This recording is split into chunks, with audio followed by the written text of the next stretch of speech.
We be live. Shalom, shalom, everyone. How's my audio? Have you liked the stream? Have you? Tell me in the live chat. Tell me in the live chat that you have liked the stream, so that more people end up watching this. Guys, the views on this heated exchange between Trump and Zelensky, there are so many shit takes all over the internet, and we are here to fix that together. And also, guys, this is going to be a team effort. Jean is here. Thank you so much, Jean. Thank you for your service, Jean. Jean is highlighting your comments, and she's also going to be starring some comments for me to read, but especially I will be reading the super chat. So if there are any super chats, I will read them during the show. But Jean, also feel free to comment yourself and highlight them if you want, and also star them if you want me to read, because to appreciate the service you're doing here, guys. But here I am going to make a lot of you angry today. Okay, I am going to make people who are pro-Trump and anti-Trump angry, because I am going to say things that sometimes I'm going to say Trump is correct, and the anti-Trump people are not going to like that. I'm sometimes going to say, well, Trump is absolutely wrong here, and the pro-Trump people are not going to like that. And then I'm going to also piss off the people who are pro-Zelensky and people who are anti-Zelensky, because I'm going to say Zelensky was absolutely right here sometimes, and then sometimes I'm going to be like, oh my God, Zelensky should not have said that, and that was a big mistake. So I'm here to basically piss everyone off, and I'm hoping this is not a good way to grow a YouTube channel. Okay, I know. You have to lean heavily in one direction. That's the best way to grow a YouTube channel. And I'm not doing that. Unfortunately, for this channel. But yeah, exactly. Let's piss everyone off. I'm hoping long term this strategy is going to work. And even if people disagree with me, they appreciate that we are doing this together, and they appreciate that we're trying to be as objective as it possibly can be, and that we're trying to attempt at nuance, okay, instead of tribalism. I might fail. I know sometimes we're going to have takes that might not be accurate, and this is why we're doing it a team effort. But I hope that you appreciate the lack of tribalism here. Some of you. I don't know. I know we're going to lose people by doing this here. Okay. Anyways, let's get into it. This was an absolute disaster, by the way. Let me say that. But let's see whose fault is it was. Okay. Let's go. It's an honor to have. Oh wait, I have no audio.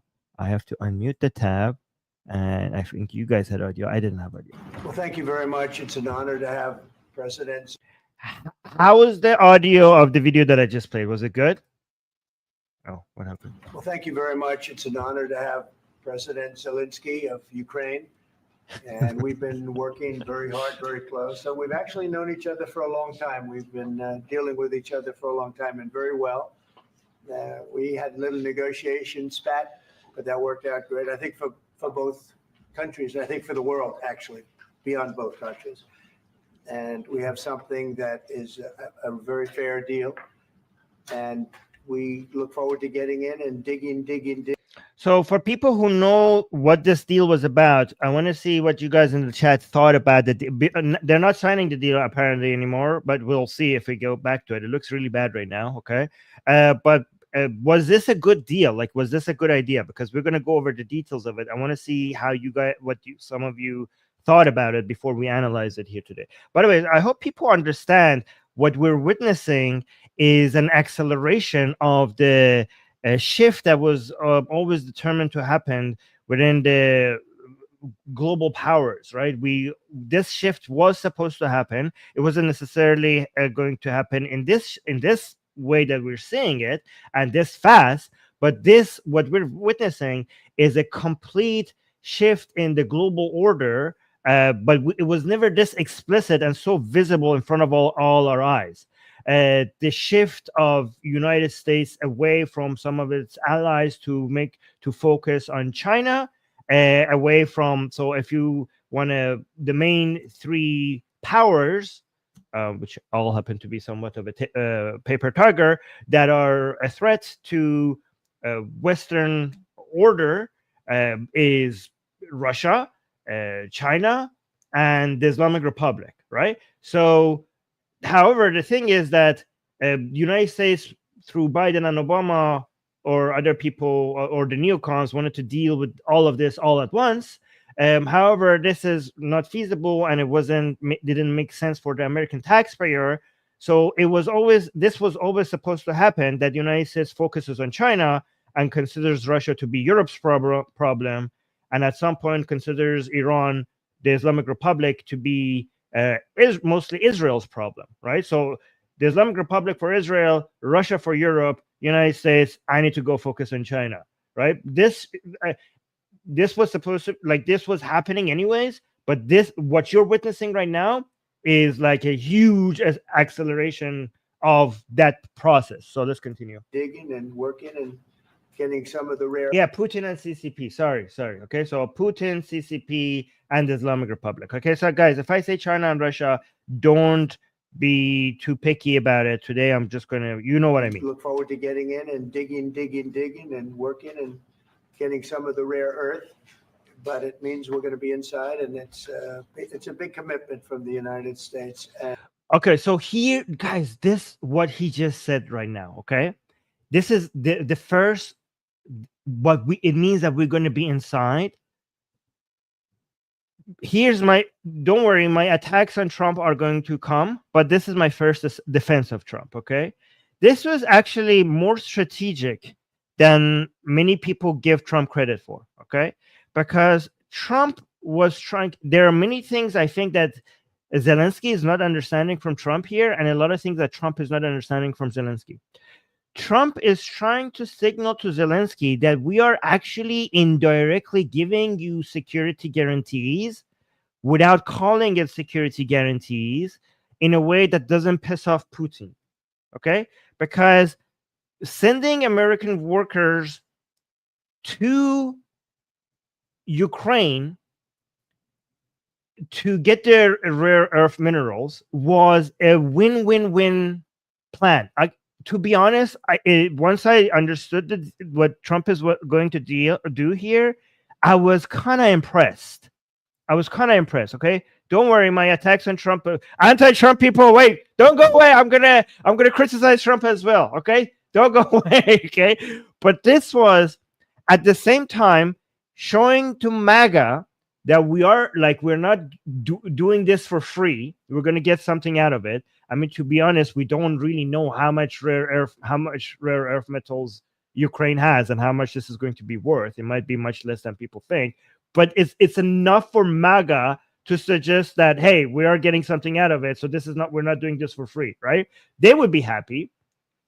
It would be Russia would be closer to United States, because it's like, okay, look, Germany and France, they're going to do, and the UK are going to do the military stuff. I'm not going to be there militarily, so don't be too angry with me. But Zelensky should have also felt kind of happy, because Trump is trying to tell him that, listen, American workers extracting minerals in your country, it's enough for Russia not to attack.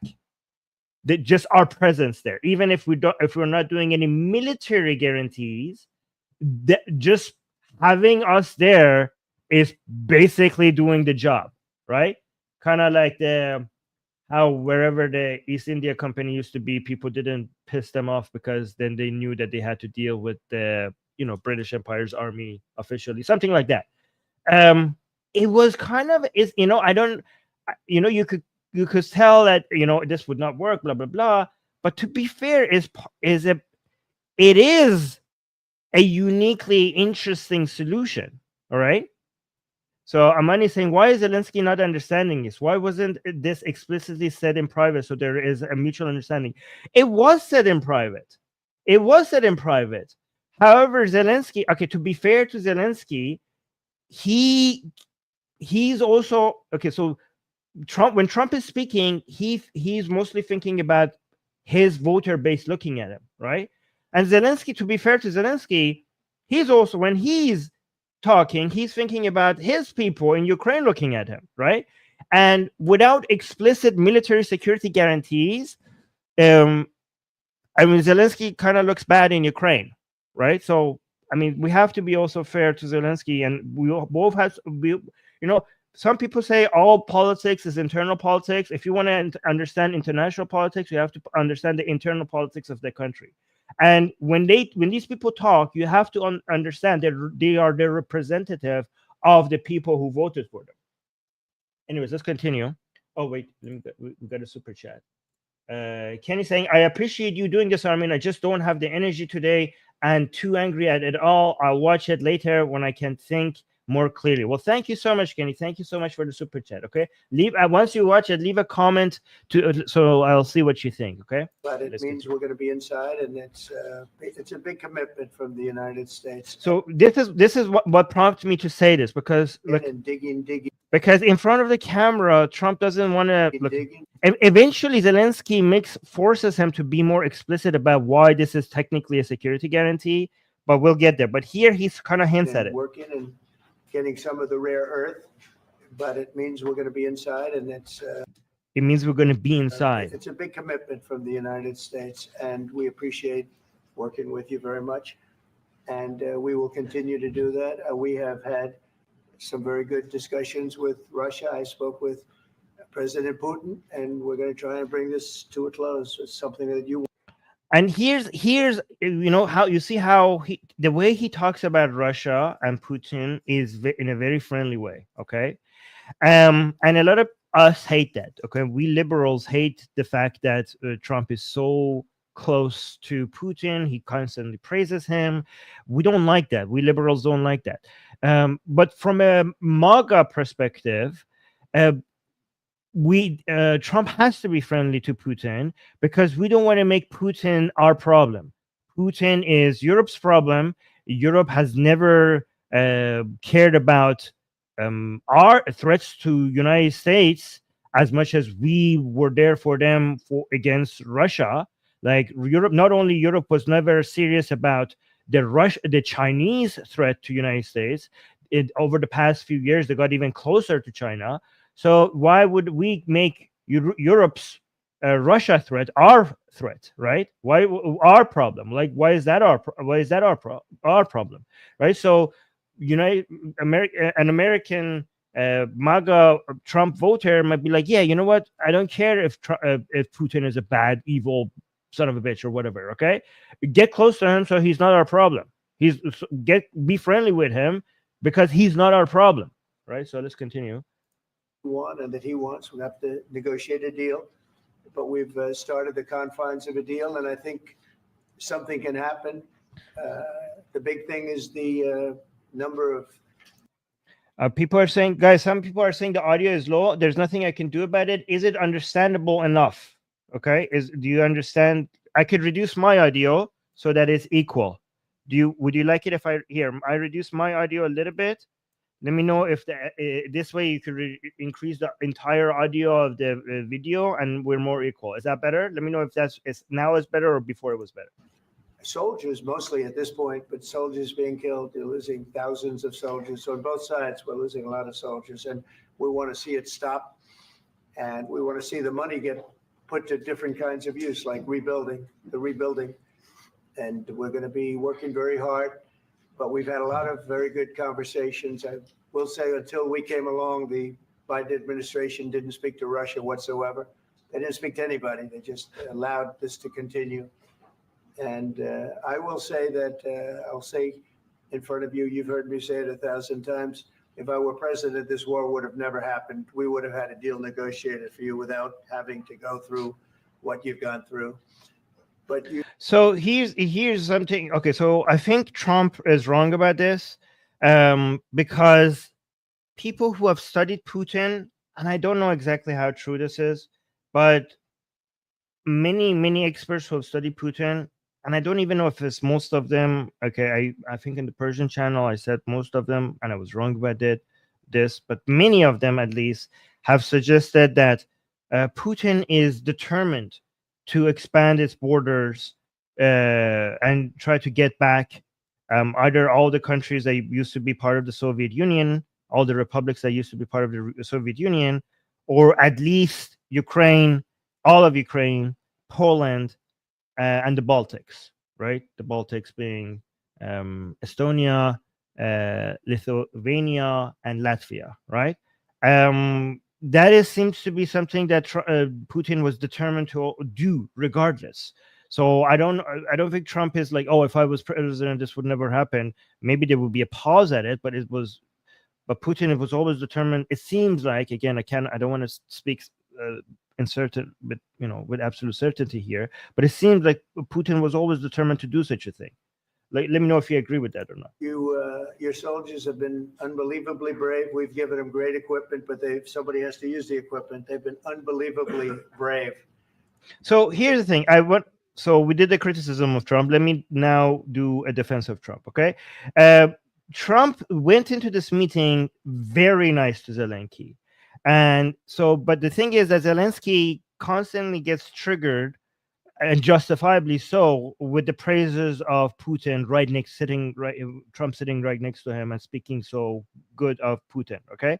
And I mean, I would be triggered if my people were unjustifiably and killed and kidnapped and tortured for such a meaningless for one man's meaningless ambitions, right? It's so hard to sit next to a man and listen to him constantly praise the murderers of the children in your country, right? That's horrible. That's a horrible thing to tolerate, right? However, I think Zelensky should have tolerated it without being triggered.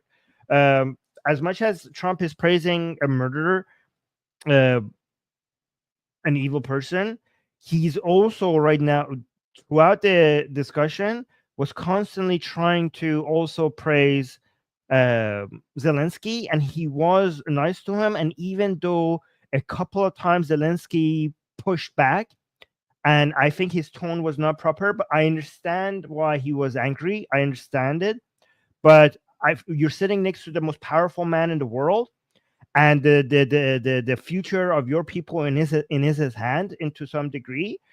And you should have just tolerated that. But when he was pushing back and seemed ungrateful a couple of times, Trump seemed to let it slide a couple of times and still continue to be nice. And a couple of times he defended him in front of the journalists. But at some point, when JD Vance got into it, then Trump was like, you know what, that's enough. Okay, that was the last straw. And he went and joined JD Vance into attacking him, which is going to happen at the very end of this. This is like a long video, but you could see the part that is going viral on social media is only the last 10 minutes or so. But this is like 50 minutes of discussions that most of it, Trump was civil. Even though, I mean, civil in the sense that his tone was good. But at the same time, he was praising a murderer. But Zelensky was constantly getting annoyed and pushing back. And you could see that Zelensky was making all the correct points. And I will show you that Zelensky's points were mostly correct and Trump's facts were mostly wrong. However, and I will show you that. However, Zelensky should have this is not the place to correct Trump in front of the cameras. You should have, these are discussions behind the cameras. Zelensky should have not. What are you doing? Do you really think that you could change Trump's position right now in front of the freaking cameras? This was a horrible idea. But let's continue. But your soldiers have been unbelievably brave. We've given them great equipment, but somebody has to use the equipment. They've been unbelievably brave. See, I like this. Trump here was good. Trump was trying to acknowledge that, yes, we supported you, but without the bravery of your soldiers, he's trying to. I mean, this is nice because Trump usually wants to take all the credit, right? This is what people say about Trump. But here he's trying to say, you know what? We did give you the weapons, but it was your amazing, brave soldiers that made it happen. So this started very nice. And we give them great credit. This was supposed to be over very quickly, and here we are 3 years later. So I give tremendous credit to your generals and your soldiers and yourself, in the sense that See, I've compared your soldiers, your generals, and yourself. You guys were amazing. This is amazing. When you get a praise from Trump, like that's you don't just take it. Even if he's like also praising this fucking evil maniac. Just this is good. This is the best you could get. It's been very hard fighting, very tough fighting. They have great fighters, and you have to be very proud of them from that standpoint. But now we want to get it over with. It's enough, right? We want to get it over with. So it's an honor to have you here. Thank you very much for coming. We're going to sign the agreement at the conference in the East Room in a little while, right after lunch. And we'll be having lunch together. We're also discussing some other things. And we appreciate everybody being here. It's somewhat of an exciting moment, but the really exciting moment is when they stop the shooting and we end up with a deal. And I think we're fairly close to getting that. And an honor to have you. And please, I'd like to say something. No, thank you so much, Mr. President. Thank you. All right. So here, Zelensky now starts speaking. Okay. And Zelensky, I don't know why he's not media trained. Okay. Because Zelensky right now should focus his entire attention in praising not necessarily the United States, but Trump himself and his administration.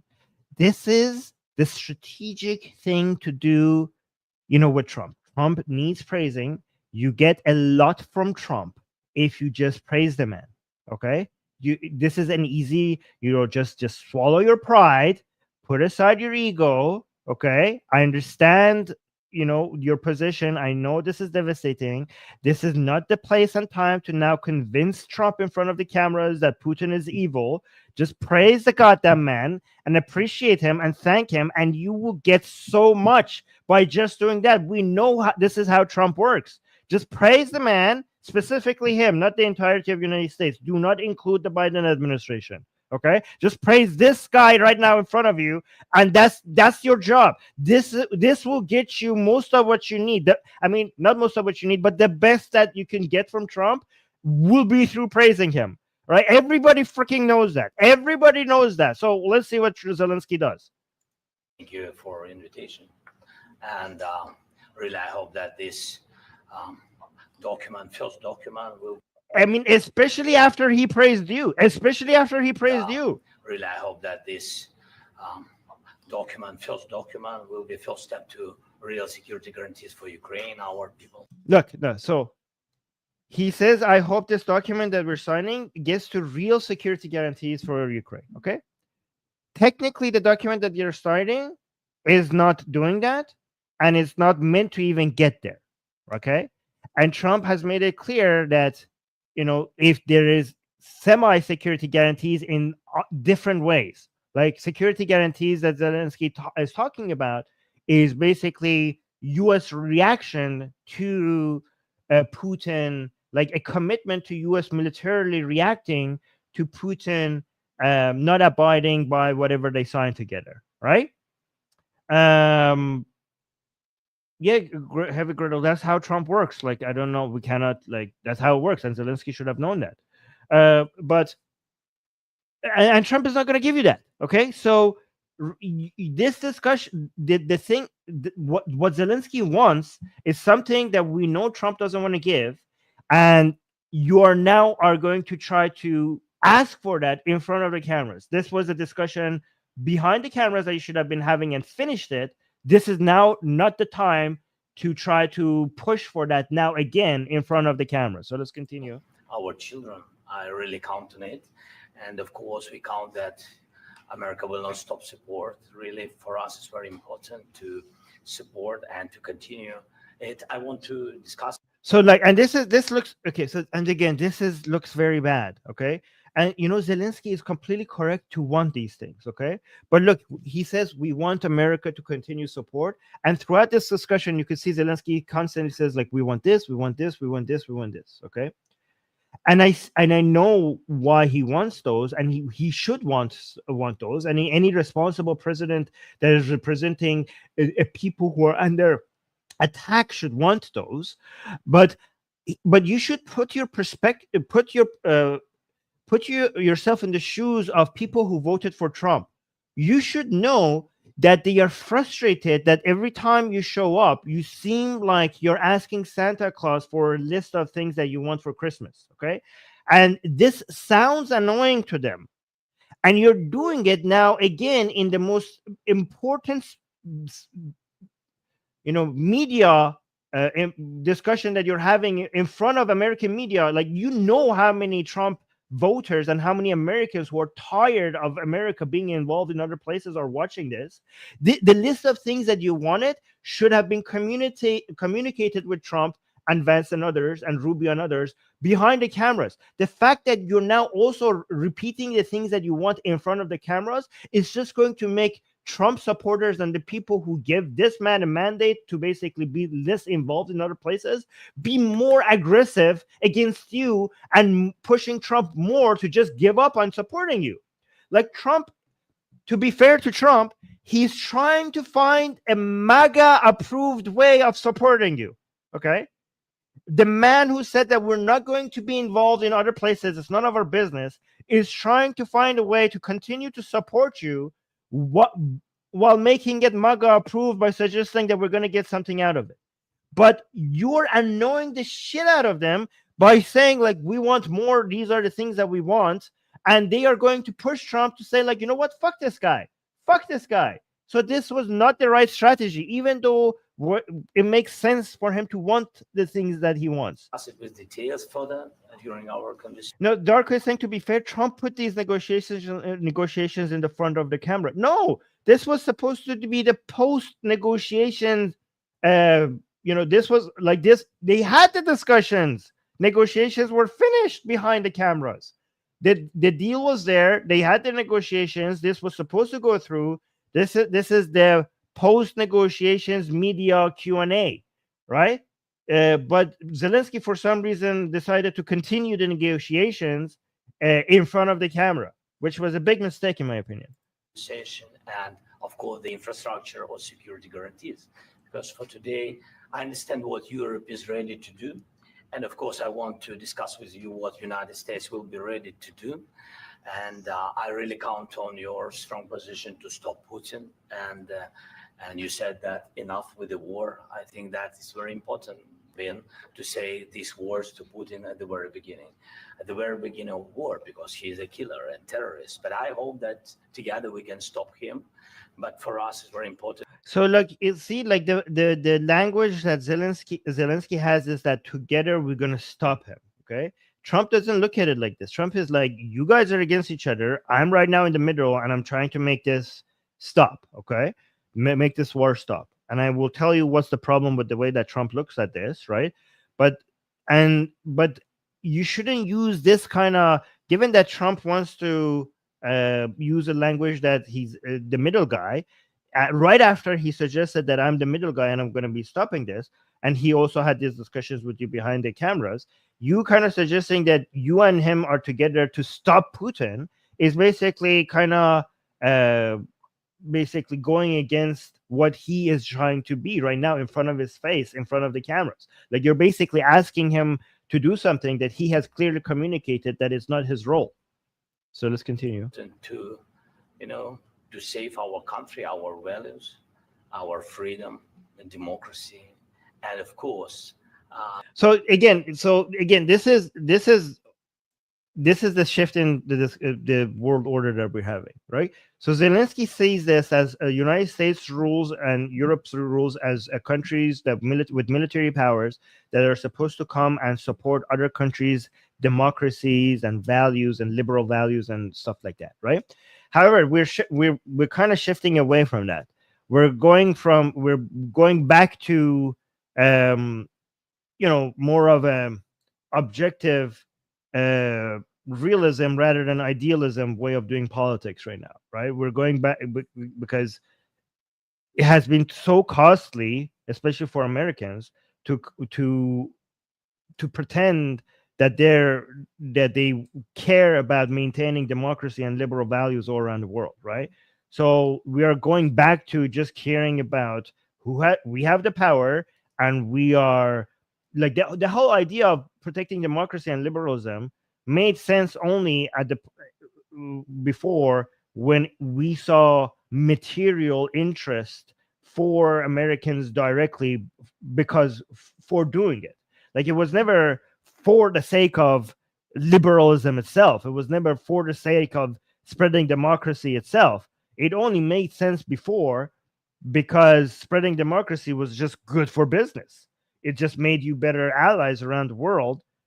So when you get to the point where that when you don't see the economical returns from that, then you have to stop pretending that this was all about idealism and go back to realism when it comes to doing politics, and just be like, you know what, fuck democratic values, fuck liberal values. We have to take care of ourselves.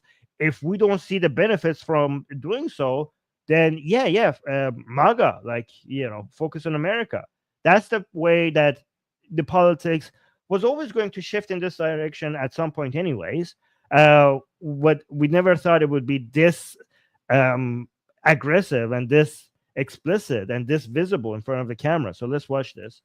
No compromises with the killer about our territories, but it will be later.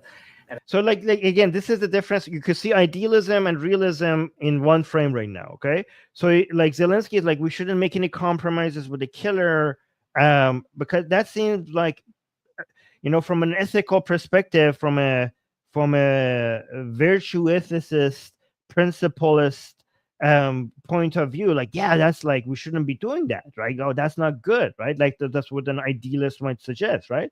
But the realist might come and say, like, sometimes we do compromise with evil if it makes sense for us strategically to do so. So that's a realist versus an idealist. Okay. No compromises with the killer about our territories, but it will be later. And of course, what I wanted, we spoke about it by phone with you about the drones production. We have very good drones production. I think the best one in the world for today. So, Zelensky is right to point that, like, look, listen, just like we are also trying to stand up on our own feet. Like it's not just like we're asking people to give us everything.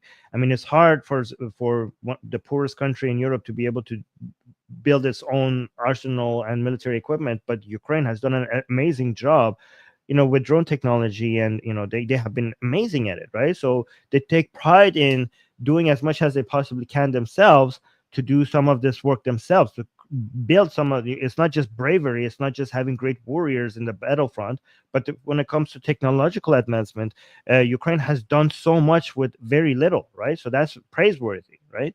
And he's right to point that out. However, I think this was the place for Zelensky to mostly praise Trump. This was what was supposed to happen here because of the war. Yes, and of course we need very much the air defense. You have the best air defense in the world, and really you helped us under attacks of Russians. And I want to speak how we can exchange the licenses. We're open to share the licenses of all our drones with you, of course, with the United States. And we need licenses for quick production of air defense. Even after the war, we need our nation to be calm, that we are secure. So that's why we need this air shield. And so I don't know, Zelensky is trying to suggest that we made some of these ourselves and this will benefit you from technological perspective. This is not going to this is not work. Trump, I mean, justifiably thinks that technologically United States doesn't need anyone else to, I mean, maybe somewhat justifiably, to be honest, like, okay, but I mean, you can see why he would have that perspective given where United States is from when it comes to military production, right? So again, this is not like, we would benefit you from a military perspective, would not work on Trump. If you want to convince Trump, just tell him how great he has done. Production of air defense. Even after the war, we need our nation to be calm, that we are secure. So that's why we need this air shield. And Chuck is saying Zelensky is renegotiating. Exactly. Like you already have a deal on the table. What are you trying to convince why are you trying to convince Trump of anything right now? Like just you have the best deal you could have possibly gotten given the situations from Trump. Of course, about this I want to speak about the contingents. I think that France and UK already spoke to you, And we know that Europe is ready, but without the United States, they will not be ready to be as strong as we need. And the last point, last not least, about exchange. See, it's like again saying like, okay, yes, European countries, how we talk to each other, they are there for us. However, they're not going to be strong enough. United States is a huge missing piece if United States is not backing us. Why are you, that's completely true. But why are you saying this? Like, are you gonna get anything more than what Trump has already offered you by saying these things? So what's the point? These are correct points, but what's the point of saying them right now? After you already have something on the table about our people and children. And you know that these crazy Russians, that they stolen 20,000 of children, Ukrainian children, they changed their name. Yeah, this is something that we don't talk much about on this channel, and maybe we should be, like, because you know how many hostages they took from Israel, right? So Putin has taken 20,000 children from Ukraine. About exchange, about our people and children. And you know that these crazy Russians, that they stolen 20,000 of children, Ukrainian children. These are like unbelievable freaking numbers, but this is insane. Changed their names, they changed their families, relatives, and now they're in Russia. We want to bring them back, and really, it's a big dream, task, and goal. Yeah, no, like they took them and they putting them in Russian families and changing the name. So that is basically an attempt of demographic engineering. And doing it in the most ugliest possible way. It's you know how painful it is for parents to be separated from their children in such a way. This is insane. Goal for me and our warriors. By the way, Mr. We exchanged, released more than 4,000 warriors from Russian prison, but there are thousands more in the prison. I wanted to share with you some images. How it's just yep. Can I now? Yeah. So again, now he wants to show some pictures to show how evil Putin is, right? I mean, he's correct, completely correct. But guys, tell me, what is the point of this? Do you think that, like, he's going to show, like, we know how evil Putin is, okay? We know that here, okay? But what, like, strategically, do you think, is this for Trump or for the cameras? Tell me this. Because if it's for Trump, was the strategic thinking here that Trump is going to now think like, you know what? Fuck Putin. I didn't see these pictures before. Holy shit, man. You know what? Fuck Putin. Let's go, let's go full on Ukraine side and fuck Putin, and I'm not going to be buddies with him. Was this what Zelensky thinking? Or was this not for Trump, but for the cameras? If this is for the cameras, okay, Darko is saying clear for the cameras. Yeah, if this is for the cameras, what is your point? That Trump is not justified to be so pro-Putin, that we actually, please, American people, not Trump, American people, please understand how evil Putin is and how wrong Trump is to be on his side. Because if that was the goal, then you're basically, trying to piss off Trump. If Trump's understanding here is that, okay, I like Putin, I'm buddies with him, I constantly speak good of him, and now in front of the cameras you're trying to show me how bad Putin is, to show what my position, how wrong my position is. I mean, okay, so you have managed to make the most powerful man in the world that might be somewhat supporting you to get a better deal, if there is supposed to be a ceasefire with Russia, to be annoyed with you. Like, what? Why? Like, why? Even though, again, I don't have anything against Zelensky's points. Zelensky's points are completely true, except one, which we will get to. But why? What's the point of doing this right now? Let's watch this. Some minutes, 1 minute. I just you to understand in what circumstances, in what situation they are, and what the attitude of Russia to our prisoners. That guys, just you before and after. And you see before and after, just you to understand. Now thousands of such guys, ladies and men, there, and that, so they don't eat, they beat them, and they, do a lot of, bad things. So out of, even during the war, there are rules. Everybody knows there are rules during the war. So these guys, they don't have any rules. You see that 50, 60 kilograms left, and a lot of such things. And I didn't want to show you what the changes with images of children, because I will share with you. And, I mean, it's looking tragic. Yeah, that's tough stuff. Yeah, I wanted very much to give you. You see. Yeah. This is pastor, by the way. They stolen pastors, because it's not Russian church. It's stolen pastors. You see how the world still cares about pastors more than other people for this to be a strategic thing to say. Like, look, they even kidnaps pastors. And move pastors to the prison. We, at the end of last year, we brought 3 pastors, and we could exchange them. And this is pastor, you see. Yeah, that's tough. Yeah, so I mean, this I wanted to show you, and this. So thank you very much. We want to get that ended, right? Yeah. So look, Trump's perspective. So Zelensky is like, look how evil Putin is, but Trump is like, you know what? So this is what we want to end. So the whole point of these pictures, from Zelensky's point of view, is that look, Putin is an evil that we need to continue standing against. But with one sentence, Trump basically took all of that and came up with the opposite conclusion. Like, he basically completely nullified all of what Zelensky was trying to do with one sentence. So like, he says like, oh, is this bad?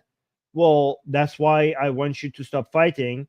And that's why I'm trying to bring you a ceasefire, so that this doesn't continue. So they basically, both of them have the same facts in front of them, but they're getting the complete opposite conclusion from them, right? So, and I mean, to be fair, I understand Zelensky, why, we'll get to it, why Zelensky has the correct point, that there is no ceasefire with such a monster, and we'll get to it once they debate that very point. Of course, we will. And I think we will. And We have to, of course. do you have any questions, please? Gene, if you have any comments, post that in the live chat and star it, and I will get to it. Okay, so put your own comments in the live chat and star it, and then once I read the comments, because you have interesting points. Okay, We will. And We have to, of course. do you have any questions, please? Thank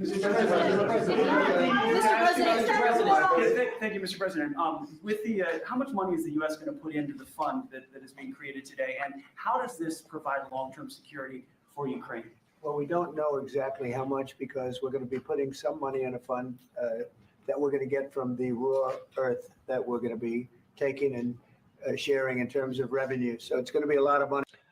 so this is the key point that Trump wants his audience to understand, that this deal, if it involves the United States putting some money into a fund, it's not a gift. It's not going to go away. This is an investment to get this started, and then the idea is that United States is going to get paid so much more back in rare earth minerals. And it was very interesting that he says this. A lot of people are like, oh my God, like, Trump treats politics, United States, like it's a company, and it treats media, Q&As or his media presence as if it's a show, as if it's a TV show, right? So he treats the United States as if it's a company that's supposed to make money, and his media presence is constantly treated like this is like a reality TV show that needs like drama or like high ratings, like a lot of viewerships and stuff like that, right? However, to be fair to Trump, this is how all politics works. It's just that people are not so transparent about it as Trump is. The economic element of it, the is basically all politics, eventually, if you follow every decision in politics, and why things are happening the way they are, it all goes down eventually to economics. Even in the most idealistic points of view, if you keep asking why, you always see that it's all economics. But Trump is just much more uh, transparent and explicit and direct about how uh, how these are based on economic interests, right? So if you want to criticize Trump about that, this is how all politics works. Money will be made from the sale and from the use of raw earth. And as you know, our country doesn't have much raw earth. We have a lot of oil and gas, but we don't have a lot of the raw earth. And what we do have is protect. Yeah, this is actually very important. Okay, so another credit to Trump is that he understands the bottleneck of future progress. As for somebody who is this old, it's impressive. Again, it's impressive that Trump understands how important technology is, because for a very long time, the main bottleneck for progress has been energy and intelligence, or basically skills, human labor, or high value human labor, which is basically high skilled human labor, right? So these are the two bottlenecks when it comes to progress and economic development. Basically, whoever had these two more progressed more, and whoever had these two less progressed less. These are the two bottlenecks, right? However, it seems that these two bottlenecks are not going to be bottlenecks for much longer, meaning that we are going to slowly, or maybe actually faster than most people realize, getting to a position of energy abundance, one, and two, with AI, many of the intelligence shortage might be solved to some degree faster than many people realize, right? So the future bottlenecks, especially for the United States, who is farther ahead than almost every country in both of these areas when it comes to having skilled, efficient workers and access to energy. United States is ahead of almost every country in the world in these two areas, and that's why they're a superpower, right? However, the future bottlenecks are the processing power, right? And to build processing power for the future, you need access to rare earth minerals, which technically are not rare at all. They're just very environmentally costly to get out of the ground. They're not rare. They're called rare earth, but they're very devastating to the environment and costly to get out of the ground, right?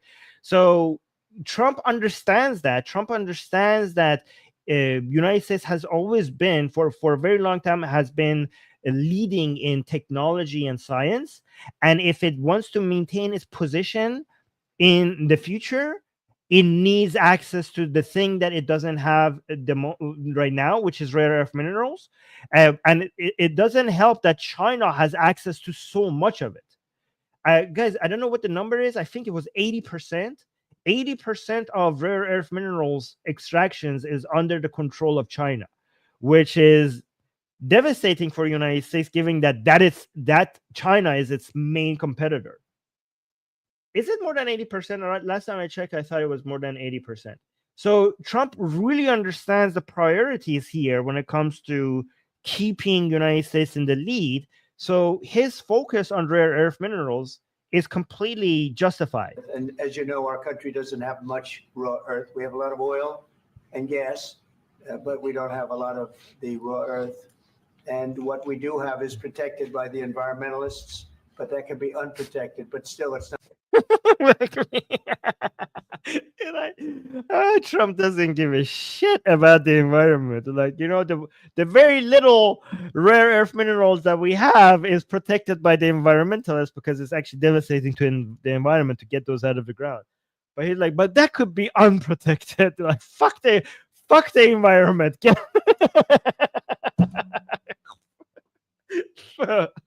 Give us our rare earth metals. What we do have is protected by the environmentalists, but that can be unprotected. But still, it's not very much.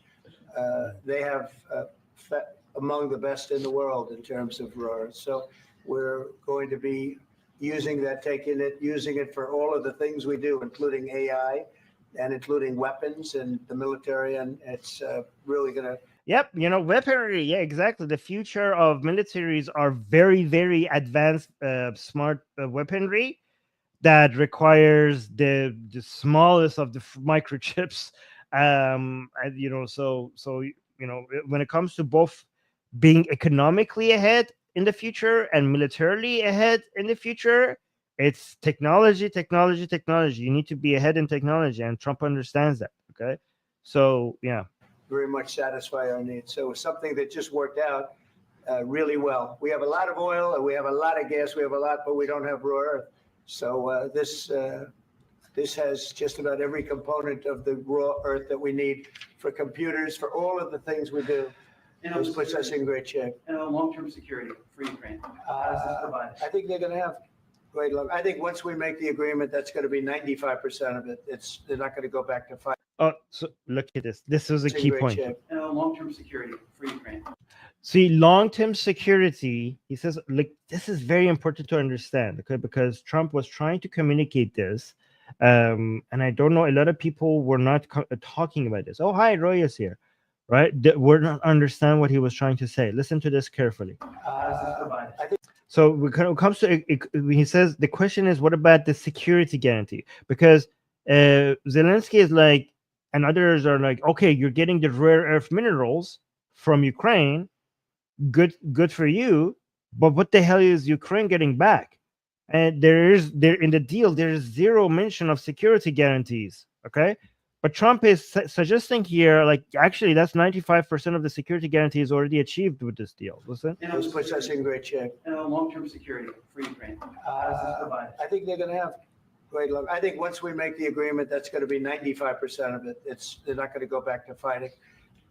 So that's important. I mean, I think Trump didn't effectively communicate this, okay? Because people don't understand where is the security? You're saying 95% is there with a deal that gives basically zero security guarantees, military security guarantees to Ukraine. Trump's understanding is like, listen, when we have economic interests in a country, Putin would not dare attack that.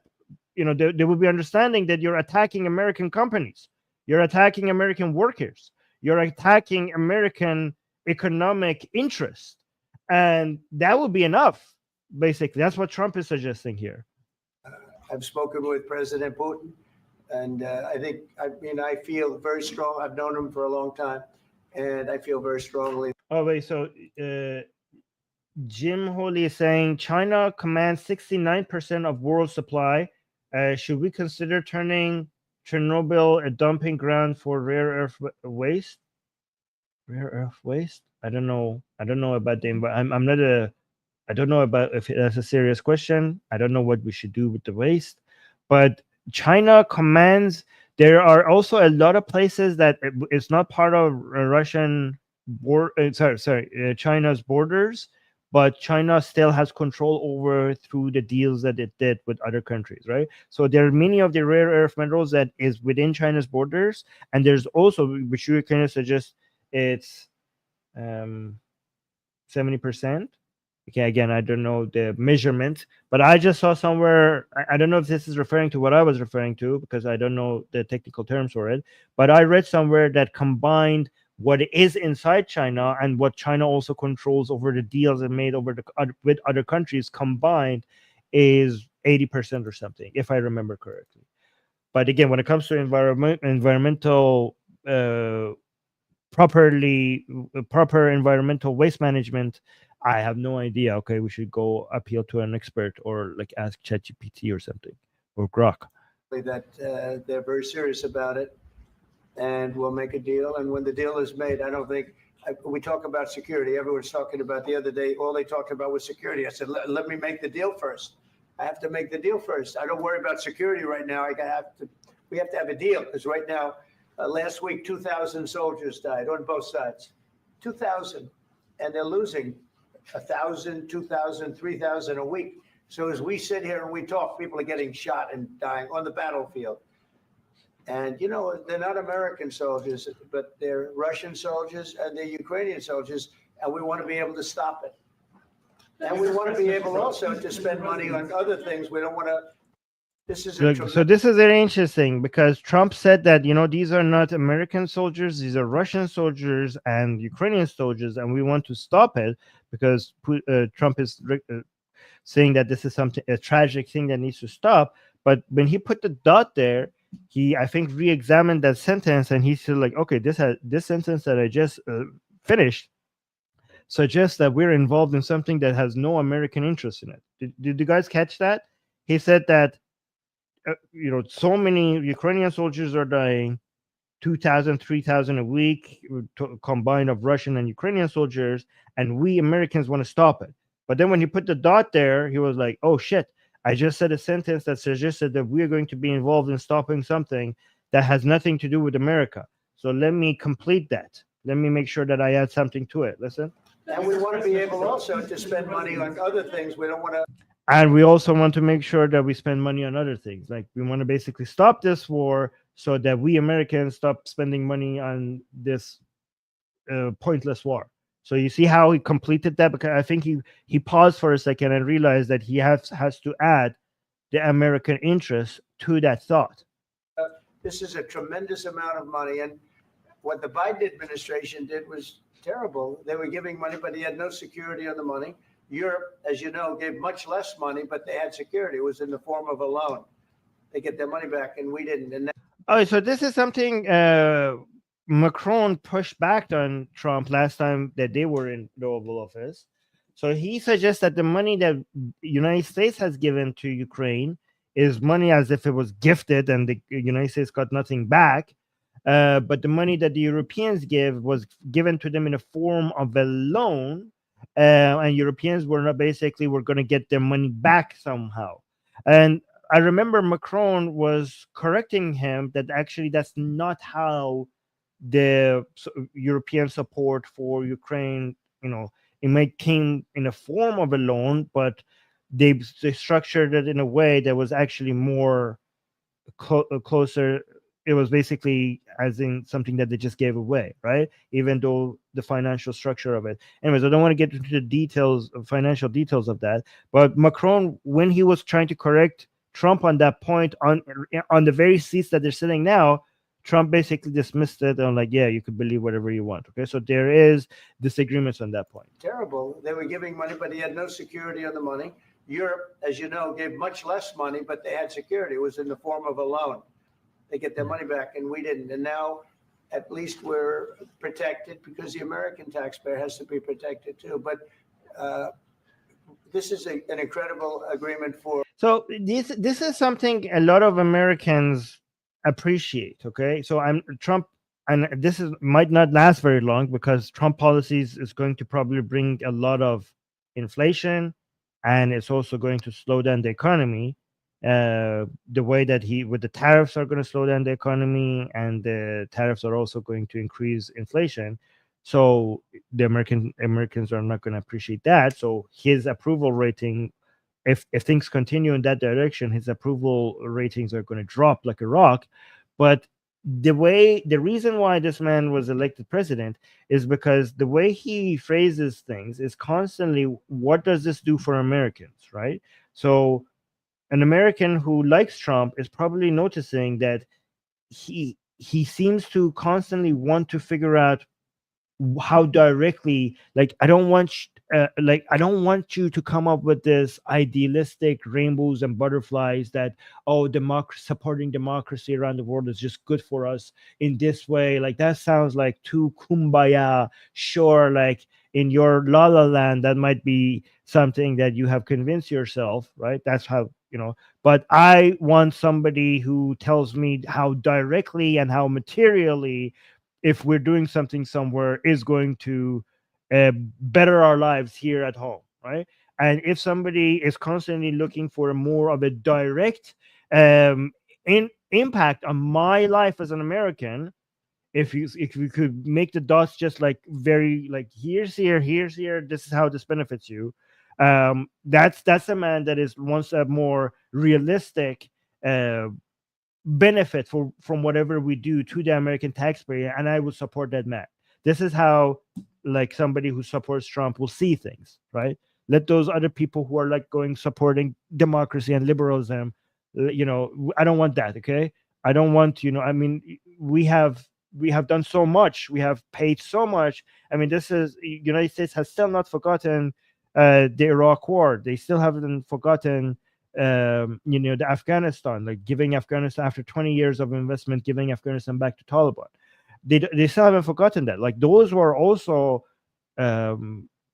with the idea of let's go spread democracy and liberalism. That's what the idea was, right? Let's make these people's lives better by giving them democracy. And look at and how much did we spend for that? Was that really in our best interest? And like, so yeah, fuck all of that. Tell me, like, you might keep trying to convince me that this is somehow good for me, but given the record, I want a more direct benefit. I want to see the connection between what you're doing and the benefits to us more clearly than what you have been telling me in the past couple of decades. Be protected too, but this is an incredible agreement for Ukraine because we have a big investment in their country now, and what they have, very few people have. And we're able to really go forward with very, very high-tech things and many other things, including weaponry that we're going to use in many locations, but that we need for our country. Mr. President, This allows us to do that.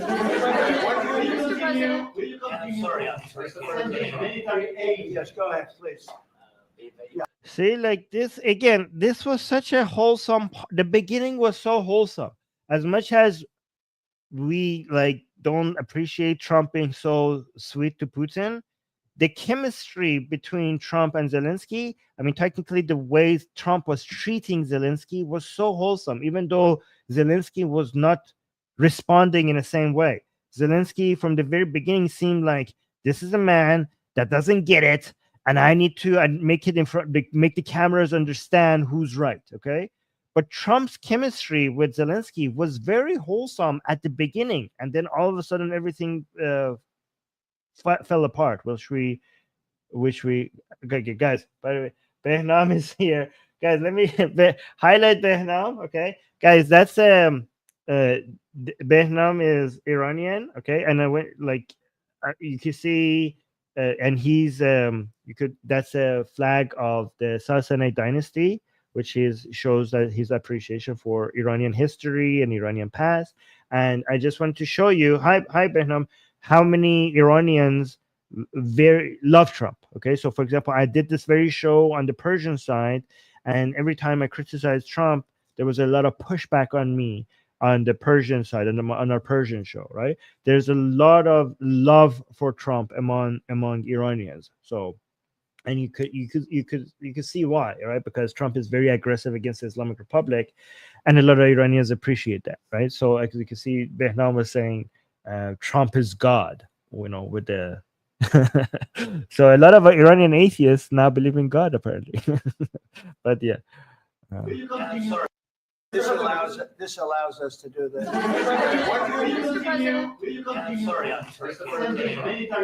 Yes, go ahead, please.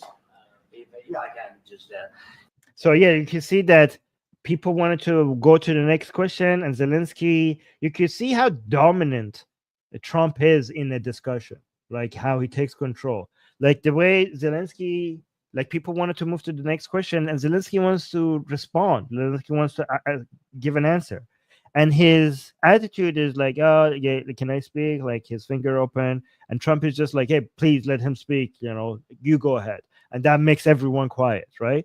Like Trump has this thing about him that he just dominates over the environment that he's in. This allows us to do that. But he's also it's very also nice that he sees that Zelensky wants to say something and he just quiets everybody so Zelensky can make his point. Yes, go ahead, please. Yeah, I can just. Yes. In the document, there is one of the very important points. If we speak about business and investment, we never had LNG terminals in Ukraine. This document will open. I mean, the next document. So this is a very important point, okay, that Zelensky should appreciate, okay? Zelensky. So this part of the document that they were supposed to sign and is now out the window because of the drama that they had at the end, had a part of it that is not very important to Trump, but apparently Zelensky cares about a lot, because as Trump said, United States has so much gas and oil, right? They don't care about the gas, that the LNG, the investment in the LNG terminals that they're going to do in the Ukraine. They want the rare earth minerals. That's what the United States wants from Ukraine, right? However, part of this deal includes something that is so good for Ukraine because it includes investments in LNG terminals, which is those liquid gas things that you put on ships instead of through um, that they put on ships and ship them like that, right?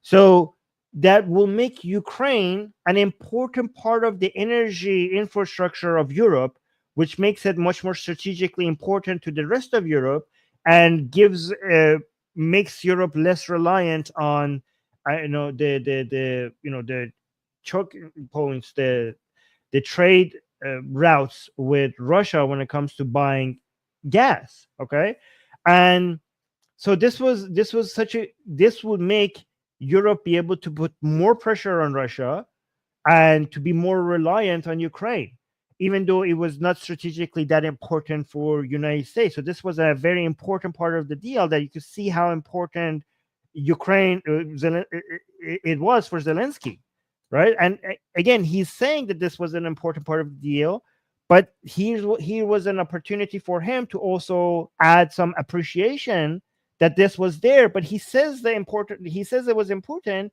However, he doesn't put the appreciation part. Like, he should have praised Trump and thanked him here for including that. I mean, to be fair, Zelensky has thanked America a couple of times.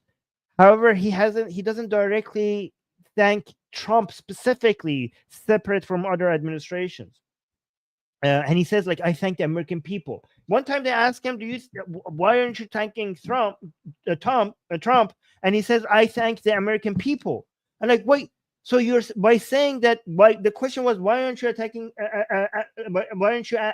Trump? When he says, I thank the American people, he actually shows directly resistance to thanking Trump in front of the cameras. Do you understand? Like, he was basically made it clear that he doesn't want to thank Trump in front of the cameras, which was so not strategic. Like, why? Like, he seems to, as much as Trump is being friendly to him in front of the cameras here, he seems to be resisting showing some form of friendship. Engaging American, thank you for the super chat, is saying, do you think a competition between global powers is in a multipolar world order be a net good for humanity, or should NATO and UN federalize their militaries? Competition between global power. Competition is always a good thing between all entities, as long as it doesn't turn hostile. Of course, competition is the major source of progress. So of course it's a good thing.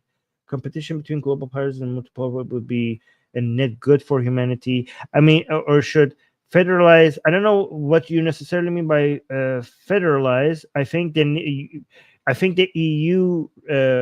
I think European countries. If you're talking about more of a communication and centralization of military within the European Union or the wider Europe, that is absolutely a necessity. I think that's what you're suggesting. Europe right now sucks at having a rapid military response to any threat to Europe, because it doesn't have any strategic centralization and communication, and when it comes to respond, like a network of a unified military that responds together. It's like these islands of military, other than NATO, which would be basically nothing without not much without the United States. Europe doesn't have any any unified military response to any threat, to any Russian threat. It's just these separate islands that have very little communication and centralization of command. And again, I don't know why competition, you don't need, one does not negate the other. You can have competition and at the same time have a cooperation network and unity of military response that doesn't reduce competition in any way. Like I don't think you need one or the other. I think you could have both of them, especially how behind the Europe. I mean, this is why one of the millions of reasons why Europe is so pathetically weak when it comes to military, because United States has, being a superpower, it's all of its military is just a united force that is completely, all of it is integrated with each other and communicates very well with all of its pieces. You don't have that with Europe at all, not even remotely close. And right now Europe would not be able to, I mean, it's so pathetically embarrassing given that Europe has an economy 10 times Russia, and Russia's economy barely matches just Spain alone, just one country, not even the richest country in Europe. And all the analysis shows that if Russia wants to attack Europe, and United States is not there to back it, Europe with such a much larger economy and much larger number of people than Russia is would not be able to withstand that pressure for more than a few weeks. Like they will go completely, all their arsenal will be completely depleted within just a few weeks of such an attack. It's pathetic. They are pathetically unready for such a response. So I mean, Europe, and here's another credit to Trump. Europe has always knew this. European leaders always knew this. And they always talked about needing to be more ready beyond the US when it comes to responding to a Russian threat. But it has been decades of just talking about it. It only took a shock like Trump to them finally do something about it. Like everybody, like they're all saying like, oh my God, Trump is evil. We cannot rely on Trump. So we need to have our own military. We need to finally spend money on our own military. We need to create an EU military or a European military, blah, blah, blah, independent from NATO. I'm like, yeah. I mean, this is what Trump wants. This is what you should have done a long time ago. And it took Trump for you to realize that. I mean, okay, then maybe this is a good effect of Trump, that you finally fucking doing that. So maybe Trump has a positive effect of Europe to finally get its act together and create its own defense against Russia. Anyways, let's continue. But anyway, here we see in the framework, we see really goodwill for this. LNG terminals for us is very important, and I think for security of European. Yeah, so here he's saying these LNG terminals are very important for us. He's completely right about that. When it comes to energy reliance on Russia, this is such an important part of this deal, Zelensky, that you're not going to get. LNG terminals for us is very important, and I think for security of European continent. We have the biggest storage, gas storage. We have the biggest in Europe. Yes, and we can use it. Use it for LNG, use it for LNG, and we will do it. And really, we can help Europe because Europe really helped. President Trump said that they made. Look at this. This is so he is praising how much Europe helped. Like we could help Europe with these LNG terminals because Europe's helped us so much. And you're saying that to Trump, who his point is that United States helped so much more and Europe is not doing as much. And why so he's mentioning the LNG terminal investments, and this was a great opportunity for him to praise Trump, but instead he praises Europe. Great. I'm surprised that Trump, with his temper, he hasn't exploded yet. Okay.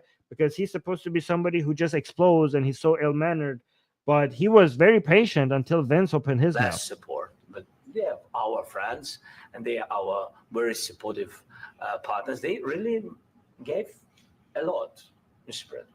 Oh, so D thinks that D says that I think the deal will go through small ego hiccup. Okay, I hope so. We'll see. I hope so. Yeah, really, they did. They gave a lot, but they gave much less. No, Look. This was the worst thing Zelensky could have done. Trump. Here's the thing.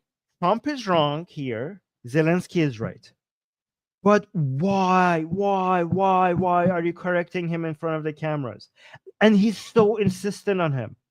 I could show you the numbers. I mean, I think last time in the live test somebody corrected me on this, and I went and looked at the numbers, and it's correct. I mean, I was wrong, and Les was correct. Europe has supported Ukraine in dollar terms more than United States. However, to be fair to United States, it's kind of unfair to compare an entire continent, almost an entire continent, to one country, right? However, Europe, dollar-wise, has supported Ukraine more than the US if you compare a continent to a country, right? However, no country in Europe, not a single country in Europe has supported Ukraine as much as United States has, like not even close. Like people was like, well, it's only fair to compare it country by country, not continent with country, right? So that's the point. But however, Zelensky is correct here to say that Europe has supported us more than United States in total financial, like in total dollar value. Right, that is correct. But look, Trump is like, they haven't supported you as much as we did, and Zelensky says no, and he keeps saying no. Good job, Zelensky. You corrected the man. You were correct in front of all American media. You corrected Trump. What does that get you? What does that get you? What does that get you? very supportive partners. They really gave a lot, Mr. President. Yeah, really, they did. They gave a lot, but they gave much less. No, Look at their faces. Look at where I paused and look at their face. You know, their faces. Like Trump is leaning towards Zelensky. He's like, tell me, okay, yeah, they helped you, but less. Like, he's leaning towards, like, tell me in my ear that they did less. Like Trump is saying wants some appreciation specifically to them from Zelensky, and he's not getting it. Trump is like, he's being so nice to Zelensky, and he wants to hear some appreciation. And Zelensky is praising Europe, and look at Zelensky's face. Like, he's like, nope. You know, like Trump is smiling, like, tell me that they supported you less, and Zelensky is resisting, right?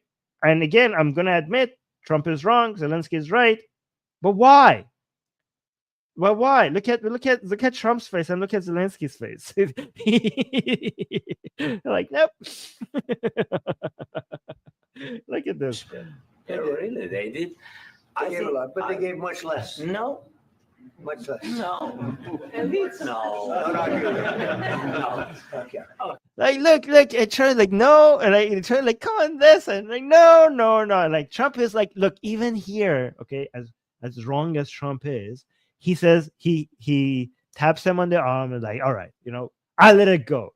Okay, like even with Macron, when Macron corrected Trump said to the media, you know what, you could believe whatever you want. Like he didn't let it go, all right. But with Zelensky, look, he's smiling at this point, and he's like, okay, whatever. You know what? I'm not gonna push you on it. Even though Zelensky was determined to not allow this, he's like, you know what? Zelensky is thinking, if it's right, it's right. I'm not gonna back down on something that is right. Okay, and okay, fine, sure. Let's see how far that gets you. Okay.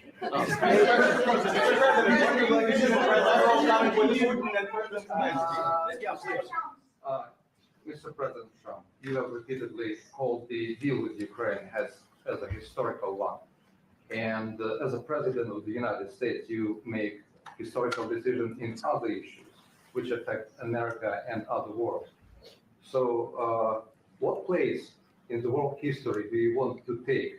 And do you associate yourself with any famous historical figures? So this is interesting because half of the questions that these journalists were asking were basically trying to tickle Trump's balls. Okay, and you know, some of these were not serious questions. some of these journalists are like, look, Trump is removing people's access based on how much he likes which media he likes. So let's just ask him questions that he's gonna like. Like, just tell us historically, how great are you, and which great historians are you like? Okay, like we're basically witnessing in front of our eyes the most historic pivot in our lifetime of the current superpower in our world, and the guy is like, oh yeah, just explain to us how great you are. Yeah, okay, this is very good. Okay, I mean, to be fair, the journalists are also thinking about survival and their material interests, right? Like, okay, should I ask a question that is important for this stage in history and will be of value to people who are watching?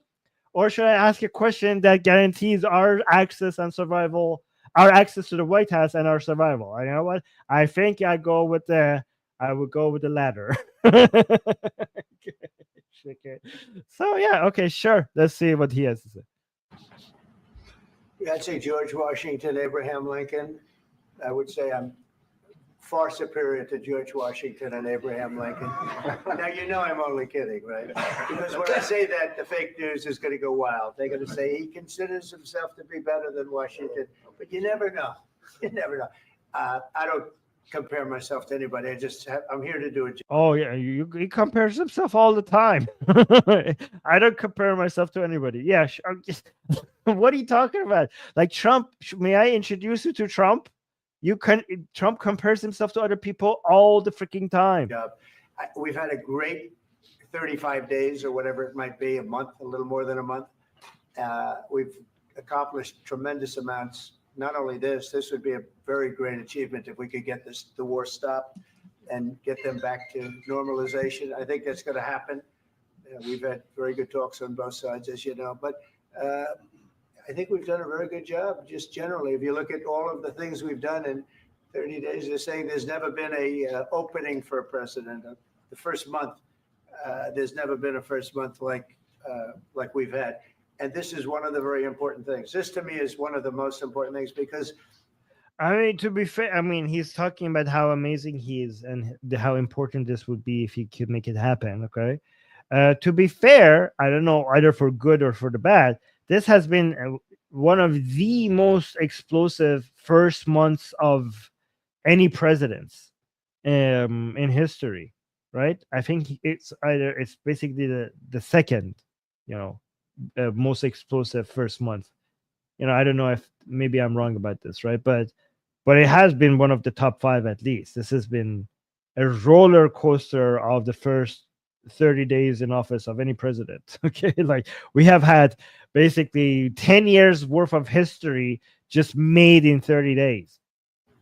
We have tremendous death taking place as we speak, and I don't want to have that.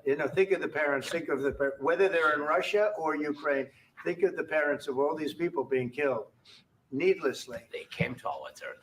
Should have never started.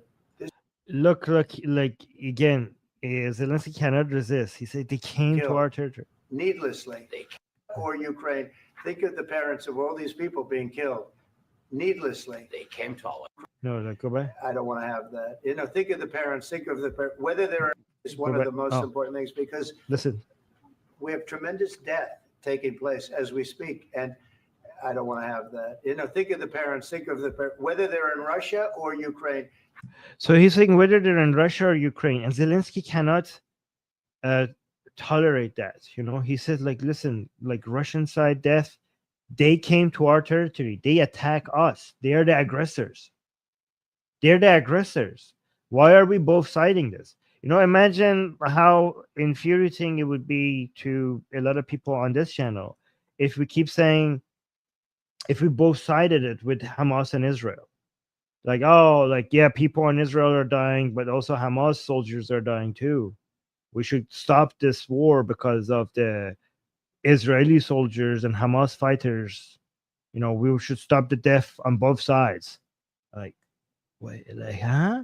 Like Hamas, they did October 7th. They started the attack.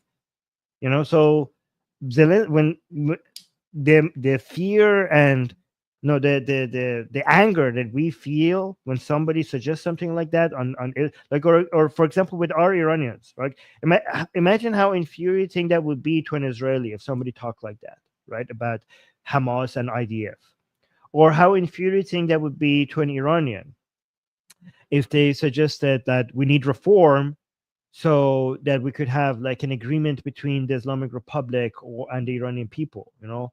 And like people like, you don't understand who you're talking about. A lot of Iranian people are like, what the fuck are you on about?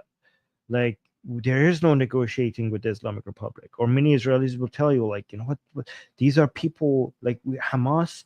These are you do not understand the nature of the evil that we're dealing with.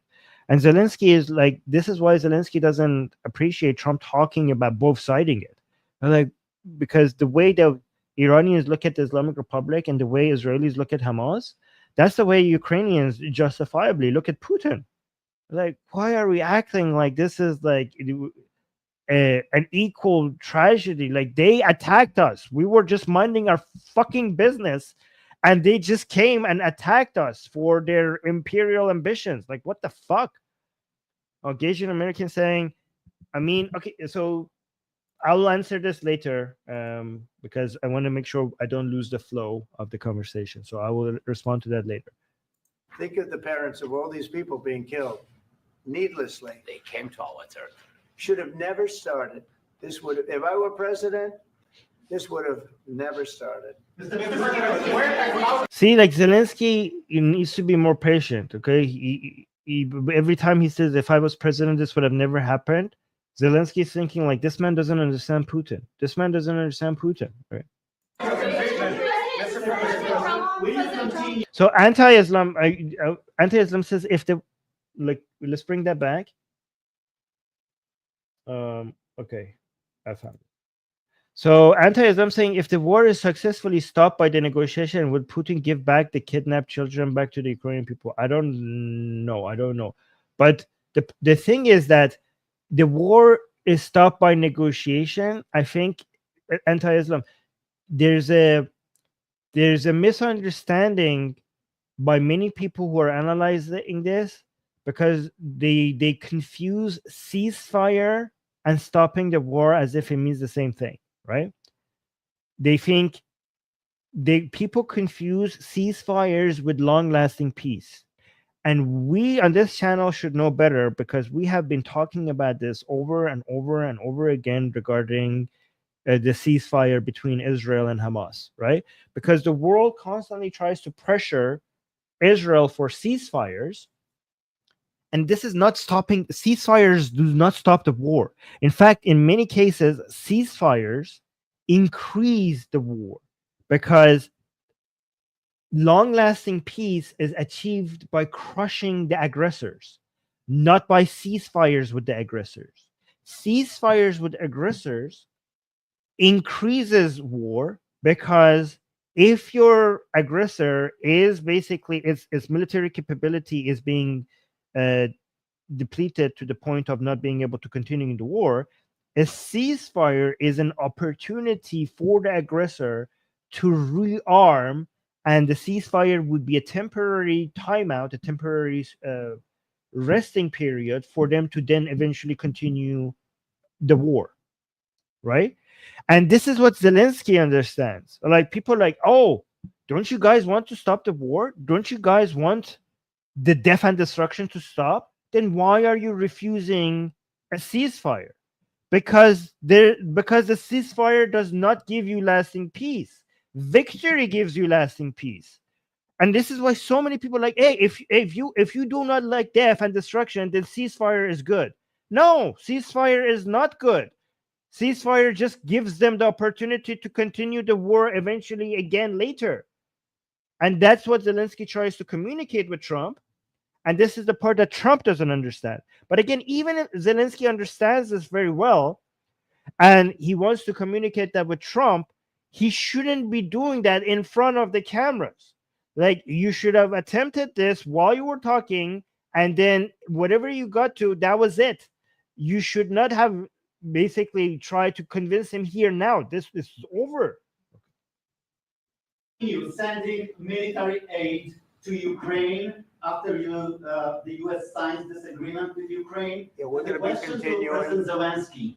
So let me actually address Gasian American super chat now that we're going to the second and then another question. Gasian American saying, I mean a planetary military that will suffer no rivals, controlled by an upper house of investors and lower house by population versus a multipolar world. Okay, so this is such a far away, like this is not the a realistic scenario in the world that we live in, right? Like these suggestions are so far away from anything that we have currently in the world that we live in that it doesn't make any sense to exercise these thoughts unless we're just having fun at the point in time we're in. Like we're not even remotely close to a world that we have a planetary military, like, so we have to focus on analyzing things that are right next, things that are possible in the world that we are currently living in. I don't know, you're talking about the world maybe 50 years from now, 30 years from now, 100 years from now. That's not what their reality is right now. Okay, so we could talk about those scenarios if it becomes more possible at some point. All right, so let's continue. Do you feel like the U.S. is on your side? That the President Trump is on your side at this moment? What do you think? He wants to know. This was a cute moment, a wholesome moment again, in my opinion, because Zelensky is asking Trump to translate for him, and Trump is basically explaining to him the question. I mean, this was going good. I mean, from Trump's side, it was going kind of, even though he's like basically saying so many things that are wrong, from a from a facts perspective, Trump was not good. Okay. Oh, basically, let's go facts and vibes. Facts and vibes. Okay. From a facts perspective, Zelensky was pretty much always on the right side, and from a facts perspective, Trump was basically in many cases on the wrong side. Okay. On the vibes perspective, Zelensky basically was horrible from a vibes perspective, and Trump was very surprisingly very nice from a vibes perspective. He was amazing. He was so wholesome until the very last 10 minutes. At this moment. What do you think? He wants to know, do you think that, sort of a stupid question. I guess we wouldn't be here if I wasn't. Basically, the question is like, do you see Trump be on your side or is he on Putin's side? And Trump is like, if I wasn't on his side, why would I be sitting here next to him, right? And again, he is another opportunity for Zelensky to say, yes, Trump is on our side. You know, I do see him on our side, regardless of what you actually think. Okay, but let me see what he says. I guess we wouldn't be here if I wasn't. I think that. No, somebody is like, guys, Kale saying, no, Trump was correct on facts, no American lives. I mean, I didn't say he was wrong on everything that he said, but he was wrong on factual things that they disagreed with Zelensky. Almost every single one of them, Zelensky was right and Trump was wrong. Like, Kale, did you not just see that Trump was insisting that United States supported Ukraine more than Europe? I mean, I could bring you the data. I could bring you the data. He was wrong about that. So no, Trump was wrong. So yeah, as of February 2025, the United States has provided approximately 120 billion in direct aid to Ukraine since the Russian invasion in 2022. That includes military assistance, budget support, and humanitarian aid. Yes, and how much? Wait, okay, and so yeah, let me see what Europe. Okay. And as of the same time, the European Union has provided approximately 148 billion. Okay, so we have 148 from European Union and 128 from United States. So Europe as a whole was higher. So yeah, like factually, Trump was wrong and Zelensky was right. So yeah. I think that the United States on our side from the very beginning of occupation. And I think that President Trump on our side, and of course, I'm sure that United States president will not stop support. This is crucial for us. It's No, this is interesting. Trump Look, on our side, and of course, and I think that President Trump on our side, and Okay, of good. course, you could say he should have said, I do see Trump as on our side and I am grateful for it. Like he should have said that. That would be nice. I'm sure that United States president will not stop support. This is crucial.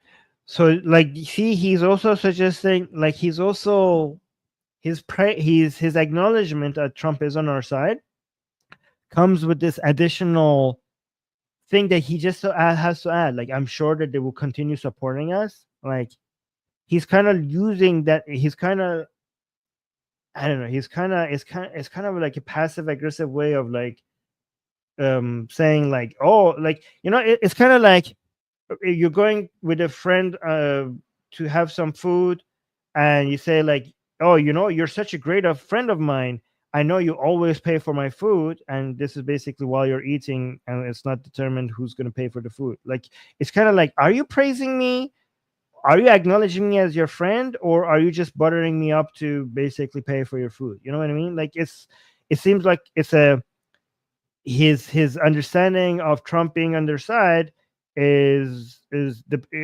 conditioned upon, you know, is with this understanding that of course he will continue to support us. You know what I mean? Like it's kind of sneaky in that way. You know, I don't like it.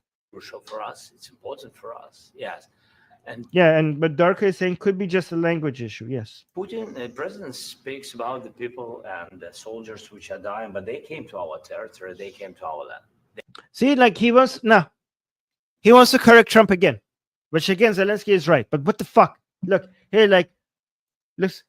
It's like he talks about them Russian soldiers dying, but they're the ones who came out to our, like it wasn't enough for him to just make that comment at that point, like they came to our land. He's now wants to insist on correcting Trump in front of the cameras and making it clear to American media in front of to correct an American president in front of American media that Trump is not correct, to point to the killing, to the Russians dying in the same way that he points to the Ukrainians dying. Okay, like again, I would like to know what's going on in Zelensky's mind.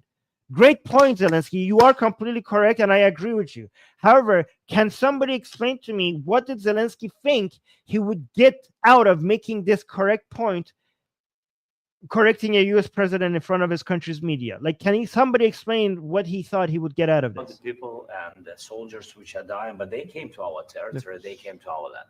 They began this war. It's important for us. Yes. And Putin, the president, speaks about the people and the soldiers which are dying, but they came to our territory. They came to our land. They began this war, and they have to stop. And I think this is the question. Yeah, Darko is saying, "LOL, bro, stop correcting Trump and triggering Armin." I mean, I'm actually very surprised that Trump. It took a while for Trump to get triggered. I mean, he's famous for just losing it when somebody wants to like correct him or insult him or anything like that. But he was here, like, I'm surprised that Trump was. It took him 40 minutes of Zelensky constantly doing this for eventually for him to lose his patience. Let's continue. Was really Gene, I will read the super chats by Gasian American between the questions, because Gasian Americans super chats is not like directly relative. So I will make sure, just so that I don't lose the flow, I will ask it. I will read it. I will respond to it when we get to the next question from a journalist. And I think this is the question, was really the most important question. Can President Trump, I hope yes, with some other allies, to stop Putin, withdraw these enemies, our enemy, withdraw these troops from our land? And I think that you asked about the history. I think that if President, or when he will stop Putin, if President Trump will bring peace to our country, I think he will be on this wall in time. We've had very, very good talks.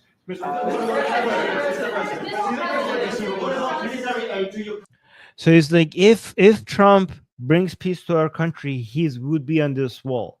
His portrait would be on this wall. I mean, knowing Trump, I think he would think I'm imagining Trump's internal dialogue, thinking, motherfucker, I'm already going to be on this wall. Like I've already done enough to be not only be on this wall. In fact, they probably would have to remove all of these paintings on this wall and just make every single one of them a painting of me. Okay, with what I have done already. And you're suggesting that my greatness only will come if this goes through.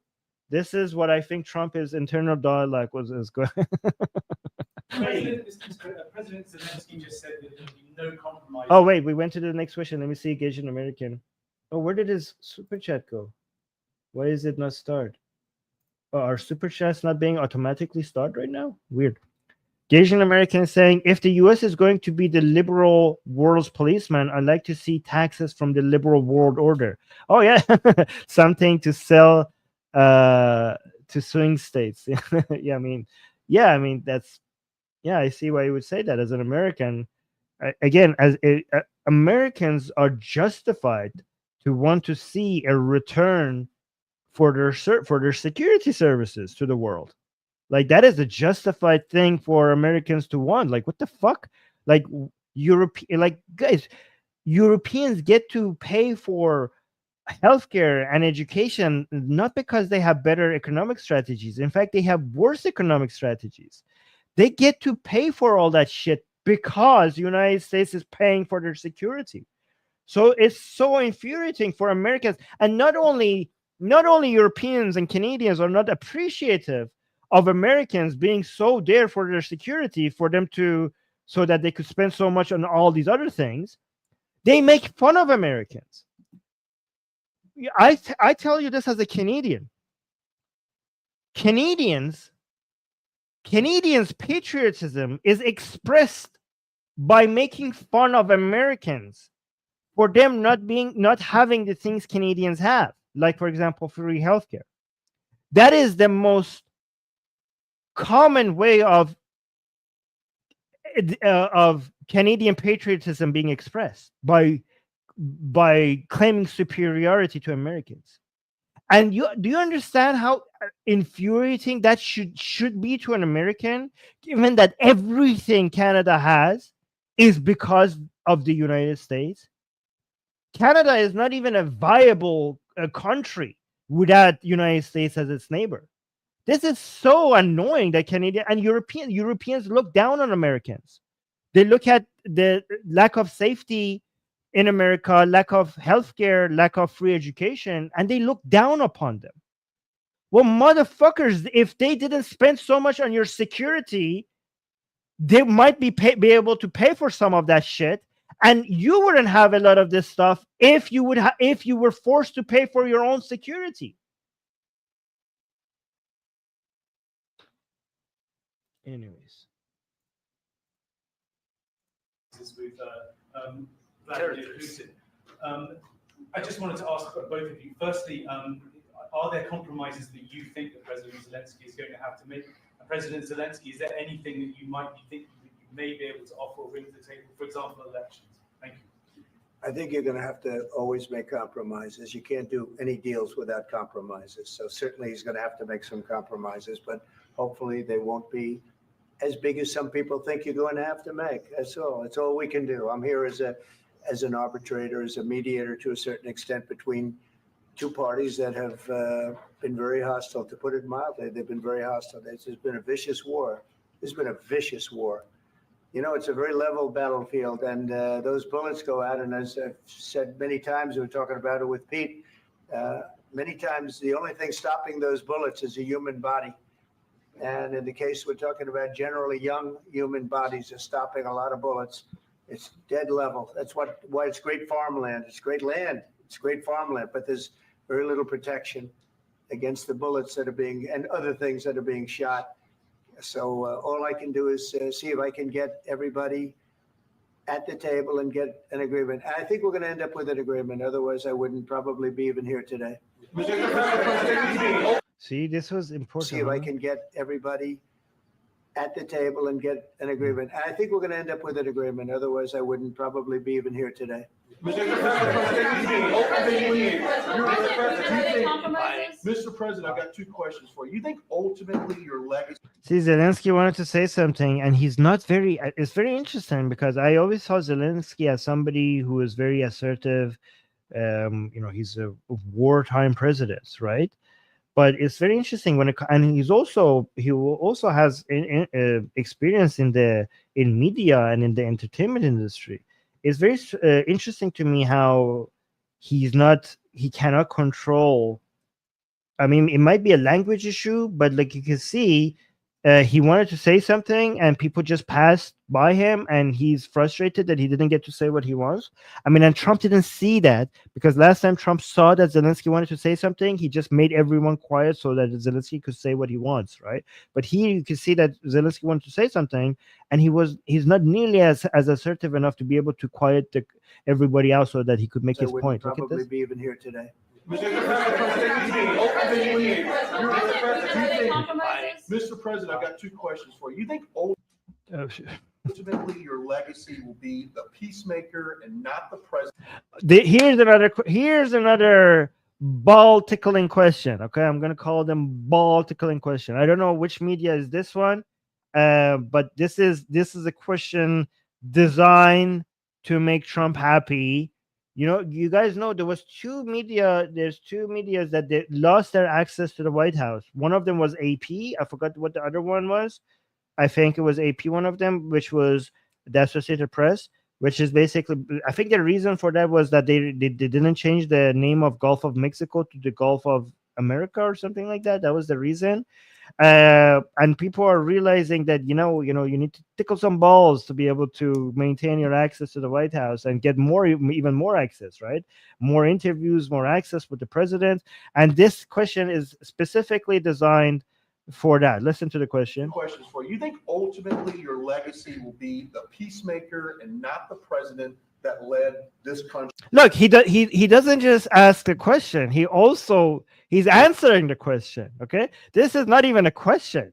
This is a statement. Look Your at this. legacy will be the peacemaker and not the president that led this country into another war and ended foreign wars. And I've got a question. I hope it will. I mean, I hope That this was not a question. This was a praise. I'm going to be remembered as a peacemaker. This would be a great thing if we could do this. I'm doing this to save lives more than anything else. Second is to save a lot of money, but I consider that to be far less important. So I hope I'm going to thank you, Brian, for that question. It was a nice question. See, thank you for that question, bro. And he knows, that Trump either like he's very media savvy, right? So he knows the media and he knows the journalist by name. And so if he doesn't know the journalist or which media is from, if the question is good, then he makes an effort to know them, right? The ones who ask questions that he likes, right? But he knows this guy by name and he appreciated it, and you're like, that was a very nice question. Any question that I get like this, it will be appreciated by Trump. Okay. So I hope I'm going to thank you, Brian, for that question. It was a nice question. I hope I'll be known and recognized as a peacemaker. This would be a great thing to solve. This is a very. But I also think that Trump, like, I know some anti-Trump people might hate me for saying this. I think he genuinely wants to be a peacemaker. He's not lying. Like, Trump might get a lot of things wrong, and he is a narcissist. To be quite blunt. Okay. But I mean, many successful people, you have to be narcissistic to be successful, to be honest, right? But to that degree. But when he says that he wants to bring peace and he wants to be known for bringing peace, he genuinely wants to actually cause peace. Like, he does actually want to stop wars. Like, that is not like a act. That is genuinely he wants that. Very dangerous situation. This could lead to a third world war. This was headed in the wrong direction. If this election were lost, if we didn't win this election, and we won it by a lot, that was a mandate. We won every swing state. We won the popular vote by millions and millions of votes. We won everything. the districts. You look at the areas of red. Take a look at a map. This was a big mandate, and this was one of the things I said we're going to get this thing settled. If we didn't win, I think this could have very well ended up in a third world war, and that. I completely disagree with him on that. Like, I think the Russia, so the Islamic Republic and Putin have showed their hands. You know, the Islamic Republic after October 7th showed their hands, and Russia after the invasion of Ukraine showed their hands, and they don't have the cards, right? They have demonstrated to be paper tigers. They're incapable of bringing world wars. I mean, who will join? Like people, when Israel was defending itself after October 7th, people were saying like, "Oh my God, this is going to get regional. Israel is going to go to war with the Islamic Republic, and this is going to be World War III." And like, World War III, who will join a war? If Israel and Islamic Republic go to war with each other, who's going to join that war to defend the Islamic Republic? How on earth is this going to turn into World War III? If anything, there's going to be more people supporting Israel than they say they are. Like, more countries are going to get united. And which country is going to come to the military support of the Islamic Republic? You think Russia is going to fight in a war for the Islamic Republic? You think China is going to fight in a war for the sake of the Islamic Republic? That is incapable of turning into a World War III. And it's the same thing with Russia. So people were so worried of the strength of the Islamic Republic's military before October 7th. Now after their performance, we saw that they are incapable. I mean, they are still very capable of being a huge nuance and causing a lot of security threats, especially to Israelis and the Iranian people. However, they are not capable of defeating their enemies. They're not capable of like annihilating Israel or United States, or they will be crushed if this was supposed to turn into a full front confrontational war between the Islamic Republic and its enemies. They will be annihilated. It wouldn't turn into World War III. It's the same thing with Russia. Russia is incapable of causing World War III, and they know it. That's why their nukes is not going to save them, because the day that they use not their tactical nukes, but they're actually, their nukes, they're real nukes. If the day that they use that is going to be their last day, like they know that would be suicidal. That would be the end of them. It wouldn't even be the beginning. It would be World War III for half a day. Okay? It would be World War III for half a day. It would be the shortest world war in like, okay, like, yeah, this is not gonna turn into World War or anything like that.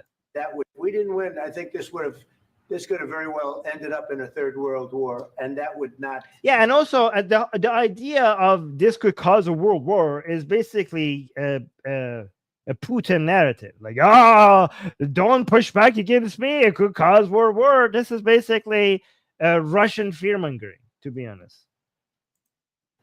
That would not have been a good situation. What was your second question? And my second question for President Zelensky: why don't you wear a suit? You're at the highest. Why don't you wear a suit? You're the highest level in this country's office, and you refuse. This was so pathetically disgusting and weird. So pathetically disgusting. Why don't you wear a suit? You're the highest level in this country's office, and you refuse to wear a suit. Just want to see people. Do you own it? How does he not know why Zelensky not wear a suit? How does he not know that? Like, can you like maybe Google it? I mean, do people still Google things, or is all Chat GPT and Grok and stuff like?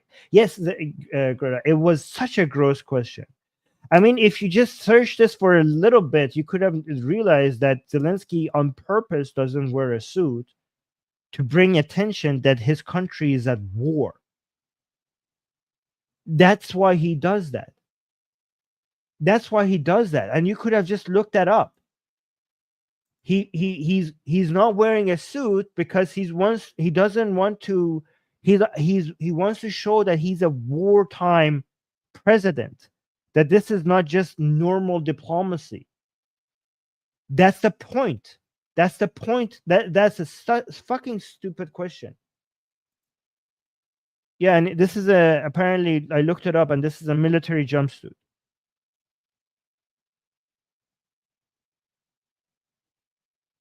Yeah, and also D is making a good point. Elon Musk was constantly went to the Oval Office, and he's there with he's making speeches next to the president to the whole country in the Oval Office wearing a T-shirt. So I don't know why he's saying that. Okay, but look at this. In this country, What was your second and question? my second question for President Zelensky, why don't you wear a suit? You're at the highest. I mean, to be fair to Trump later comes and defends Zelensky on what he's wearing. But Why don't listen. you wear a suit? You're the highest level in this country's office, and you refuse to wear a suit. Just want to see people. Do you own a suit? Yeah, problem. Do you look how insulting he's trying to be to the president of a country? Like this man is a representative of many Ukrainians who are looking up to this guy to come and try to figure out a way to get more defense for the people who are suffering under an invasion, under a bombardment of an aggressor that is bombing not just their military units but hospitals and kindergartens.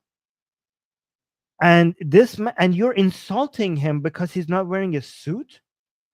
Like he's saying what you're wearing is an insult to the highest office in our country, because you're meeting with our president. But what the fuck are you talking about? You are insulting the highest office of a country that is suffering under an invasion.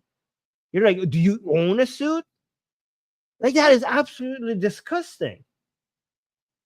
That is disgusting. How does he see what Zelensky is wearing as an insult to the highest office in the United States, and he doesn't see what he's saying to a president of Ukraine as an insult? Isn't what he's doing more of an insult to the highest office of Ukraine? That was absolutely disgusting. It was absolutely disgusting, and unfortunately, this man is not going to lose his access to the Oval Office because Trump likes this guy. But he does come and defend Zelensky's what Zelensky's wearing a little bit down. And a lot of people are thinking that he shouldn't, like, still, it's protocol to wear a suit, so he should have worn a protocol. I mean, may I introduce you to Churchill during World War II when he visited the White House? This is what he was wearing during wartime. Like, this is common practice. Look at this. Like, people never suggested. I mean, people don't suggest that Churchill. So this is the suit that Churchill wear every time during wartime. Look, this is what he was wearing when he visited the White House during war. This is what he was wearing.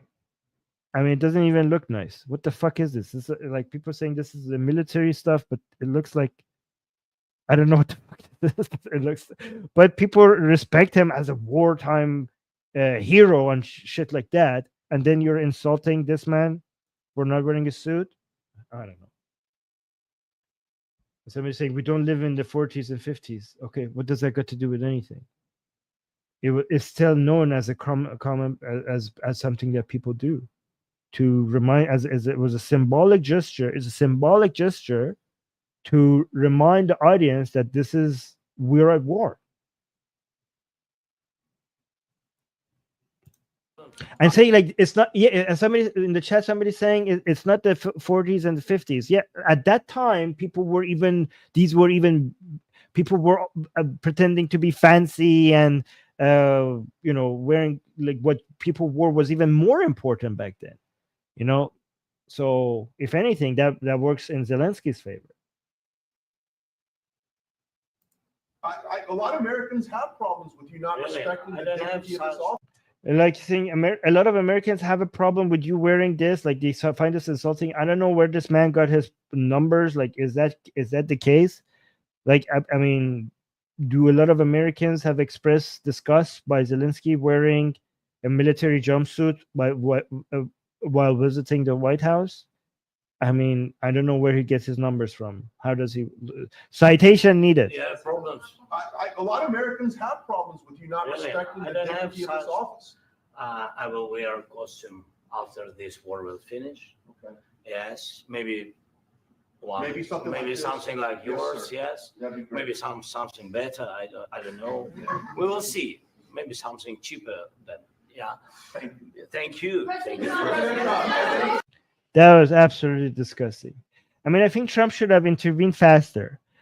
Trump eventually comes and says that, you know what, I actually like what you're wearing. Okay, that's good. But I think Trump should have intervened faster. Like, this is like, I think Trump likes that guy and he didn't intervene. Trump should have came in and said, like, what the fuck is that question? Like, what the fuck are you doing? Thank you, President Trump. You said yesterday that you have. Are you going to send more arms to Ukraine in case there's no peace? Yeah, we're gonna have arms to Ukraine. Okay, this was a surprisingly direct answer for Trump, which is actually a good.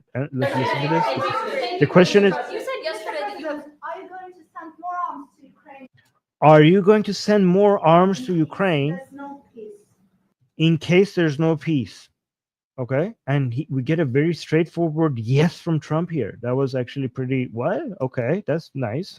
Yeah, we're gonna have arms to Ukraine. Yeah, sure. Hopefully, I won't have to send very much because hopefully we're gonna have it finished.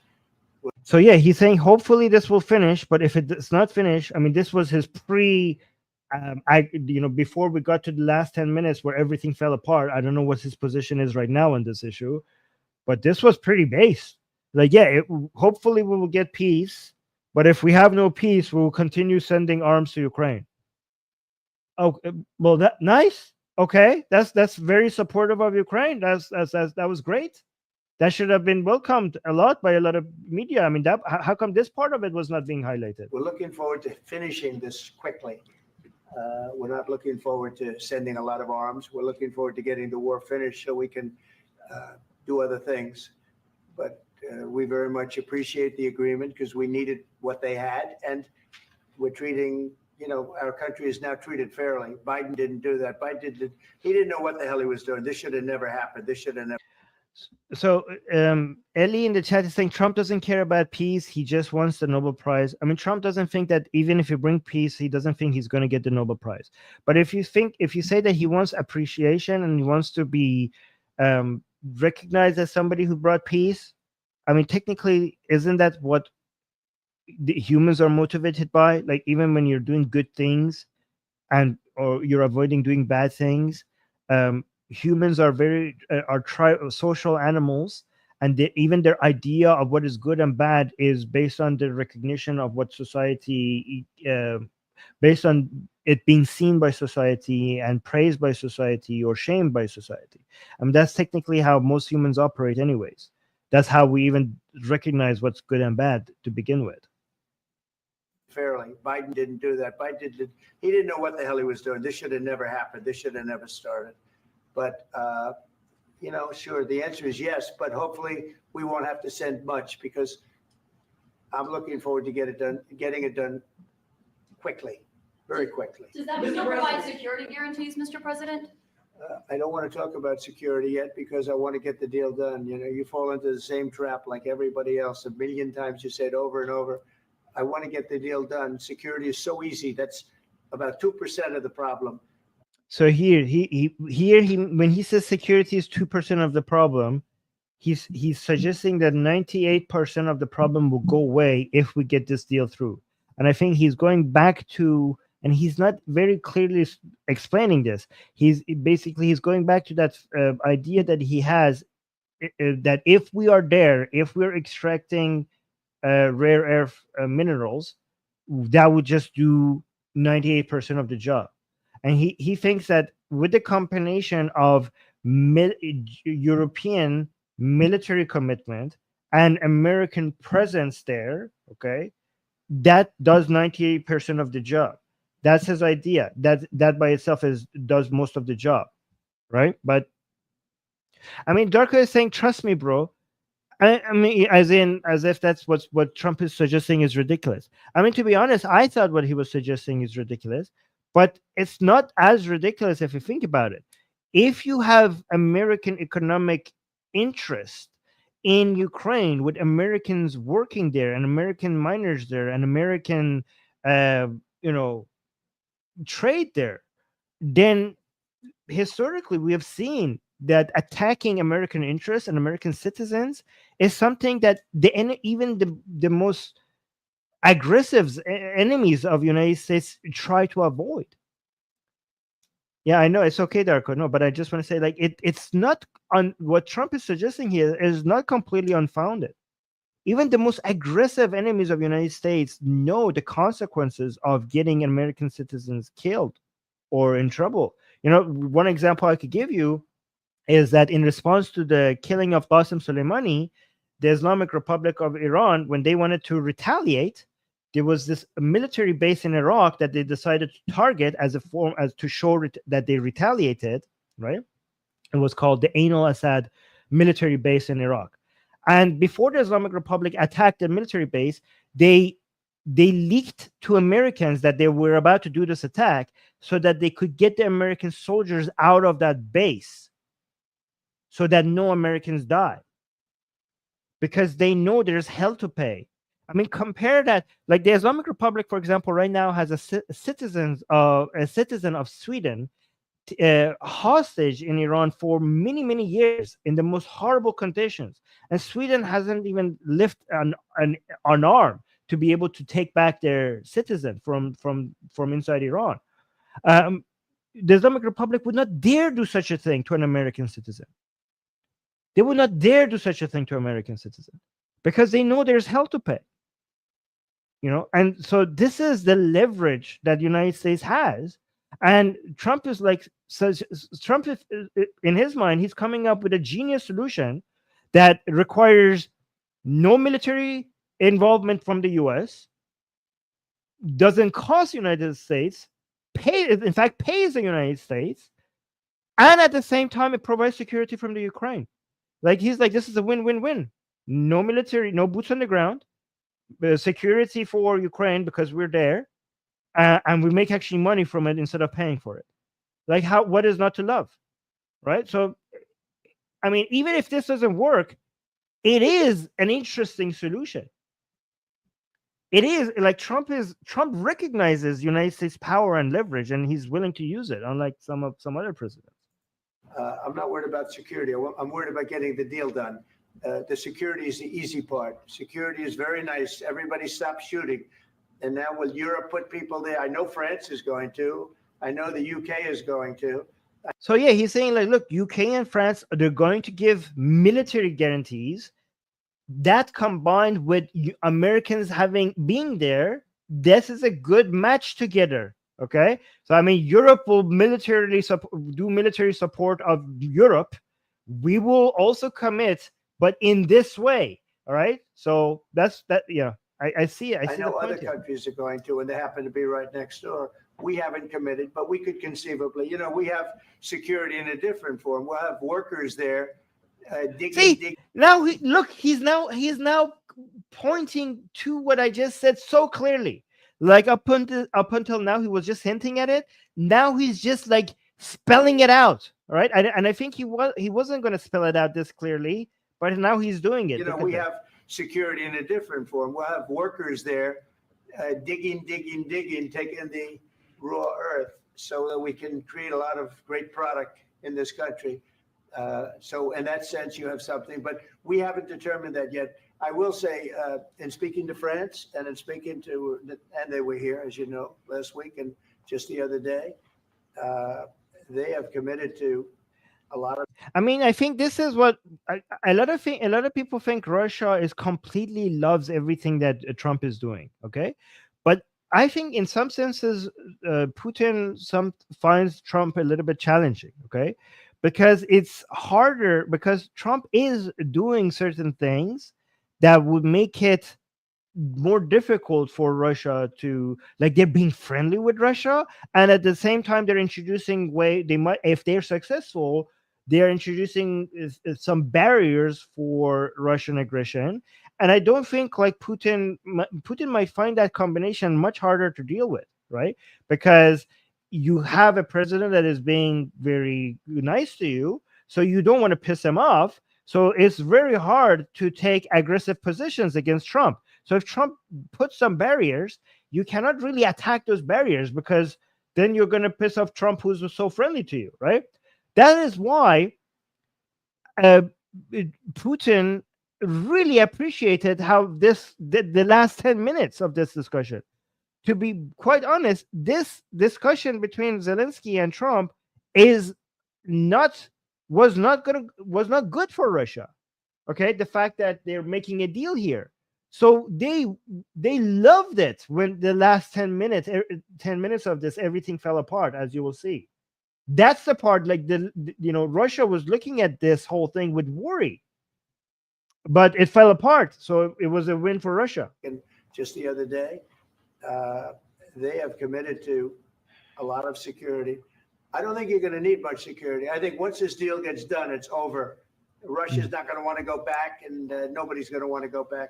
When this deal ends, I really believe this deal is going to be over. Yeah, please go ahead. Go ahead. Thank you. Mr. President, thank you.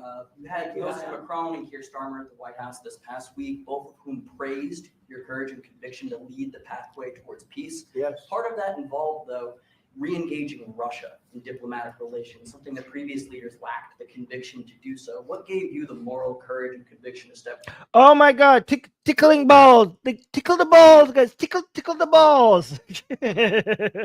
Oh, what gave you the moral conviction and courage? Oh my God! Just explain to us why you're so great. Oh, so amazing! Just please tell us, where do you get your greatness from, dear President? Who is this media? Who is this? Mr. President, thank you. You had Joseph Macron and Keir Starmer at the White House this past week, both of whom praised your courage and conviction to lead the pathway towards peace. Yes. Part of that involved, though, re-engaging Russia in diplomatic relations, something that previous leaders lacked the conviction to do so. What gave you the moral courage and conviction to step forward and lead Oh that? my God! Like, guys, this is such an important question. Okay, we're witnessing history. We're witnessing a seismic shift in global powers, and we need to know where Trump gets his moral courage. That's the question that we all need to have an answer to. Okay, Well, I sure, love let's this guy. Oh, see that exactly. Trump, like, mwah, Trump's like, oh, fantastic. These are the questions that I love. Okay, and let's see if he either knows the media people who ask these type of questions, or if he doesn't know, he has What to gave make you the me. moral He has to know. courage and conviction to step forward and lead that? Well, I love this guy. Who are you with? One American News, sir. Well, that's It's the OAN. Of course, it's One American News. Of course. Yeah, and he loves that movie. why I like him. One American News does a great job. I like the question. I think it's a very good question. It's a pathway to peace. It's a pathway to getting something solved. And I feel that as the head of this country, I have an obligation to do that. Plus, we're very much involved. We got involved. It's too bad we got involved, because there should have been no involvement, because there should have been no war. And there shouldn't have been October 7th. That would have never happened. As you know, Iran was broke. They had no money to give to Hezbollah. They had no money to give to Hamas. They were stone cold broke. And then under Biden, they became rich as hell. They went from no money to $300 billion in a period of 4 years. And they gave a lot of that money away, and you see what happened. And that's a real mess also that we hope to be able to solve. But I mean, he's not wrong about that, and he's not wrong. And technically, Biden is indirectly, partially responsible for October 7th, because the funding of that would not have been possible if Biden continued, Trump's maximum pressure policy on the Islamic Republic. If it continued during Biden's administration, October 7th would probably not have been possible. So, I mean, I cannot disagree. no, I appreciate your question very much. I feel I have an obligation to try and do something to stop the death. If I can answer. Yes, if I can answer, sorry. Go ahead. Please. Oh, wow, fantastic. Zelensky also raising his voice. more assertive here. Okay, that's good. Like, I need to answer. This is how you need to speak to make sure that people pay attention. If That's good. I can answer, yes, if I can answer, sorry, please, please. And I do like your clothing, by the way. Yeah, really? Even though I think he's a great guy, by the way. But I don't know if you two like. Like he wants to praise Zelensky, but he doesn't also want to attack his favorite journalists that ask him great questions, right? So like, you know what? I like your clothing. Not an attack on Brian, who asked me a freaking great question. Please don't take it personally, Brian. I want my ball tickling journalists around me. However, I like your clothing. Even though I think he's a great guy, by the way. But I don't know if you two like each other. But you know what? I think he's dressed. I like this guy. I think he's dressed beautiful. So So he was another opportunity. He was another opportunity for Zelensky to come and say, like, I appreciate that, President Trump. Okay, this was an opportunity for him to say that. Okay, appreciate you saying that, President Trump. But he doesn't. He goes on an attack on Brian. I have more serious things than answer on such Yeah, question. sure, I will Like, answer yeah, on look, more serious. instead of praising Trump, he wants to attack Brian for asking that question. I mean, his attack on that Brian guy is justified. Like, hey, I have more serious things to answer to, so fuck that guy, right? I mean, he's. I mean, I can't. That's a correct position to have, but again, I think it would have been more of a priority for you to be like appreciating Trump saying that right now. That's a Serious good question, statement. if I can. Yeah, so please, about security guarantees. MT is saying it was different journalist, ball guy plus suit guy. No, the suit question guy started with the ball tickling question and then went to his suit question. I remember that. He started with one of those ball tickling questions. And about just ceasefire. We can't just speak about ceasefire and speak. It will not work. Just ceasefire will not never work because I'm like a president. Oh yeah, this is the point, guys. Israelis in the chat. This is the point that we make here on this channel constantly about Hamas. Okay, and I don't know if people want to say like, oh, Putin and Hamas are not the same. I didn't say they're completely the same. On this point, they're the same. These are Hamas does not recognize ceasefire agreements. They just use it to regroup, to rebuild their resources, and then they violate their ceasefire. Okay, that's exactly what Putin does as well, right? So I think this is the point that what Zelensky wants to make. Okay, so when people tell us that, oh, we need ceasefire with Hamas, and we're like, no, we need to annihilate Hamas. I think Zelensky has this idea with Putin as well, and history is on both of these sides. Like, history shows Israelis are correct to recognize that ceasefire with Hamas is not. I mean, even if it sometime temporarily might be a solution to release some hostages, it's not a method for long-lasting peace. In fact, because we have to do ceasefires to release some of the hostages, then the war is going to probably continue much longer than it needs to, right? It's not a tool for peace, okay? And I think Zelensky recognizes the same thing with Putin. And So listen. about just ceasefire. We can't just speak about ceasefire and speak. It will not work. Just ceasefire will not never work because I'm like a president. I have this experience and not. So here's the thing. He's correct that ceasefire agreements with Putin doesn't work, okay? But again, he's wrong to say this right now because everything that Trump wants is a ceasefire, okay? And it shows in this discussion, we can see that you have failed to demonstrate to Trump how ceasefire and long-lasting peace are not the same thing. And when Trump is listening to you here, when you say ceasefire doesn't work, Trump is hearing, I don't want peace.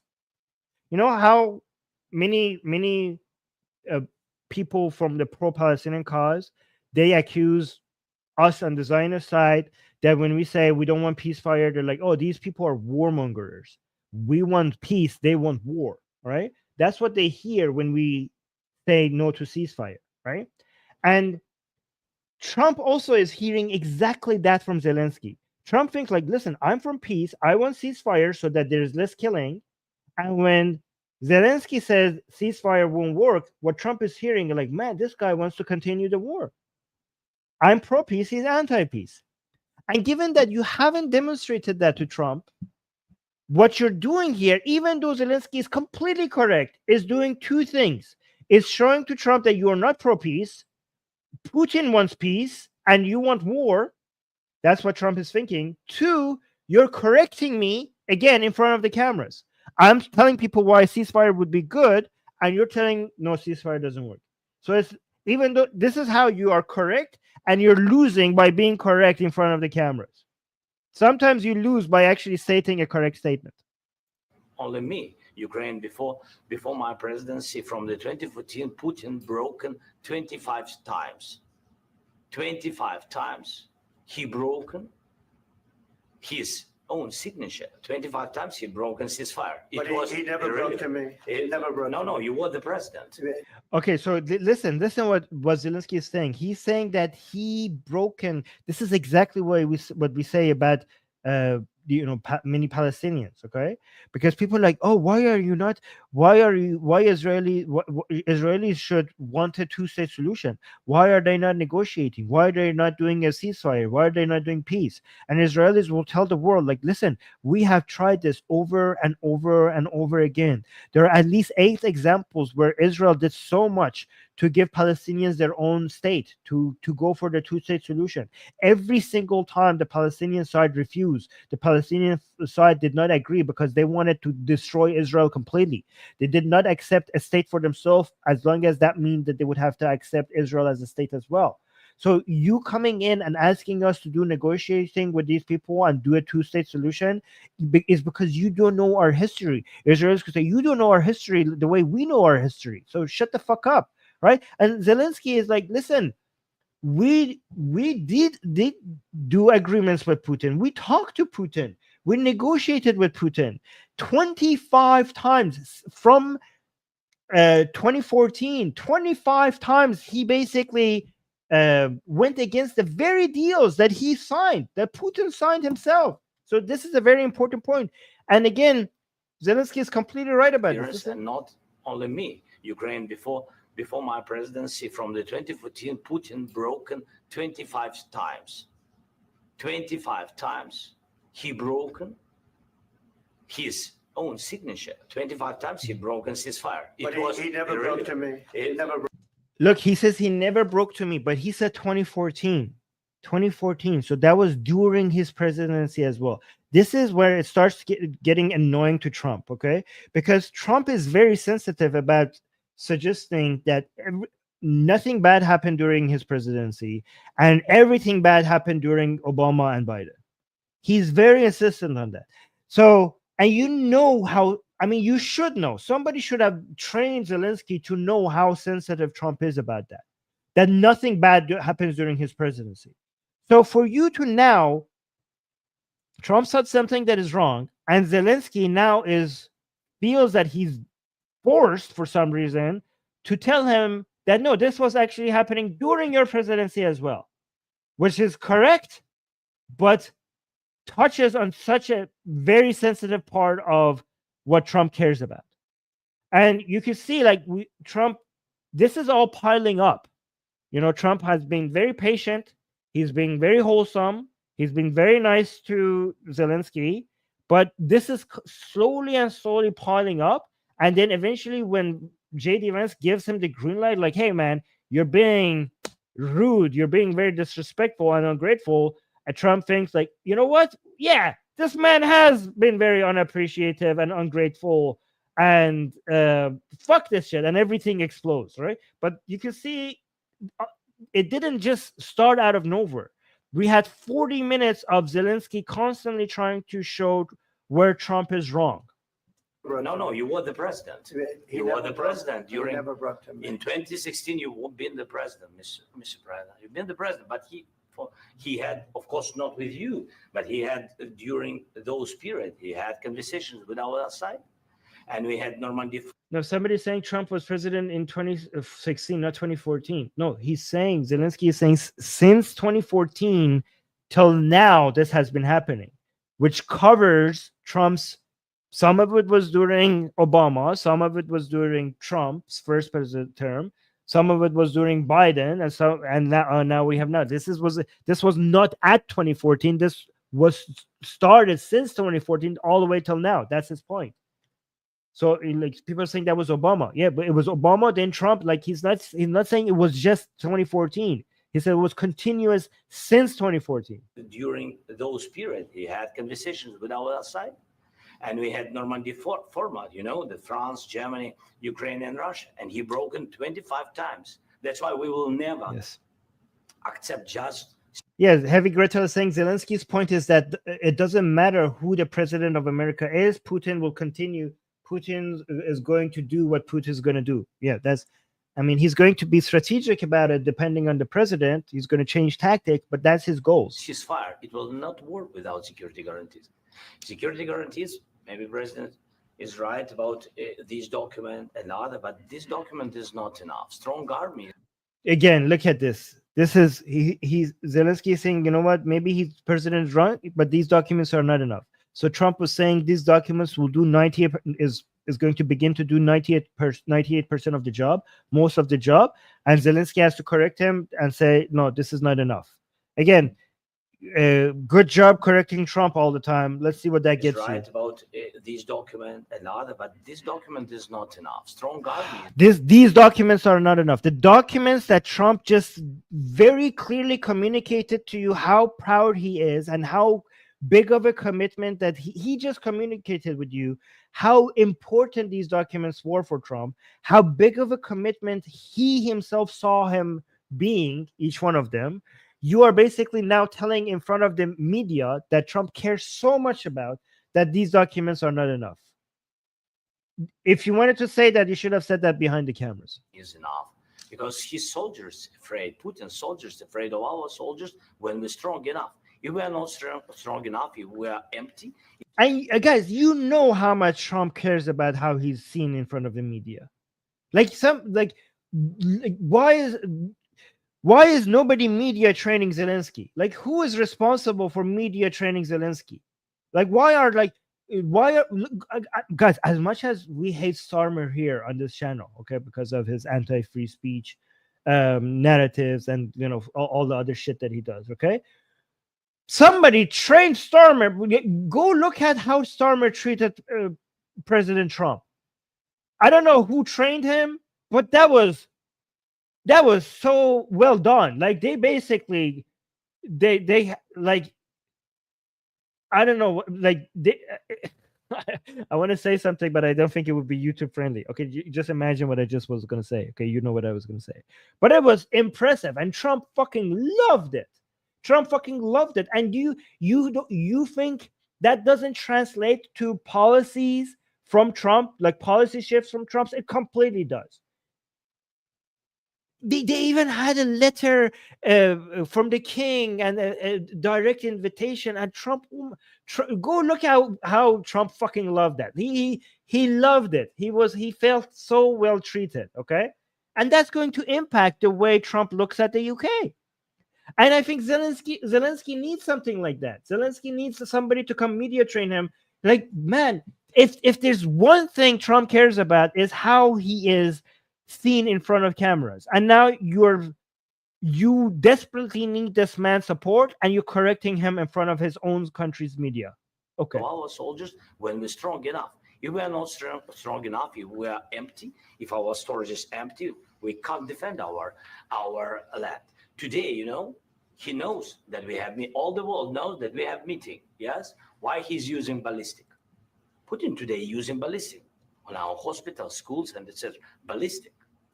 So he knows that we are here and that President Trump is really have goodwill to stop this war. And you hear now the president. So why he's using? So he doesn't want to stop. He doesn't want. But I hope that. So he's basically telling to Trump, it doesn't matter what you do. This man doesn't want to stop. Like basically telling Trump that you actually will not have that effect on him. President. So why he's using? So he doesn't want to stop. He doesn't want. But I hope that we will do it. Really, we'll do it. Security, when we speak about security guarantees, The thing Zelensky should have understood that even if what he's saying is true, the thing is that the deal that you have in front of you, the papers that you have in front of you, are not going to get any better, right? This is the most you could have gotten out of the United States. So what was the point of all of this? You risked getting everything that you could have got from the United States. and the Europeans are ready for contingents, they need USA backstop. If there will not be United States, we will not never have any contingents, strong contingents from the Europeans, because they don't want to divide alliance connection between the United States and the main and strongest ally and Europeans. And this is crucial. This is important. That's what we want to speak about very much. This is very important. And air defense. So air defense, really, we have big deficit with all these systems, and we need to provide this. We need it very much. Otherwise, Putin will never stop and will go further and further. He doesn't want. He hates us, you know? It's not about me. He hates Ukrainians. He thinks that we are not a nation.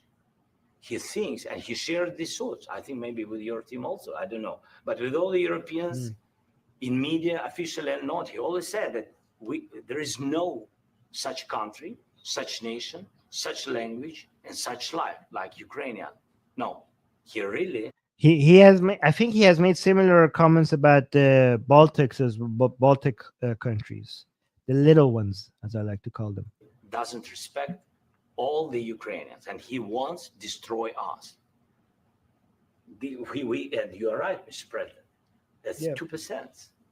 Yeah, so Putin has made it almost very clear. I mean, even if some people think that it's an exaggeration that he also wants to take over Poland and the Baltics and maybe other places and Georgia, some people might suggest that's an exaggeration. Even if that's an exaggeration, which I don't know if it is, but the idea of him wanting to take over all of Ukraine and him being very determined to eventually do that, that is not an exaggeration. Like, he has made that almost 100% clear. Okay, so I don't know what Putin thinks. I mean, what Trump thinks that is going to happen, that Putin is going to change. I mean, he thinks this is his main destiny to bring back, the Soviet Union. I mean, not the Soviet Union. He doesn't like the communist nature of the Soviet Union, but at least the Russian Empire. This document, maybe other documents, it's a very good start, very good, but it will not enough to stop this person. Should Russia pay to rebuild Ukraine? Mr. President, under these Should Russia pay to rebuild Ukraine? They have to pay. This is the rule. This is rule. Oh, we got 2 super chats. MT is saying different journalists, both with OAN. Yeah, I didn't say that there were 3 ball tickling journalists. I was just saying that was one of them. Okay, because that was the person that had 2 questions.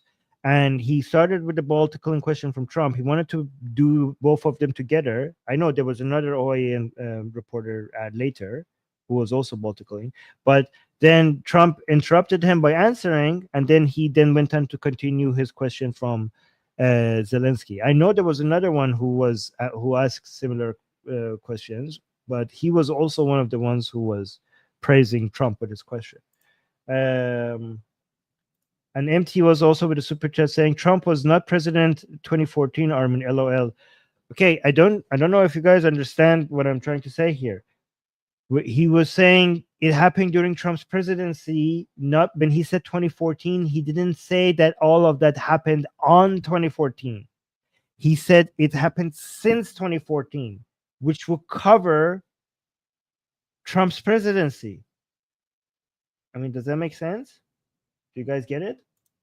Since 2014, not on 2014. Like, are we on the same page now?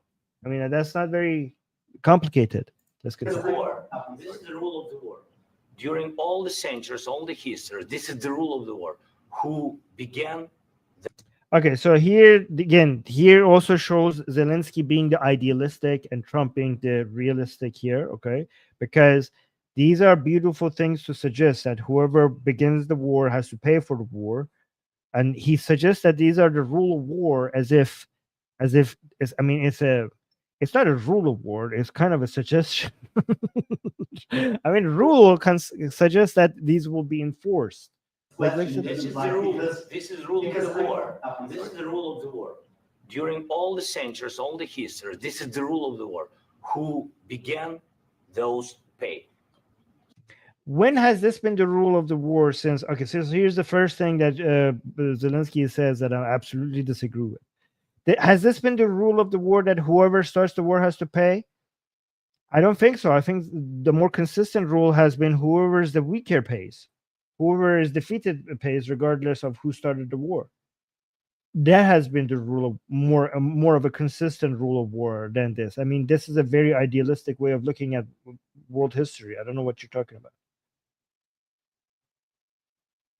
Yeah, Behnam is saying the rule of war is that if you don't have soldiers, you have to surrender to your people. Don't die. But Zelensky doesn't understand.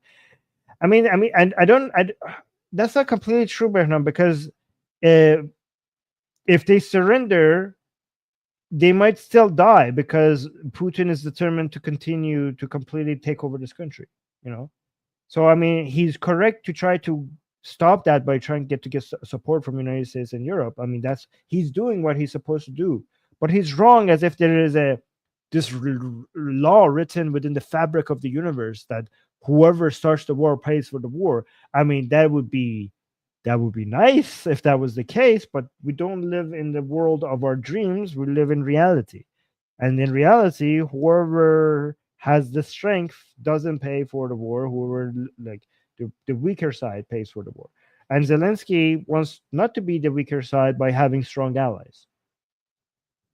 So he kind of understands that this is a game of strength, not a game of idealistic rules, by trying to get powerful allies. That's why he wants powerful allies. This is the rule. Putin began this war. He has to pay all money for innovation. He has to. But to get powerful allies, okay, so Zelensky is right to suggest that I need to try to get these powerful allies so that so his country doesn't get completely destroyed. He's right to do that. What he's wrong is that he sometimes talk as if this is their duty instead of making it more clear what is in their interest.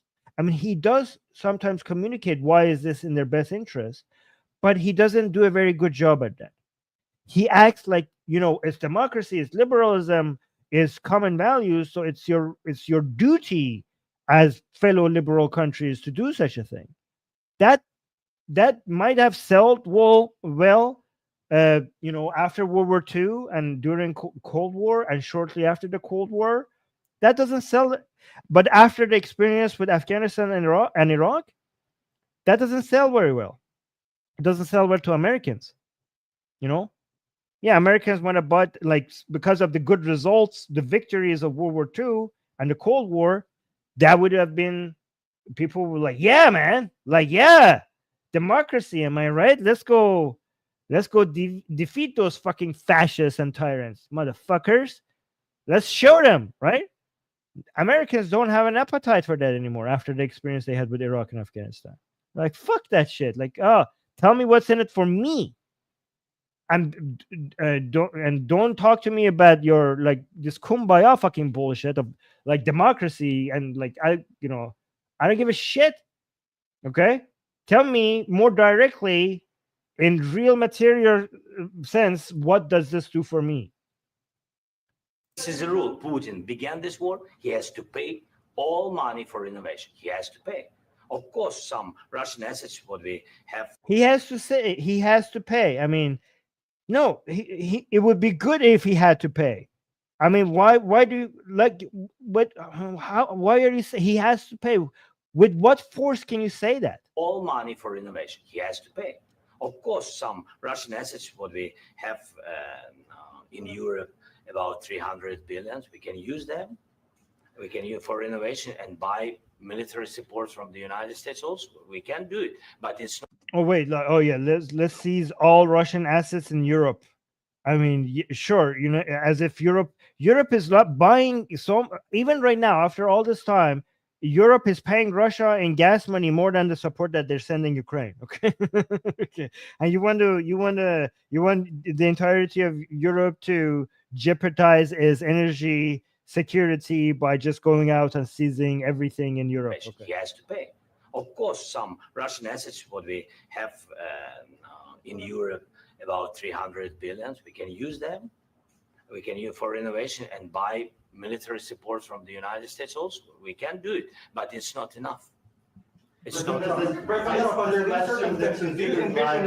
This is why Europe might get very close to China in the future. Okay, because you can see Russia and United States and Saudi Arabia are close. You know, Saudi Arabia with the US and Russia are getting closer with the US. So this leaves Europe out of the energy play, right? Because these are Russia, Saudi Arabia, and United States. You know, these are the biggest, you know, some of the biggest heavyweights in the energy, and Europe is basically being left out, especially given how reliant they were on Russian gas, right? So they're looking for alternative sources of energy as much as they possibly can. And guess what? Guess who's the #1 country when it comes to alternative energies, including solar panels? It's China. It's China. Okay. So as United States is going to focus more of its aggression against China and supports Europe less on Russia. Okay, so Europe might also be tempted, as they have been already before this. They have gotten closer to China, but this might even accelerate that, to get Europe closer to China. So we used to have United States and Canada and Europe and Australia and all these, Japan and South Korea on one side, these called liberal countries, and then on the other side we had countries like China, Russia, North Korea, the Islamic Republic of Iran. You saw like these are on one side, these are on the other side. But now this dynamic is a little bit changing a bit. We have Europe and China might get, if things keep continuing in this direction, Europe and China might get closer together, and United States and Russia might get closer together, and there's more of a divide between United States and Europe. And also United States is trying to take Russia away from China. All right, like, so it's bringing Russia closer to United States instead of China. So we'll see how that goes. Because I want to know. Carl is asking me, Armin is a Trump fanboy. Guys, you should be. I hope people appreciate how objective I'm trying to be.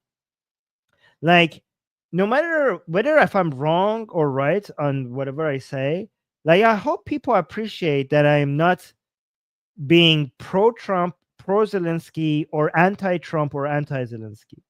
Like, given how many times how many times I criticized Trump and defended Trump, and how many times I criticized Zelensky and defended Zelensky. Crossing, just kidding, yeah.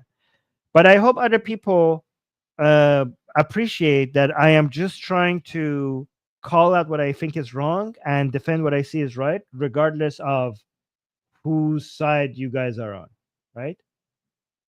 Thank you, Tony. I appreciate that. Yes, wait 1 second. I asked this question that you didn't like because I wanted to know if you want to position yourself in the middle between Russia and Ukraine, or on the Ukraine's. No, I'm in the middle. I want to solve this thing. I'm for both. I want to get it solved, and it's wonderful. So this might infuriate a lot of liberals. Okay, so liberals look at this and be like, what the fuck? We have Russia, which is an anti-liberal country, and we have Ukraine, which is basically a U.S. ally, and United States saying, like, I don't want to be pro-Ukraine or pro-Russia. I want to be the middle guy. Like, this is a major shift in how U.S. does politics. Like, Ukraine is our major ally, and Russia is not. So you are not pro on the side of our ally. You're the middle guy. And some people say, like, he's not even the middle guy. He's actually pro-Russia. Okay, so this might. This angers a lot of us liberals. Like, what the fuck? But at the same time, Trump himself sees this. The way Trump looks at this, like, I don't care about how politics was done before. If you want to deal with Putin, you have to be the middle guy. Like, what are you supposed to do? Like, I mean, Trump recognizes how Putin operates because he sees a little bit of himself in Putin. Okay, he knows that he recognizes that for people to get what they want from himself, they need to tickle his balls. And he sees Putin similar to himself. And like, we need to tickle this man's balls. I know that because I am somebody who requires ball tickling. Okay. And I recognize that. So we need to go tickle this man's balls, and or else we're not going to get anything. All right. So as a as an expert in ball tickling fields, let me tell you guys that we cannot be on the side of Ukraine and against Russia if we want anything to happen. Okay, so that's how Trump sees this. To speak badly about somebody else, but oh yeah, he's actually spelling it out right here. Listen, I'm for both. I want to get it solved, and it's wonderful to speak badly about somebody else, but I want to get it solved. If we can solve it, great. If we can't solve it, they're going to have to fight it out, and who knows what's going to happen. Yeah, so like the MAGA position is like, you know what? You guys are saying Putin is evil. Okay, yeah, Putin is evil. Is he a murderer? Was he the aggressor? Did he kill so many children and so many elderly? Is he just pure evil? Sure. Putin is pure evil. In fact, we agree. Okay? But what are we going to do about it now? Okay? Like, are you guys, let's go tell Putin how evil he is. What has that done for you guys for the past couple of years? You know? Let's try a different tactic. That's what they suggest. But the other side might say, like, what has that done for us? The fact that Ukraine is, because a lot of people suggest that this has been a useless war from both sides, and things haven't changed for a while. So this was useless, not from the Russian side, not just from the Russian side, but also from the Ukrainian side, because Ukraine has lost as well, because Ukraine hasn't been able to defeat Russia. But that's unfair to Ukrainians, in my opinion, because the fact that Ukraine is still standing is a victory, in my opinion, because people think that Russia lost, but also Ukraine lost as well, because Ukraine hasn't been able to defeat Russia. But look how the standards have changed, because when Russia attacked Ukraine, the idea was that they would just swallow the whole thing whole within a week or so. The fact that Ukraine is still standing, based on the standards, our understanding at the time, this is what victory looks like. The fact that they're still existing. Anyways, let's continue. But I want to see it get solved. May I follow up? One more question about U.S. troops in Europe.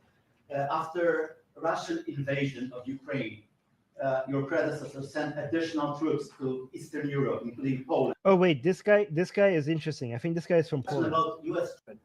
But I want to see it get solved. Listen. May I follow up? One more question about U.S. troops in Europe. After Russian invasion of Ukraine, your predecessor sent additional troops to Eastern Europe, including Poland, my country. Are you committed to keeping these troops on the eastern flank of NATO in the future? I'm very committed to Poland. Yeah, this is very interesting, because Trump comes and he's like, he loves Poland, which is kind of confusing for people in Poland. Okay? Because people in Poland fucking hate Putin. Okay, like the Polish have been, rightfully so, have been feeling the threat of Russia more than almost anyone else. Like, when it comes to the Russian threat, there are very few people other than Ukrainians who understand how big of a threat Russia is to Europe more than the Polish. And the aggression that the Polish have against Russia and is through the roof. Like, these people have no chills when it comes to Russia and Putin. These people are, their arms to the, they are so aggressively building their military, so aggressively, right? Because they're just ready. They're so correctly, they recognize how big of a threat Putin is.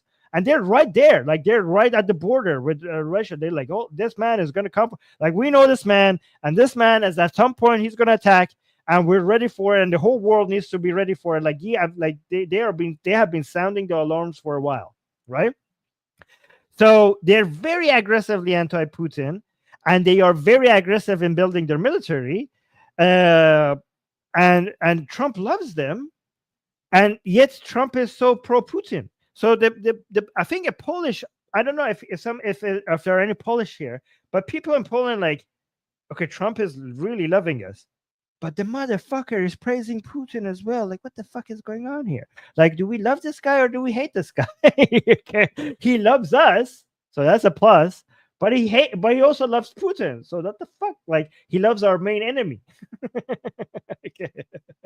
So it's a bit confusing. But the reason Trump loves Poland, it seems, is because they're doing exactly what Trump wants the rest of Europe to do. Like, they're arming themselves, they're building their military, they're aggressively investing in their military, and Trump wants that for the rest of Europe, and that's why he loves Poland. They're like, yeah, that's what the rest of Europe should do. In the future, I'm very committed to Poland. I think Poland has really stepped up and done a great job for NATO. They, as you know, they paid more than they had to. They are one of. I think they are at 4.1 of their GDP investing in their military, which is kind of more than double many European countries, right? Is that am I correct, guys? Like, they're basically close to the 5%, the crazy 5% that Vance suggested in Munich. They're basically getting close to it, which is pretty high, guys. 4.1% is very high. Is it 4.1%? I don't know if I got the wrong number, but I know it's like much higher than many countries in Europe. A great job for NATO. They, as you know, they paid more than they had to. They are one of the finest groups of people I've ever known. Yeah, more than they had to, because the requirement from NATO is 2%, which many European countries were not meeting until recently. I think some of them are still not meeting that. And they're basically way above what was required for being part of NATO. I'm very committed to Poland. what about Baltics? Poland's in a tough neighborhood, you know. What about the Baltics? The Baltics, they got a lot of. It's a tough neighborhood too, but we're committed. We're going to be very committed, and we're committed. I don't know why he didn't comment much about the Baltics. Maybe he wasn't very well informed about the Baltics. Yeah. To NATO. But NATO has to step up, and the Europeans have to step up more than they have. And I want to see them equalize, because they are in for far less than we're in, and they should be at least equal. You understand that? Why is the United States, we have an ocean in between. Why is the United States in for so much more money? And so a lot of people might think like there is not an ocean between you. Some people might point out like, don't you share like technically a border with Russia from the other side? But the point is that that whole area is such a frozen. There is no maneuvering in that area, right? Like, I mean, it's going to melt at some point, maybe, and that would change the whole military calculation. That is one of the reasons why Trump wants Greenland, because all that ice, once it melts, the water pathways will open, and that's going to be very important for access to minerals, access to natural resources, trade routes, and also military routes. So when he says there's an ocean between us, some people might criticize him and say, well, motherfucker, from United States, actually from the other side shares a border with Russia, but technically there is no military maneuvering from that side, okay? Until global warming melts all that ice around there. other things as Europe. With that being said, and as you said, they've also been obviously very helpful, but we have put in far more than they have. And I think they should equalize. Mr. President, Please, go ahead. About the agreement again today, what changed between the first time that Secretary Bessent gave President Zelensky the agreement and today for the signing? We made a deal. So What was the I'm just, deciding factor? I'm a business person. We made a deal. That's what changed. Oh, I didn't think we were going to make a deal. And we ended up making the deal. So that changed. Mr. President, what and how do you envision a trilateral summit with President Zelensky and Putin? I don't know, under but these well, they circumstances? don't like each other. I can tell you that. Okay? They do not like each other. It's not a love match. And it's unfortunate. That's why you're in this situation. The United I mean, he's again Trump is this is annoying when Trump says that they don't like each other, as if it's like he's both siding it. I mean, one side like doesn't like the other side. But let me see what the question, Mr. President. Like, And look at we this. ended up making the deal, so that changed. Mr. President, what and how do you envision a trilateral summit with President Zelensky and Putin? I don't know, but it's, Yeah, so when he says they don't like each other, I mean, Putin doesn't like the Ukrainian side because his vision of history, wanting to bring back the Russian Empire, doesn't recognize Ukraine to be an actual nation, doesn't even believe Ukrainian people to be a thing, to even exist, and he just wants to correct that. He wants to basically destroy the very idea of Ukrainian. So basically, this is like a fascistic fucking tyrant with his empire ambitions on one side. And the other side doesn't like Putin because they were invaded by him, because he needlessly killed so many of their citizens and their children. Because, like, so these are not the same. Like, he says, like, oh, they don't, Trump is like, oh, they don't like each other. And that's unfortunate, as if they are equal, like the hatred is equally unjustifiable from both sides. President, what and how do you envision a trilateral summit with President Zelensky and Putin? I don't know, under but these it's, well, circumstances? they don't like each other. I can tell you that. Okay? They do not like each other. This is not a love match. I mean, this must be infuriating to Zelensky to hear. But again, Zelensky has to know his place and realize the situation that he is in, and just, you know, take it. Unfortunately, he should just accept that this is happening. But he can't. I mean, I understand why he can't. I mean, this man has directly witnessed his fellow countrymen, his citizens, the children of his country being torn into pieces in unbelievably high numbers, and he was there for it from the beginning. So I can see why this would get on Zelensky's nerve. But again, if you want to be realistic, this is how this man thinks. Understand that you need him. Understand him that he's much more powerful than you, and just he's getting on your nerve. But don't get on his nerve. He can afford to get on your nerve. You cannot afford to get on his nerve. This is what Zelensky should have understood. And it's unfortunate. That's why you're in this situation. The United States should not have allowed this to happen. Okay? The United States, run by a man that didn't know much, I'm going to be very nice, run by an incompetent person, very incompetent person, should never have allowed this to happen. I've stopped wars. I've stopped many wars. My people will tell you, I stopped wars that nobody ever heard about. I stopped wars before they ever started. You can look at some of, I could give you a lot of nations that would tell you right now they were probably going to war. I could tell you right now there's a nation thinking about going to war on something that nobody in this room has ever even heard about. Two smaller nations, but big, still big. And So apparently there were two smaller nations that were about to go to war, but they haven't because of Trump, and we have no idea. Is this a top secret situation? No, none of us have ever heard about this, and it hasn't leaked to the news. That's a bizarre statement to make. I think I've stopped it, but this should have never happened. Which two countries is he talking about, and how is everyone unaware of this? This is weird. About sorry, just a second.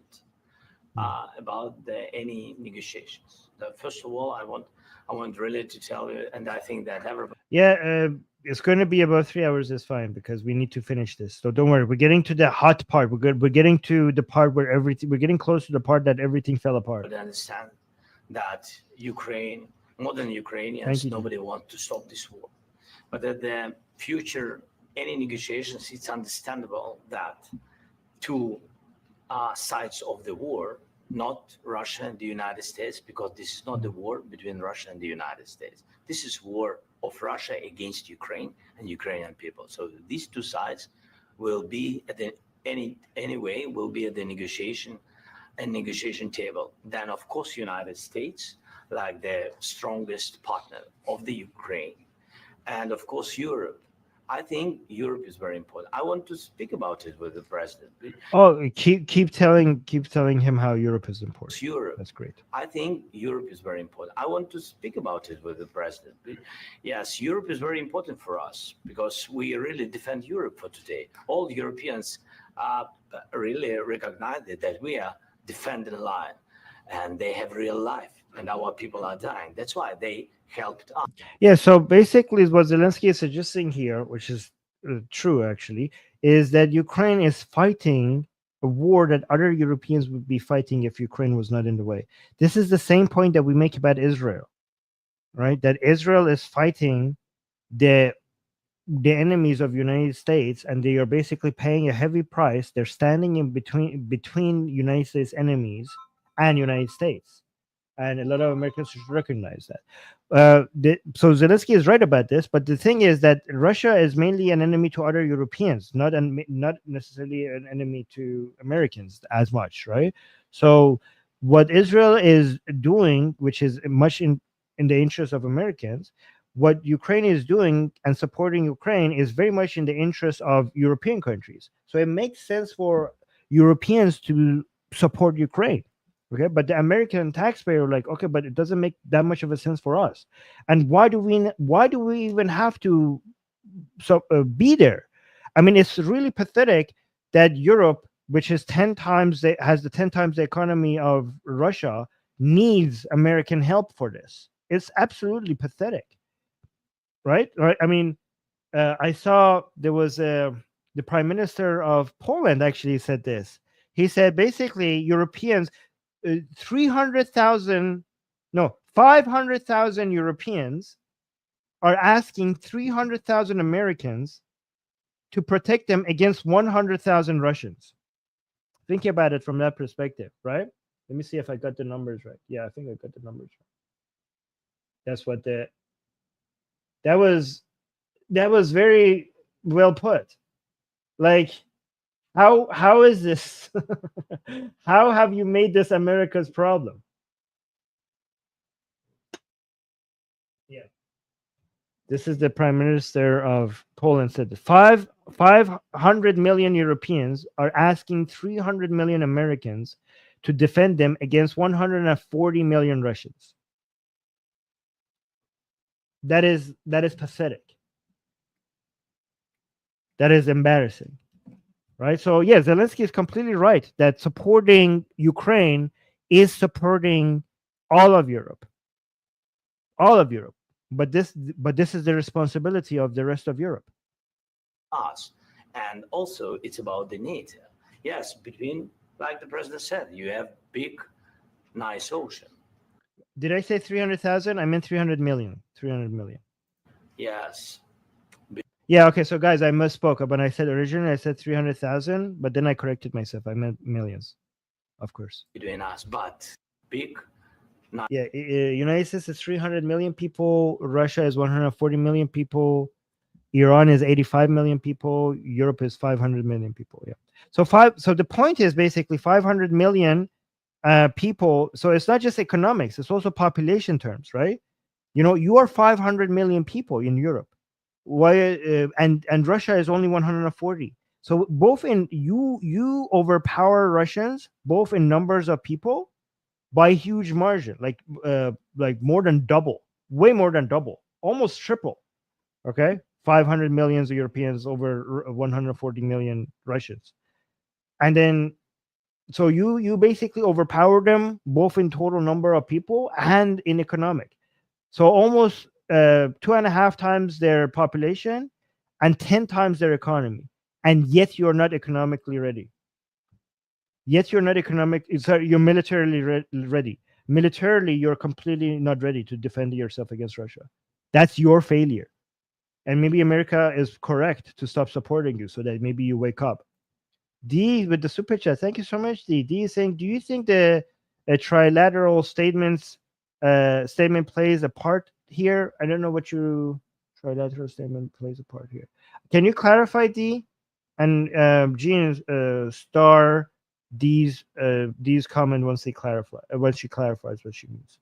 I'm not exactly sure what you're pointing to here. Do you think the trilateral statements play a part here?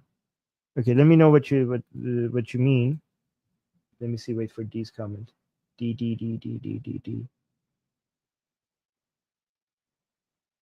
Okay, let's continue. About the need. Yes, between, like the president said, you have big, nice ocean. Yes, between us. But if we will not stay, Russia will go further to Baltics and to Poland, by the way. But first to the Baltics. It's understandable. Okay, but again, he might be right about this, but why is that America's problem? Okay. So he's saying that if Russia will go all the way to the Baltics and then Poland. Okay. I always thought it would be first Poland, then the Baltics, right? But sure, whatever. But why is that America's problem? Go further to Baltics and to Poland, by the way. But first to the Baltics. It's understandable for them because they've been in the USSR, you know, they've been one of the republics of the USSR, and Putin wants to bring them back to his empire. It's a fact. And when he will go there, if we will not stay, you will fight. Oh, so that's what D is suggesting. D was talking about the 1991 agreement for security from the US when Ukraine gave up nukes. Okay, so that's a very good point, D. The thing is that those 99 agreements was in exchange for US security assurance, but it wasn't in exchange for US security guarantee, because a lot of people think like, oh, we cannot trust America because in 1991 Ukraine gave up its nukes and got security guarantees from the United States against Russia, and now United States is not backing Ukraine like as aggressive. Like if you don't support Ukraine against a Russian invasion, that is a violation of that agreement, and that shows that United States is not trustworthy. But actually, once I looked into it, there's a difference between security guarantees and security assurances. The short explanation is that in that agreement, United States never actually agreed that they're going to attack Russia if Russia attacks Ukraine. And like for example, parts of the agreement was that they would recognize Ukraine's border integrity and them being an independent nation state, but there was no security guarantees part of the deal. So the United States is not violating that agreement. That was never part of the agreement. So there's that. Yeah. One of the republics of the USSR, and Putin wants to bring them back to his empire. It's a fact. And when he will go there, if we will not stay, you will fight. Your American soldiers, it doesn't matter, do you have ocean or not, your soldiers will fight. So look, here Trump is nodding, but Zelensky makes this point again one more time, and at that point Trump like really lashes out on him. But he's making the exact point. He's saying that you having this ocean between yourself and Russia, it's not going to matter. You're going to feel the effect. Okay. But it's interesting that Trump here, he's just nodding, while the exact same point after J.D. Vance speaks, the exact same points actually triggers Trump. It doesn't matter. Do you have ocean or not? Your soldiers will fight. Mr. President, would you be willing to? Your soldiers will fight. So Zelensky's idea is that United States will have to commit with boots on the ground once Russia comes and invades Poland or the Baltics. I mean, all the three Baltics, I mean, technically, he thinks that is true because Poland and the Baltics are part of NATO. So the US will be obligated to put boots on the ground or become militarily invested once that happens. So it's like you Americans, like he's basically saying your Americans could be just like, oh, this is fucking great. We have an ocean between us. So why is this our problem? This is your problem. But given that Putin, after Ukraine, he wants to go for the Baltics and Poland, if you do not defend Ukraine, so he's saying basically, he's kind of suggesting that you're actually saving money right now by supporting Ukraine. Because right now, you could support Ukraine with weapons and money without actually having your own military involved. And by stopping Russia, you're avoiding a scenario where the cost to you would be astronomically higher. Like, so dear American taxpayer, please understand that you're actually saving money by supporting Ukraine. Because once Russia takes all over the Ukraine, the investment, the amount of the cost to you will be astronomically more eventually, right? Given that you would have to be militarily involved in defending NATO countries. I mean, that was part of your agreement. That was part of the legal obligation as being part of Article 5 of NATO and whatnot. And then, but the Americans could be like, oh, really? Well, how about we just leave NATO then, right? Like, nobody, we're not actually required legally to stay in NATO. We could as easily just leave NATO. So if you think that this will be our problem, for sure, even though there's an ocean between us, because we have to put boots on the ground. But what if we just say, like, okay, then fuck NATO, we're out. That's what a MAGA voter might say. To visit Ukraine, maybe Kyiv or Odessa, which is going to be a third year of the Black Sea. It was And this talk that I just mentioned is why Europe is like, holy fuck, NATO is not reliable. We need to have a European army independent of United States. And finally, like, I mean, at least the silver lining of all of this discussion is that Europe is like maybe waking up. I mean, even if they're waking up, I don't know how they're going to pay for all this shit. The only way that all of this shit could be paid is for them to just come out of their welfare economic system, stop flirting with socialism. That's the only way they could ever pay for this shit. So, and I don't know if the European citizens have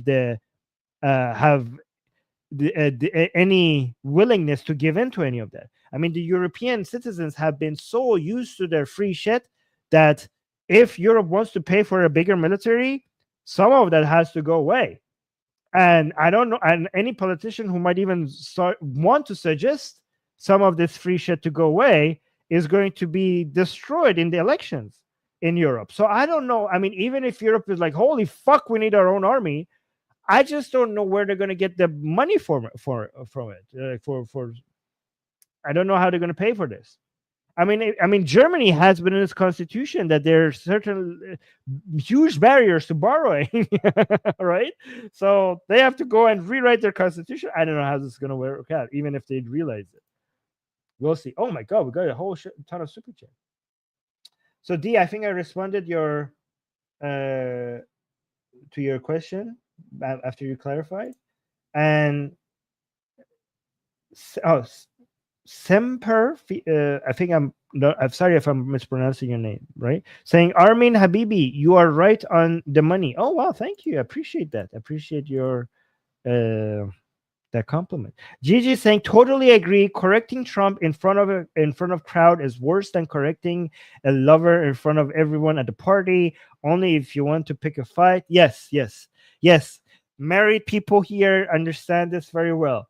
You might be correct, but do you want to get what you want, or do you want to prove to everyone that you're correct? Okay, this is a lot of couple issues will be solved if you didn't have to prove to your significant other that you're correct every fucking time. Right? So yeah, that's a good analogy. Okay, I mean, you can be correct and say that, but just make sure that you're making the statement that you're correct to the right audience. You don't have to make that point every fucking time everywhere. Uriel, thank you so much for the super sticker. I appreciate that. D saying, do you think that? Oh, I already responded to the clarification. Call of Ghidorah is saying, as a half Ukrainian, all of this destroys me inside. I hoped we were getting somewhere, but no, apparently everything is fucking lost. Well, I mean, D was more optimistic. D was saying that maybe this delay on this deal. I hope that we get back on the table. I hope D is correct. We'll see. Don't give up. I mean, right now, Trump came out and said that they're completely stopping all the weapon shipments to Ukraine, and that is very dangerous. But I hope this is a short term. I don't know if this is short term or long term, but I really hope that they go back and signing the very deal that was on the table right there. Oh, thank you. Hirschfeld is here with the super sticker. I really appreciate that. Thank you so much for the support, guys. Let's continue. Do you have ocean or not? Your soldiers will fight. Mr. President, would you be willing to visit Ukraine, maybe Kyiv or Odessa, which is going to be a third year of the Black Sea? It was my question. I'm sorry. I don't want to talk about it. Yeah, Zelensky should just swallow his pride and just come apologize. Even if it's not right for him to apologize, even if you think he shouldn't apologize, like he doesn't need to apologize. I mean, I think he should just let go. I mean, I hope the Ukrainian people understand. Like, the Ukrainian people might don't like the president to be this, humiliated, and then go apologize after he was humiliated. You will see how humiliated he was. But again, I hope the Ukrainian people understand that the president has to do what he has to do. It was my question. I'm sorry. I don't want to talk about Odessa now. Let's not talk about Odessa. I want to talk about making a deal, getting peace. We don't have to talk about Odessa, but a lot of cities have been destroyed. A lot of cities that are not recognizable. There's not a building standing. No. And a lot of You things have have to to come, Mr. happen. President. You have to come and to look. Oh my god. Oh my god. Okay, so again, Zelensky is going to be correct about this and Trump is wrong. But why?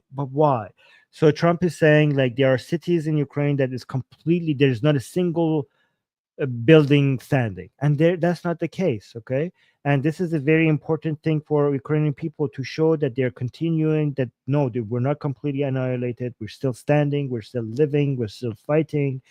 And I don't know where Trump is getting this from. Is he like saw pictures of Gaza and confused it with? I mean, there are absolute destructions in Ukraine, but there is not a single city in Ukraine where there's not a single building standing. That is not true. I mean, Zelensky he's going to be completely correct about the statement again. But again, good job correcting Trump in front of the cameras. Fantastic. Let's see what you get from it. No. And a lot of You a have lot to of come, things have Mr. to President. You have to come and to look. No. We have very good cities. Yes, a lot of things been No, Trump. Let me tell everybody how wrong you are, Trump. destroyed, but mostly cities alive and people work.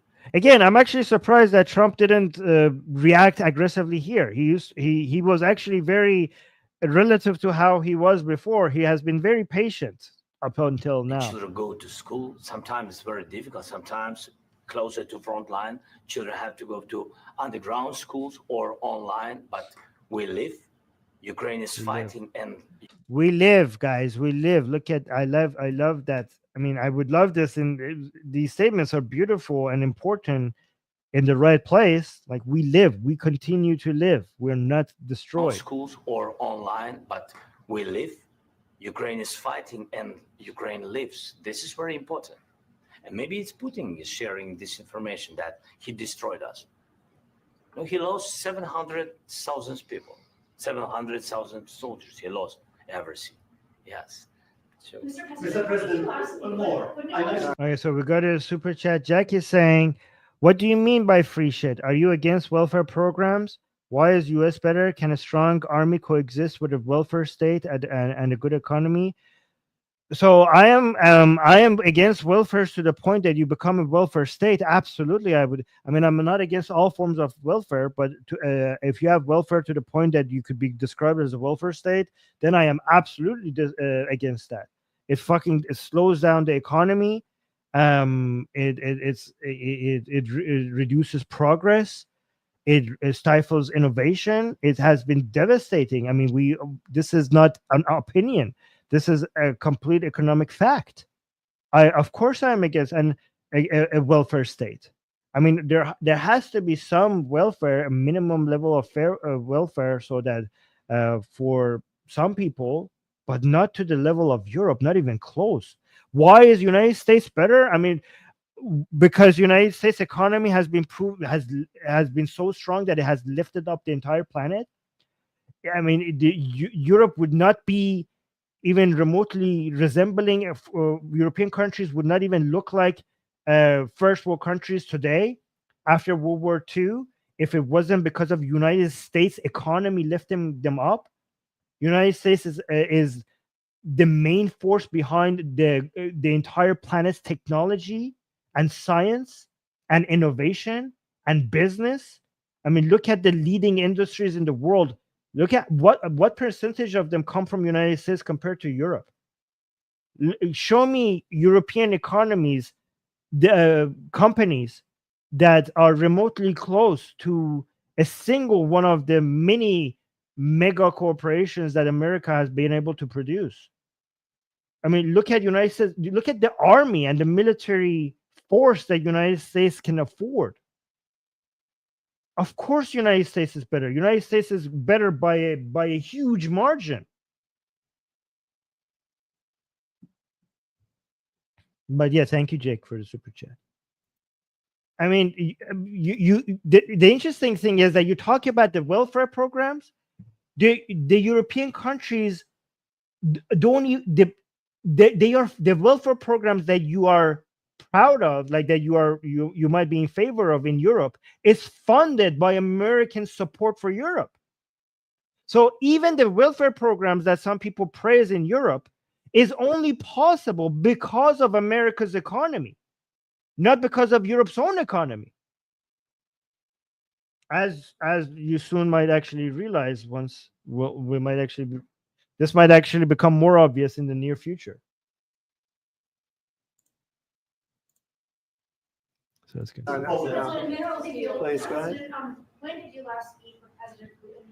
And what did he say? A couple of days ago. And what did he tell you that gave you the assurance that he wanted peace? Well, that's what I do. My whole life is deals. I know pretty good. And I've known him for a long time. I've dealt with him for a long time. He had to suffer through the Russia hoax. You know, Russia was a hoax. It was all Biden. It was nothing to do with him. So he had to suffer through that, and he was able to do that. I think that he wants to make a deal, and he'd like to see it end. So he thinks he understands Putin, but he doesn't. He doesn't understand Putin. He thinks that Putin wants the war to end. No, Putin wants the war to pause because he needs a breathing period. Okay. He needs to rearm. Okay. Putin does, like, he thinks he's an expert on Putin because he talks to Putin a lot on the phone. Okay. And here's an interesting thing. Putin might even want a complete pause for the entire presidency of Trump. That might be even true. And then when Trump goes away and then he resumes a war, then Trump could come say, like, well, when I was the president, he didn't do war. And if I continue to be a president, he wouldn't. So that would be a way for Trump to pretend that Putin would never wanted to actually end the war. Putin doesn't want to end to the war. Putin wants a pause to the war. That's all I do. That's what I do. My whole life, that's what I do, is make deals. That's exactly what Hamas wants, right? People are like, oh, look, Israel wants to continue the war and Hamas wants to stop it. So Hamas is on the good side. Hamas doesn't want, in fact, Israel wants an end to the war by crushing Hamas. Hamas doesn't want an end to the war. Hamas wants a pause to the war so that they rearm and become a threat to Israel again in the future. And I'm in the middle of a mess because this is a real mess. Gilgamesh is saying, I think you misunderstand welfare funding. Actually, I completely understand it. I understand it more than I think most of you here. Actually, my degree is in economics and finance. Okay, so I completely understand how paralyzing a welfare state is to their own economy. And also FLP 34 saying, cut another live stream. We'll need to watch it in its entirety. Thank you, Armin, and also love to Susie, both Sarahs and everyone else supporting. Yes. Thank you so much. That's very sweet. And also to Jean right now, who is highlighting your comments. Well, thank you so much for the super chat. That's very sweet. Thank you. It's a very dangerous one. If this doesn't get solved now, it's not going to get solved for a long time. So I hope we're going to get it solved. In the back, please. Thank you, Mr. President. Prime Minister Starmer claims repeatedly that his government believes in free speech and was not engaged in censorship. But his country's government arrests people for memes and thought crimes, and even more worrisome is pressuring American companies. So he's talking about the lack of free speech in the UK. He said, just saying, like, you guys we went to talk to Starmer, and you guys seem like buddies and allies and united. But do these countries actually share the same values with you guys? Was not engaged in censorship. But his country's government arrests people for memes and thought crimes, and even more. And it's like UK is a country that they arrest people for memes and thought crimes. Pressuring American companies to censor Americans on his behalf. How can he be a reliable, trustworthy partner when he says things that are demonstrably false on such an important topic? Well, we actually spoke to them about that yesterday, and we thought they took it very, very much too far. JD was very strong on. Oh my God, this is the beginning of JD's entrance. Okay, this question about free speech in the UK, this is the beginning of JD getting involved in the on conversation. it. So was I. So was Marco, and we've been speaking to him about it. Marco, would you like to say something about Yeah, it? we have concerns, obviously, with the conduct of those, particularly as it impacts. Marco. First Marco, and then Something JD. about it? And it's Marco has a good way of framing this, because a lot of Americans were like, okay, they don't have free speech in the UK. Well, why is that our problem? And Marco explains that because their lack of free speech is going to they're trying to pressure American companies, Facebook, YouTube, Twitter, and all of these other companies to abide by their standards of censorship. And Americans are on these. First of all, these are American companies, and Americans are talking. Most conversations are happening on these platforms. So, I mean, these are private companies, but given how most conversations are happening online rather than in the freaking park or in the streets, this is kind of like the public sphere now, even though these are private companies. So, if these countries get to dictate what discussions are meant can happen on these online on these companies, on these social media companies, on American companies by American citizens, like, yeah, we as the American government, we do not like Europe being able to dictate what Americans get to say or not say online. So, I mean, this is a pretty strong position, and I honestly appreciate that. This is a very good defense of Americans being able to express themselves. And again, I want to say this is, again, pathetic from Europe. Like, show me a single company like this that Europe has produced. Like, at least China. At least when China says, like, yeah, we don't like YouTube, we don't like people being on Facebook, we don't like people being on Twitter. I mean, they have similar companies. They have created similar companies like the American ones on social media. But show me the Facebook of Europe. Show me the Twitter of Europe. Show me the Google of Europe. Like, they're so pathetically weak when it comes to actually producing similar companies, and all they can do is go regulate other people's giant, results. Oh, like, yeah, we cannot compete with you, so just let's tie up your hands. It's fucking pathetic. It's fucking like, and also this has become a source of income for Europe. Like, we cannot actually enjoy revenues from a company like Google or Facebook. So let's just go keep penalizing them, making them pay us billions of dollars in penalties. And that would be a source of income from Europe. And like, well, America should be like, okay, if this is why a lot of tech companies are becoming more pro-Trump. Remember, these tech companies used to be anti-Trump, right? But for two reasons, tech companies are becoming pro-Trump. Because first of all, the Trump administration is actually going to European states and like, yeah, if you're going to treat my American companies like this, then I'm going to treat your European companies like this. So these tech companies are liking this. They're like, oh, this administration is actually doesn't want to let Europe bully us around. This is why tech companies are getting closer to Trump. And another thing these tech companies are seeing is that Trump is very tech focused. Like, he wants to increase investments in the tech industry and make America be a leader in, like, not fall behind on technology. And this is why, the Biden administration wanted to introduce, for example, a lot of regulations on AI. And the Trump administration are like, yeah, let's remove all of that. Because we have, again, another characteristic of a welfare state is over-regulation. Europe has made it very difficult for entrepreneurship and growth with overly regulating its economy. And Trump is like, you know what? If we want to maintain our lead in technology, we cannot regulate this shit. We have to remove the regulations. We have to create an environment where United States continues to be a center when it comes to leading technology. And the tech companies are like, oh, fuck yeah, Because during the Biden administration, a lot of these tech companies were like, should we go maybe like to Dubai or like to Singapore and create some, and and Trump is like, no, none of that, none of those regulations are going to be there. Stay here, stay the fuck here. And they're loving it. They're fucking loving it. Right. But again, I'm not endorsing Trump's economic policies, because there are a lot of things that Trump is doing that is going to be devastating to the economy, potentially. For example, the tariffs.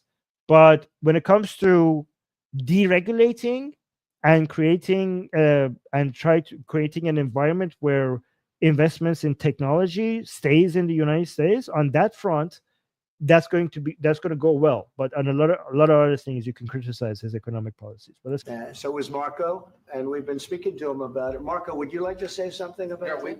we have concerns, obviously, with the conduct of those, particularly as it impacts. Yeah. And also, Semper is pointing out that the TSMC company that is in Taiwan, the Trump administration is doing very, very good work to try to move a lot of their work into the US. That is happening faster than before, which is very good. But that's not good for Taiwan, because Taiwan might think that, oh my God, this was our security assurance. Now the United States is going to be like, okay, you're on your own. I got my chips. I got my microchips being built in-house now. Okay. Impacts Americans. And there's real concern that American speech, which is online, could fall into the hands of British or any country's jurisdiction. And so this is a point the Vice President made of Munich, and I think it's a very compelling one, that what unites us with Europe, as much as anything else, is these shared values, and one of them being free speech. And so, I mean, that's a very good point, because we keep saying that liberal countries should stay with each other. Like, liberal countries are united over their shared values. And then we look at our liberal allies, and we're like, they're jailing people for posting memes. Like, okay, liberal values, people are in jail for posting memes. What liberal values are we talking about here exactly? as much as anything else, is these shared values, and one of them being free speech. And so if Americans are threatened by it, we're going to need to take action in that regard. It's actually a very important question. We spoke about this in detail with the Prime Minister, the Foreign Secretary, and others at lunch yesterday. And I know that Secretary of Commerce Lutnick followed up in private meetings last night. This is really important. We believe Americans have the right to speak their mind, even if we in this room disagree with them. They have the right to speak their mind in the public square, which is often online these days. And we're going to defend that right as it pertains to American companies and American citizens vigorously if we have to. I do think that under the president's leadership, we're going to find common ground with our friends in the UK on this question, but it remains to be seen. The principle that will guide us is we believe in free speech in this country, and we'll fight for it for American citizens. So, as much as we're going to criticize J.D. Vance maybe down the road, but I think you can see why Americans who voted for Trump would love to hear this. Like, we believe in the free speech of our American citizens, and we are going to fight for it. I mean, you can see why some people will be like, yeah, I feel a sense of pride, where not only my government is not fighting against my right to express myself, my government is actually going to war on my behalf for me to make sure other governments cannot stop me either. I mean, that is like, if you're an American, you're like, yeah, I fucking love to have a government like that. I mean, this is something like, as an Iranian, I could tell you that this is something I would be jealous of, right? Somebody who's experienced living under the Islamic Republic. Not only I have a government that is not stopping, allowing me to say whatever I want, allowing me to have free speech, they're also going and attacking other governments who might want to stand against me, my right to express myself. That is impressive. And I see why some people would love that. Is we believe in free speech in this country, and we'll fight for it for American citizens. Mr. President, on the deal, is there any other oil and gas component to the deal? Is it all critical? A little bit. We'll see. On LNG? But we're not. See, the deal that they're signing, the reporter is asking if there's the LNG, like you remember Zelensky mentioned that at the beginning, that they're part of this deal are LNG investments, LNG terminal investments, and stuff like that. And it seemed like this is not that the big. This part of the deal is not very important to Trump. It was much more significant to Zelensky. Again, the reason why it's not that important to Trump is because the United States has a shit ton of oil and gas, but it's important to Zelensky because it will give them a strategic benefit. Ukraine will be a strategic benefit to Europe when it comes to their energy dependency on Russia. Oil and gas component to the deal, is it all A critical? little bit, we'll see. On LNG? But we're not really looking for that so much. We got a lot. We have more than anybody in the world by far. So no, we're not talking about it too much, but a little bit. I think it affects also. But Anybody in the world by far? The U.S. has more oil than Saudi Arabia and more gas than Qatar. for the most part, no.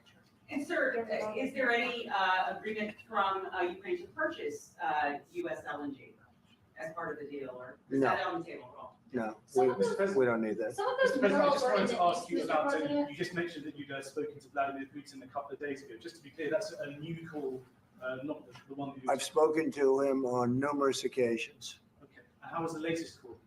What did you discuss? How did it go? Are you serious with that question? I am, I'd love to know. It went well. I think we're going to have a deal. On the minerals deal, Mr. President, some of those minerals are in the east of Ukraine, not far from the front lines and in areas that Russia has occupied. Will you direct President Putin to withdraw his forces from those areas if there's U.S. interest Well, we'll there? take a look at the time. We have a lot of area. It's a very big area. Yeah, this is the problem. A lot of the minerals that Ukraine has, some of it was in the parts that Russia has already taken over, and a lot of it is also the ones that are a lot of it that is remaining in Ukraine is actually close to the fighting zone. But however, that might not be a problem. That actually might be a benefit because that will basically stop the expansion if it's right at the borders, right at the place where Russia is at. Area we're talking about. So we'll take a look. I'll study that and I'll see. And who would protect those minerals if they are U.S. interest? Would that be Oh, this is a good question. Good question. Okay, are you okay? So you're there, your company's there. Like, who's gonna protect you? Are you gonna send boots on? Like, is gonna be American military presence to protect the Americans? Study that and I'll see. And who would Like, protect listen. those minerals if they are U.S. interest? Would that be Ukrainian They'll be forces? protected. The European agreement forces? will protect them. Look, Trump's understanding is that the agreement will protect them. Basically, people don't dare attack Americans. Like we will be just by our mere presence there of American workers there will just do its job. The agreement, yeah, we're signing an agreement. Right, but what if Russia tries to invade or there's So people might think like, okay, Trump is naive here because papers don't stop aggressors. As we know with Putin, as we know with Hamas, as we know with Islamic Republic of Iran, papers don't stop them. Military power supports them. So the people might think like Trump is being so naive here. It's like we don't need anybody to protect us. The agreement will protect them. But how is that realistic? That's actually sounds idealistic. That Putin would just respect what is written on the paper, given that he had violated so many agreements before with Ukraine. The point is that it's not the agreement that is actually protects them. It's the fact that they are Americans and that this is American interest. So this is the military might of United States is still there, even if it's not really there, because people know the consequences of killing Americans or threatening Americans. So let's continue. Yeah, property of the U.S. is yes, exactly. KL saying property of the U.S. is protection. Yeah. Russian response? I just told you, I don't think that's going to happen. And if that were going to happen, I wouldn't make a deal. If I thought that was going to happen, I wouldn't make a deal. So Trump is talking about this as if he's so great and he is so well respected, and that's why this agreement will be upheld. But it's not. But when he goes over the details, the understanding is that no, it's Americans, is the American standing in the world. It's not just because Trump is like such a he's so charismatic that Putin is just going to fall in love with him, and that's why he's just going to be like, you know what, I respect you so much. I just, I had this desire, this empire for decades. I had this dream of bringing back the Russian Empire, but I just fucking respect Trump so much that I'm willing to just put all my dreams and aspirations aside because I just respect this man so much. Okay. I mean, that's not how it works. Right? Okay. And that's why when Trump speaks about this, it seems like that's what he's suggesting. But no, but the actual idea is that it's not the Trump, the respect for Trump, but the American military might and the position that puts every American citizen in, like the level, it's the respect for the might of the U.S. military and the understanding that the U.S. military will always come to crush anybody who threatens Americans. That is what Putin respects, and if he respects Trump, it's the idea that Trump is willing to use that as a leverage.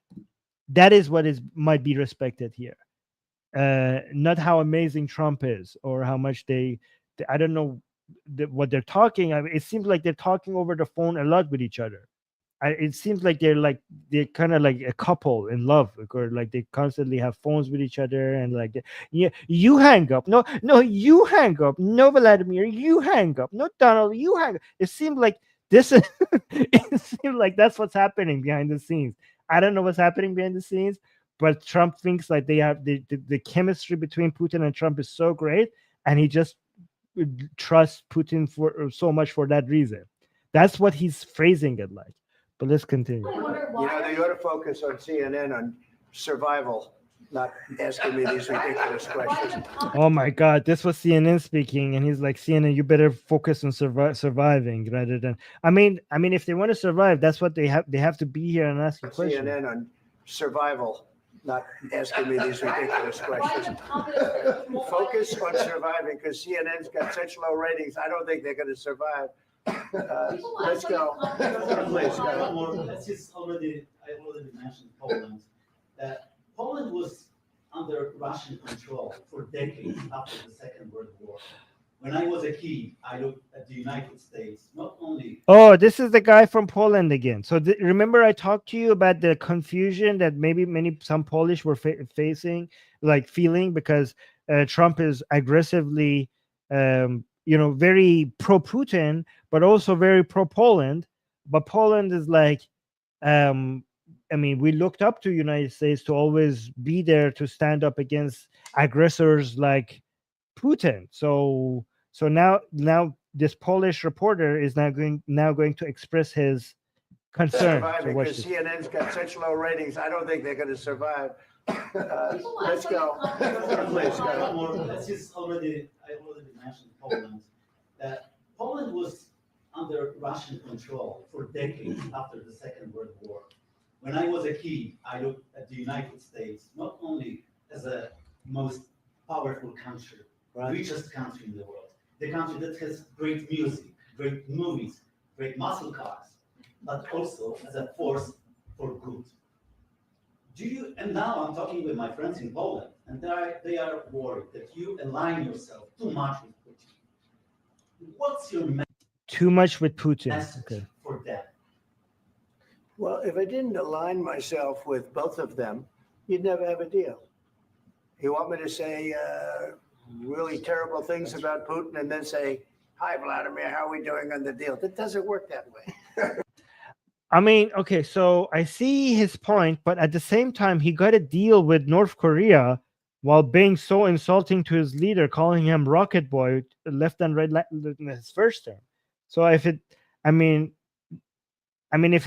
it's true here, then why did you have that strategy with North Korea? I mean, you weren't praising him all until the very last minute when they agreed to do a deal. You were constantly insulting the man before all of a sudden you went lovey-dovey with him. So I don't know. I'm not aligned with Putin. I'm not aligned with anybody. I'm aligned with the United States of America. He's like, I'm not aligned with Putin. Like, I mean, who believes that? He's completely aligned with Putin. But anyways, his line here is kind of impressive at first. I mean, it's a good quote for Americans to celebrate, for MAGA people to celebrate, but then he contradicts it. Look at this. He says, I'm not aligned with Putin. I'm not aligned with anybody. I'm aligned with the United States. If he left it at that, that would be something that you could, I don't know, frame and put on the wall somewhere. But then he contradicts it. I'm not aligned with Putin. I'm not aligned with anybody. I'm aligned with the United States of America and for the good of the world. I'm aligned with the world, and I want to get this thing over with. You see the hatred he's got for Putin. It's very tough for me to make a deal with that kind of hate. He's got tremendous hatred, and I understand. But yeah, it's justified hate. It's justified hate. But I can tell you the other side isn't exactly in love with, him either. Again, both siding it. He's both siding it as if like, oh, they both hate each other, and this makes my job difficult. Yeah, one of it is justified. The other one isn't. So it's not a question of alignment. I'm aligned with the world. I want to get the thing set. I'm aligned with Europe. So he just said, I'm not aligned with anybody. I'm aligned with the United States, which is a very MAGA thing to say. But now he's saying he's aligned with the world. I want to see. Oh, no, he said I'm aligned with Europe. He went from not being aligned with anybody to now being aligned with Europe. I want to get the thing set. I'm aligned with Europe. I want to see if we can get this thing done. You want me to be tough? I think if I was a MAGA voter, I would have appreciated him not saying that. If I was a MAGA voter, I would have been like, wow, my president says I'm not aligned with anyone. I'm only aligned with the United States. Go MAGA. And now he ruined it. I'm aligned with Europe. Okay, fuck. I could be tougher than any human being you've ever seen. I'd be so tough. But you're never going to get a deal that way. So that's the way it goes. All right, one more question. And I see why he thinks that. He's like, guys, if we wanted, the only chance that we have to, I compared Putin with Hamas. And the reason why that comparison is correct in some senses is because both of them are completely have set their minds onto doing what they want to do. Like, for example, Hamas, no matter how many negotiations you do with them for ceasefire, their eventual goal is to destroy Israel. And Putin, no matter how many ceasefires you agree with him, he's not going to change his mind on destroying Ukraine. He wants to destroy Ukraine. So that's the similarity. The difference is that Israel is stronger than Hamas, but Ukraine is not stronger than Russia, right? So somebody might agree with Trump and like, okay, Armin, your argument applies with Hamas because Hamas is both in the wrong, but also weaker. So it makes no sense for us to be negotiating with them. We should just be crushing them. But when it comes to Russia, it's true that they're similar with Hamas, given that they're set on destroying Ukraine, and no ceasefire is going to change that. It's only going to give them time to rebuild themselves. However, we're dealing with unequal powers here. Like Russia is much stronger than Hamas. Okay, so some form of Balticling is required here. Okay, in a way that is not maybe required with Hamas.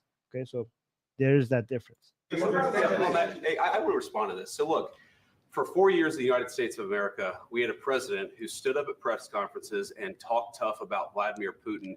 And then Putin invaded Ukraine and destroyed a significant chunk of the country. The path to peace. Oh my God, we're getting to the fucking shit zone. I will respond to this. So look, for 4 years. Like this is where everything falls apart. Here's the United States of America. We had a president who stood up at press conferences and talked tough about Vladimir Putin. And then Putin invaded Ukraine and destroyed a significant chunk of the country. The path to peace and the path to prosperity is maybe engaging in diplomacy. Okay, so this is so wrong. Okay, so first of all, he's saying like let's go like imagine Israelis in the chat. If somebody suggested to you that you guys have been fighting Hamas for so long, the path is diplomacy. I mean, they're fucking attacking us. Like, what diplomacy are you talking about? Like, we tried diplomacy. I mean, he's talking about to Ukrainians as if they haven't tried diplomacy. He's saying that after Zelensky explained that we tried doing agreements with them 25 fucking times, and every time they basically went back on the deal. I will respond to this. So look, for 4 years in the United States of America, we had a president who stood up at press conferences and talked tough about Vladimir Putin. And then Putin invaded Ukraine and destroyed a significant chunk of the country. The path to peace And the path to prosperity is maybe engaging in diplomacy. Maybe the path was to be even more aggressive against Russia. I don't know. Maybe it was that. We tried the pathway of Joe Biden of thumping our chest and pretending that the president of the United States' words mattered more than the president of the United States' actions. I mean, to be fair, Biden was not just talking. They actually did support, as Trump said himself, they did support Ukraine a lot. And Vance is talking as if they didn't achieve anything because the lines of the front lines hasn't changed for a long time.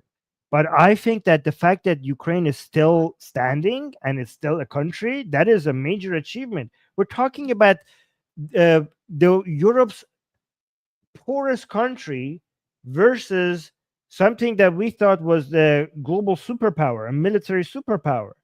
The fact that this thing wasn't over within a week and Ukraine is still a country up until today, I mean, that is an achievement, I think. The United States' words mattered more than the president of the United States' actions. What makes America a good country is America engaging in diplomacy. No. What makes America a good country is America engaging in diplomacy when needed, and also America fucking destroying and crushing and annihilating its enemies when that's needed. So it's not just diplomacy. I mean, the argument would be more accurate if you said that, yeah, even if something more than diplomacy is needed here, other countries should do that. So I don't agree with Vance that you should just focus on diplomacy. No, you need more than diplomacy. You need to fucking destroy, you crush your enemies. But that part, Vance's argument should be like that non-diplomatic part. Maybe other people should do that. But to suggest that to response to Putin should be only diplomacy is insane if you understand Putin. That's what President Trump is doing. Can I ask you? I mean, Trump was not making that point. Trump was saying like, okay, we could do some of the diplomacy and the military part. UK and France and other European countries could do that part. Okay. So even Trump wasn't suggesting that mere diplomacy is enough. Is America engaging in diplomacy? That's what President Trump is doing. Can I ask you? Sure. Yeah. So here, so Vance was making some points that I don't think were correct. Okay. However, Zelensky should have just just let it go. Just let it go, please. It's okay. I know he was wrong. I know he was wrong. You don't correct. This is not the case. Okay, but he couldn't let it go. Okay, let's correct Vance. That's what President Trump is doing. Can I ask you? Sure. Yeah. Okay.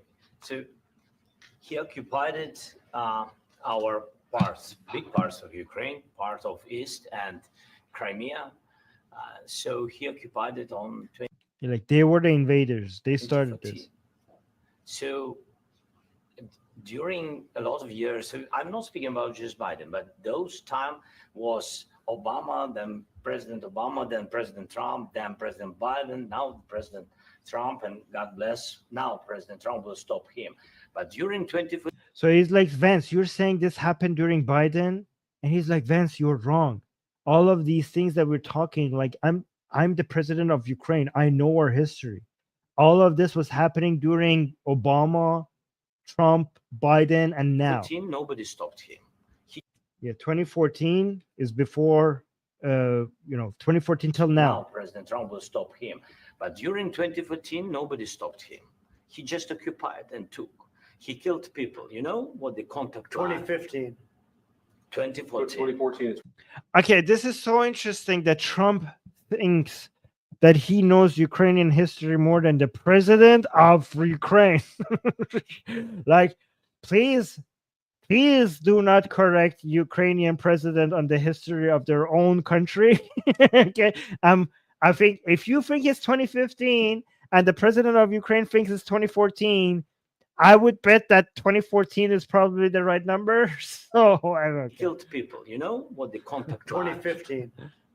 2014. 2014. Yeah. So I was not here. Yeah, but okay, so I don't know why he said 2015. He was trying to suggest it wasn't during my time, but whether it was 2014 or 2015, it wouldn't have made the difference. It was still And again, guys, Trump is making the same mistake that some people made in the live chat. They're like, well, it's 2014. Well, it wasn't during my presidency.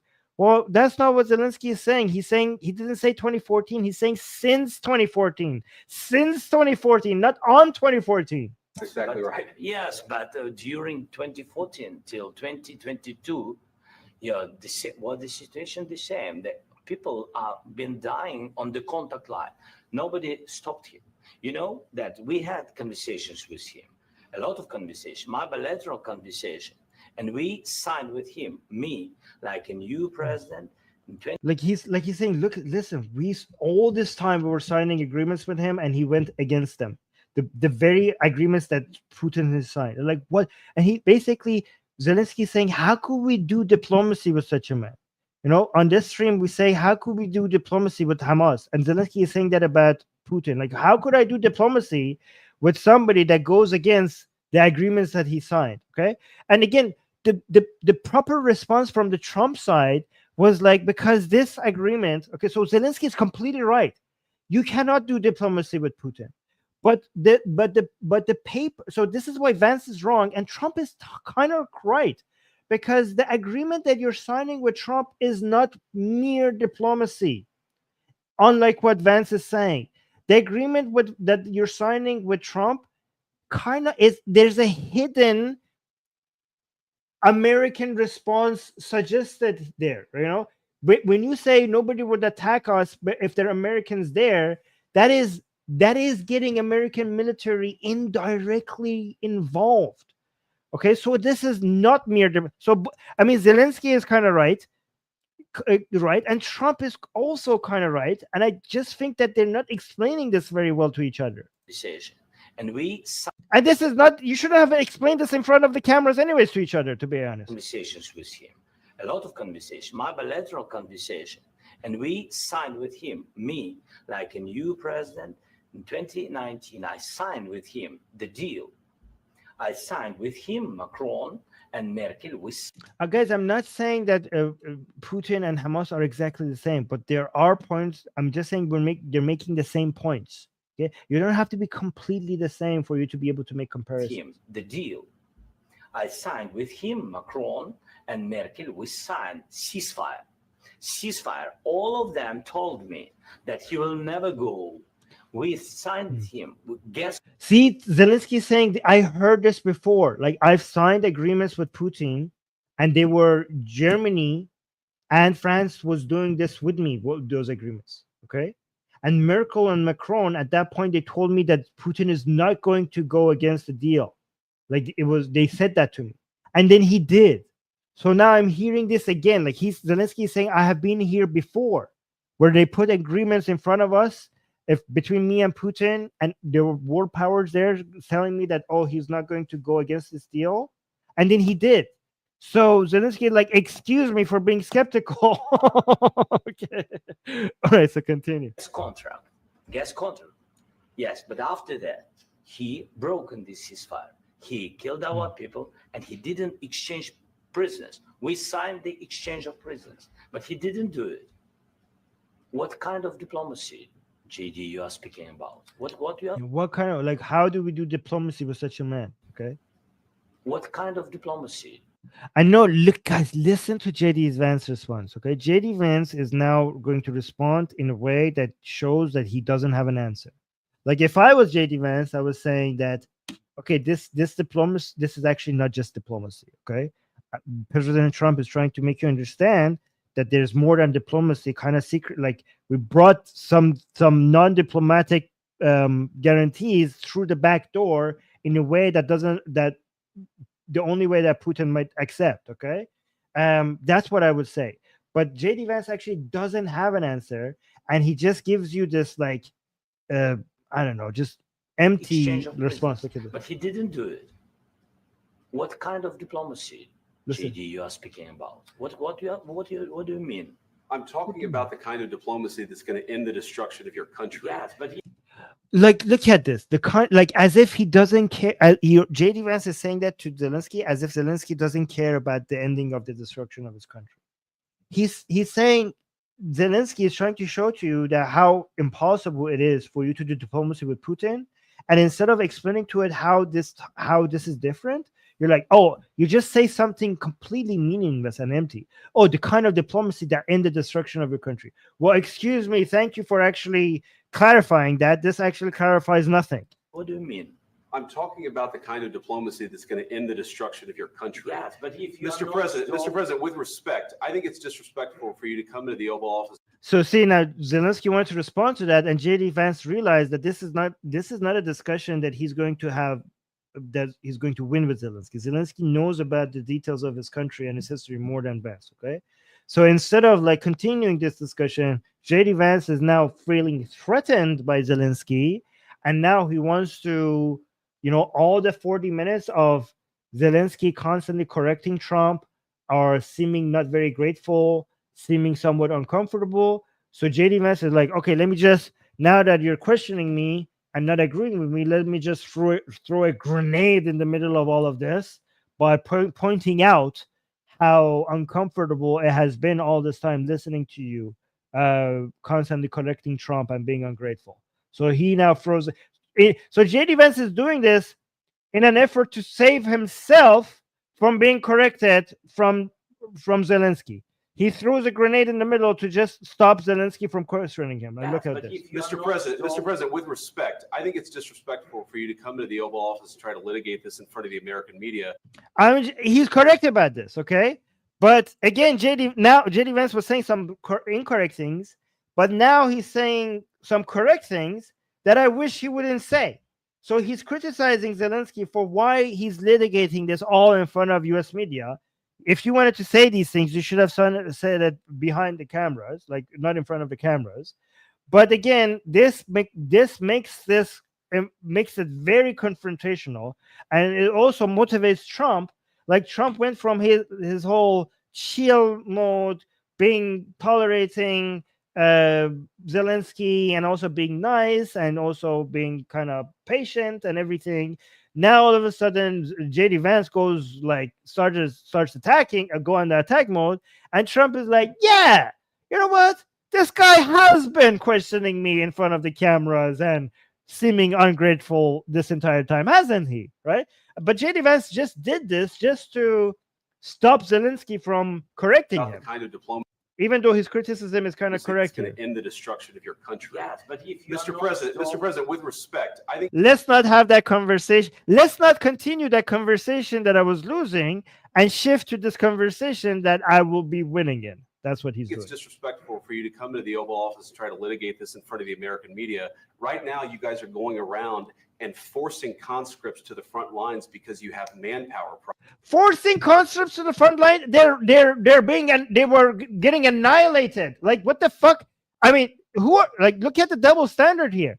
I mean, we had forced conscripts in United States when you were fighting Vietnam.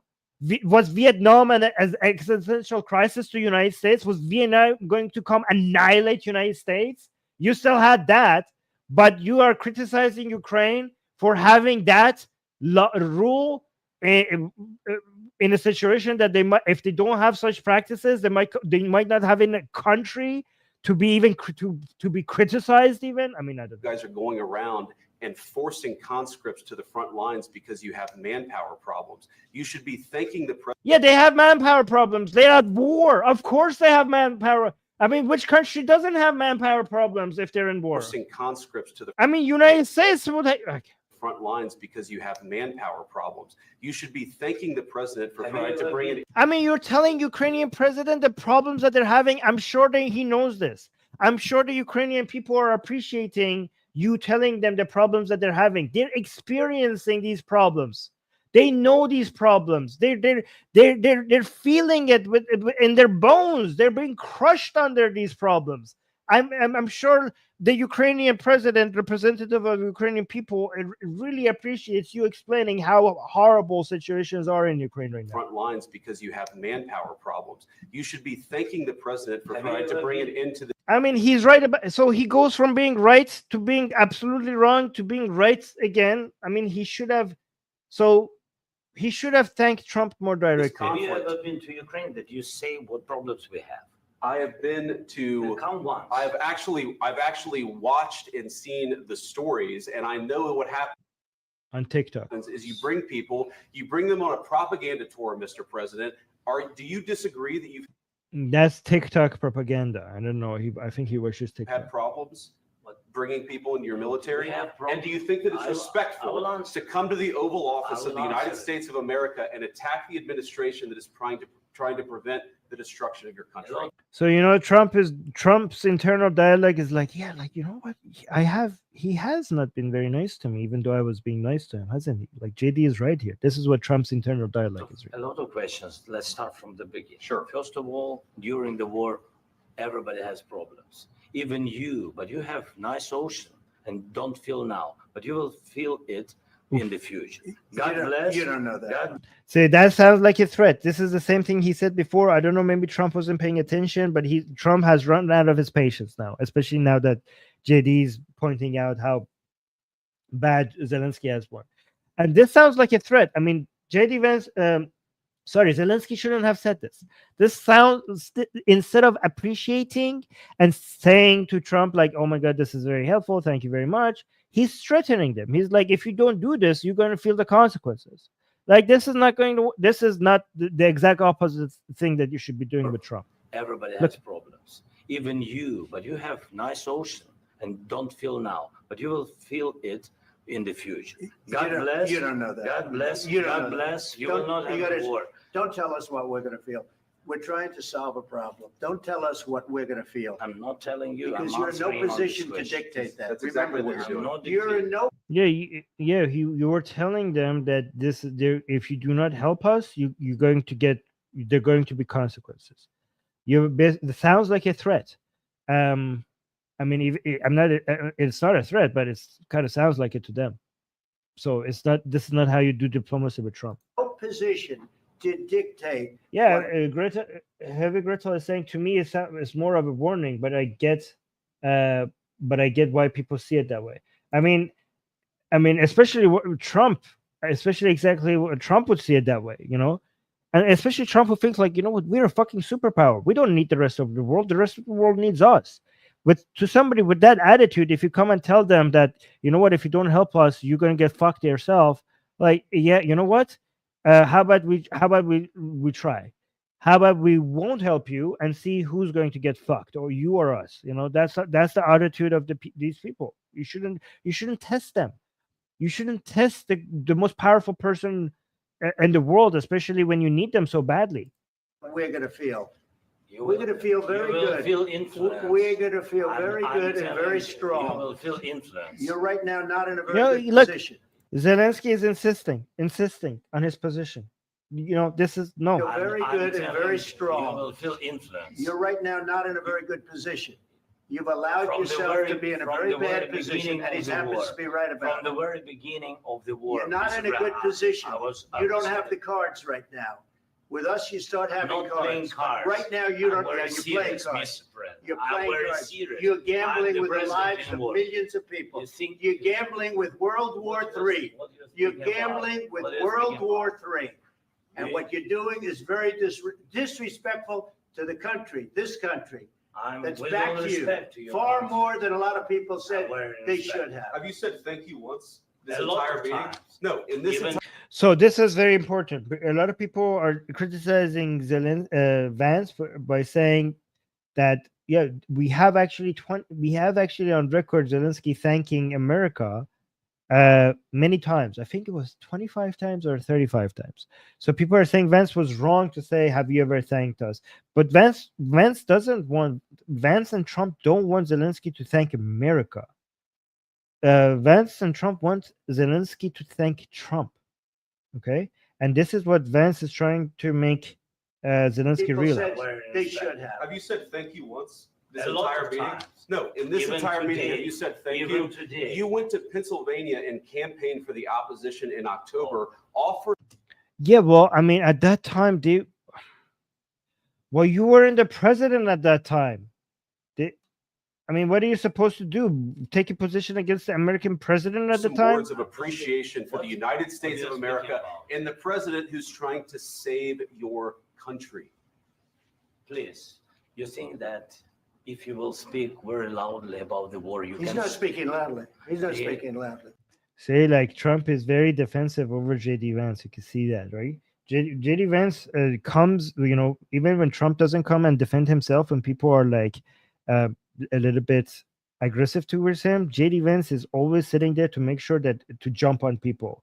Okay, he has done that a couple of times in other sittings as well, and it seems like Trump really appreciates that from JD Vance. So if you attack JD Vance like that, Trump is gonna come and defend JD Vance. If you will.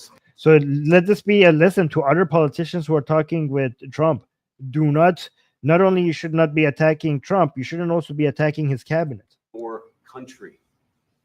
Please, you think that if you will speak very loudly about the war, you He's can. not speaking loudly. He's not Yeah. speaking loudly. Your country's Can I- in big can I- trouble.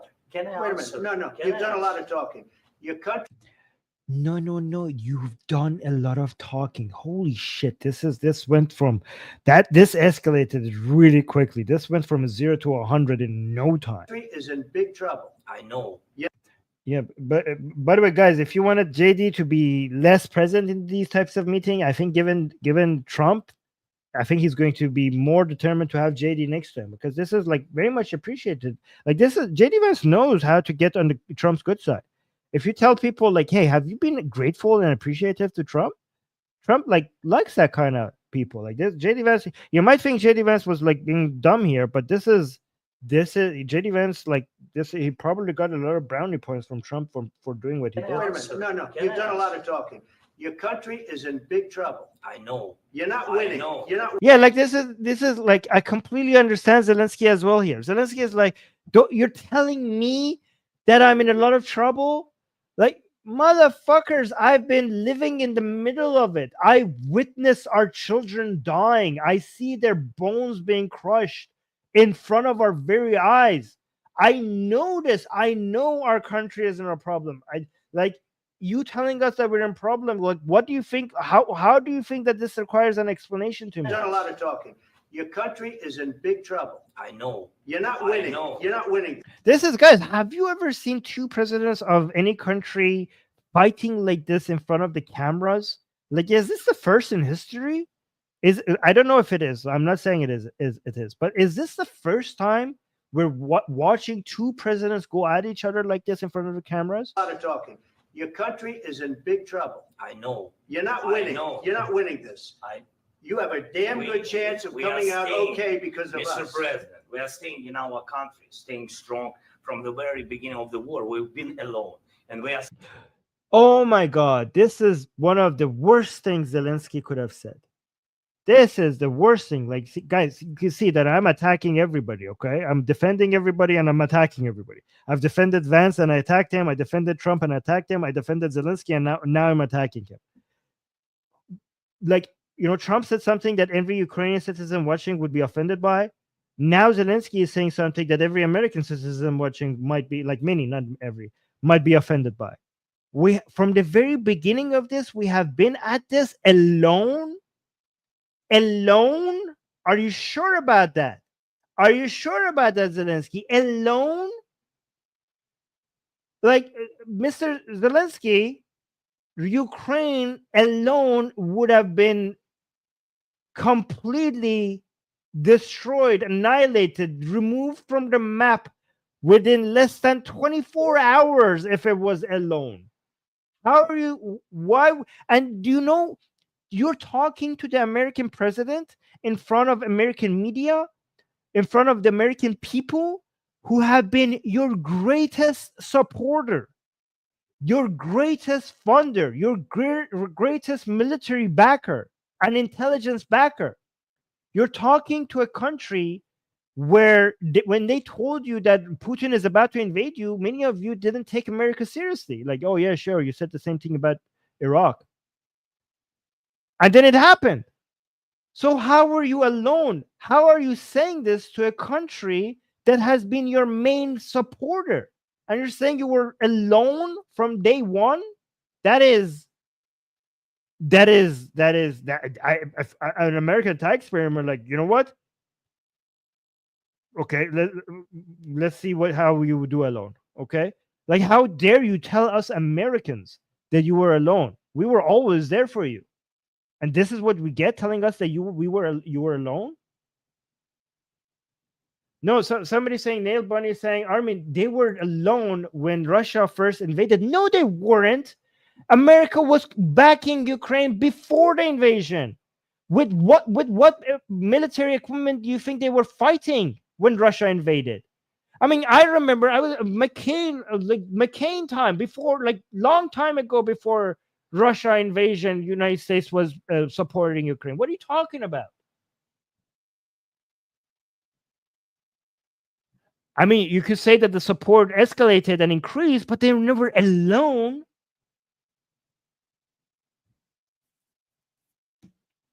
And some people, they were alone in the first 24 hours. They were using American military equipment in the first 24 hours. And one reason why they were alone, because America was telling them, like, hey, this is happening. And people around the world was saying, no, it's not. Like, what do you want them to do? Do you want America to just like appear, like poof, right there in the middle? But the suggestion that they were alone is ridiculous.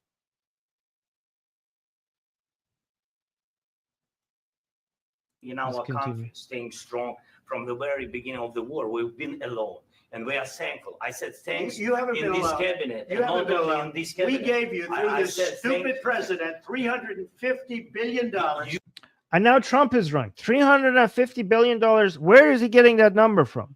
That is an absolutely wrong. Like, he's saying, through our stupid president Biden, we have been giving you $350 billion. Where is he getting that number? That number is not remotely close to the actual number. What was the actual number? It's like half of that. It's less than half. It's $120 billion. I think Trump might be adding the amount of support that they have given Ukraine and the amount that they were promised to give Ukraine.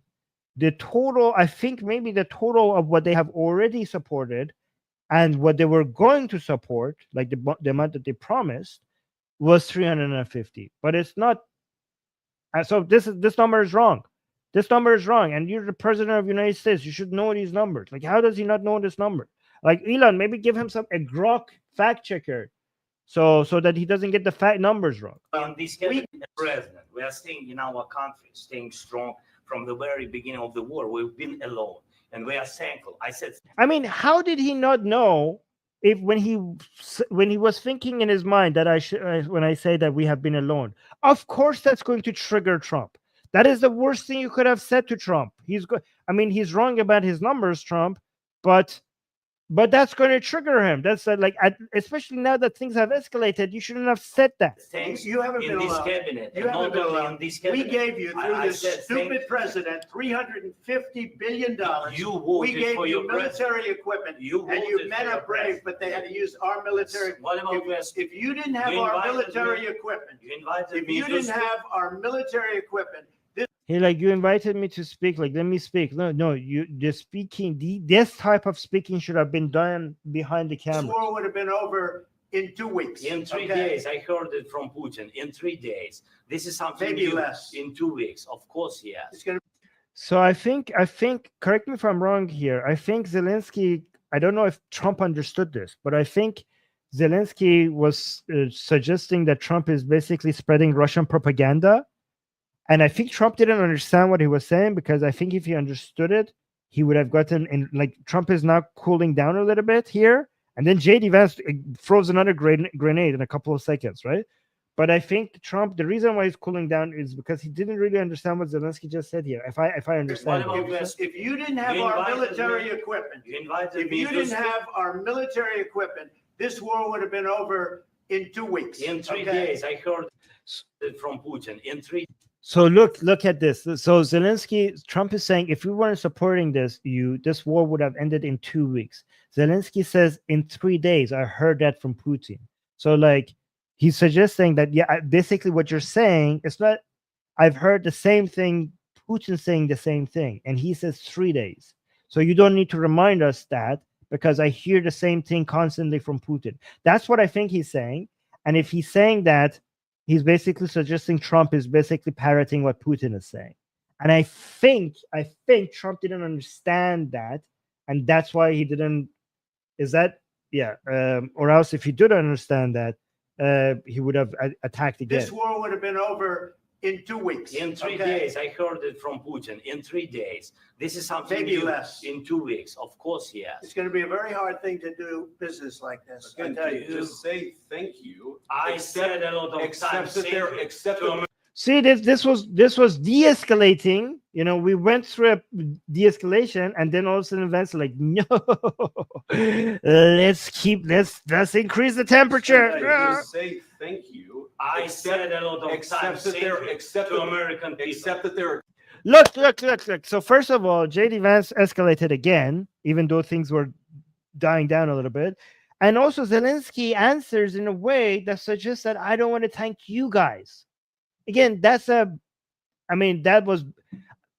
very interesting because Trump seemed to be the most chill person in this whole between the three of them. It seemed like Trump was the most, like, even though his facts were incorrect, he seemed to be the friendliest one among the three of them. Okay.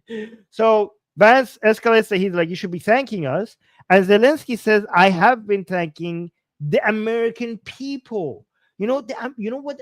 If I was watching this, when he says the American people, what I hear, it means not you. Not you. And Zelensky is escalating as well. So JD Vance is escalating, and this is not the response that you. thank you. I said a lot of Except times. that thank they're, you except to that, American people. except that there are So I've said the thank you to American people. So meaning not Trump. disagreements, and let's go litigate those disagreements rather. So yeah, he's like, Vance is right here, but why are you, again, everybody who's right, like, you don't need to say that. American people. Except that there are disagreements, and let's go litigate those disagreements rather than trying to fight it out in the American media when you're wrong. We know that you're wrong. But you see, I think it's good for the American people to. So this is very interesting because I actually didn't forget this. So Nail Bunny is saying, Armin, you clearly forgotten when Zelensky got on the phone for help.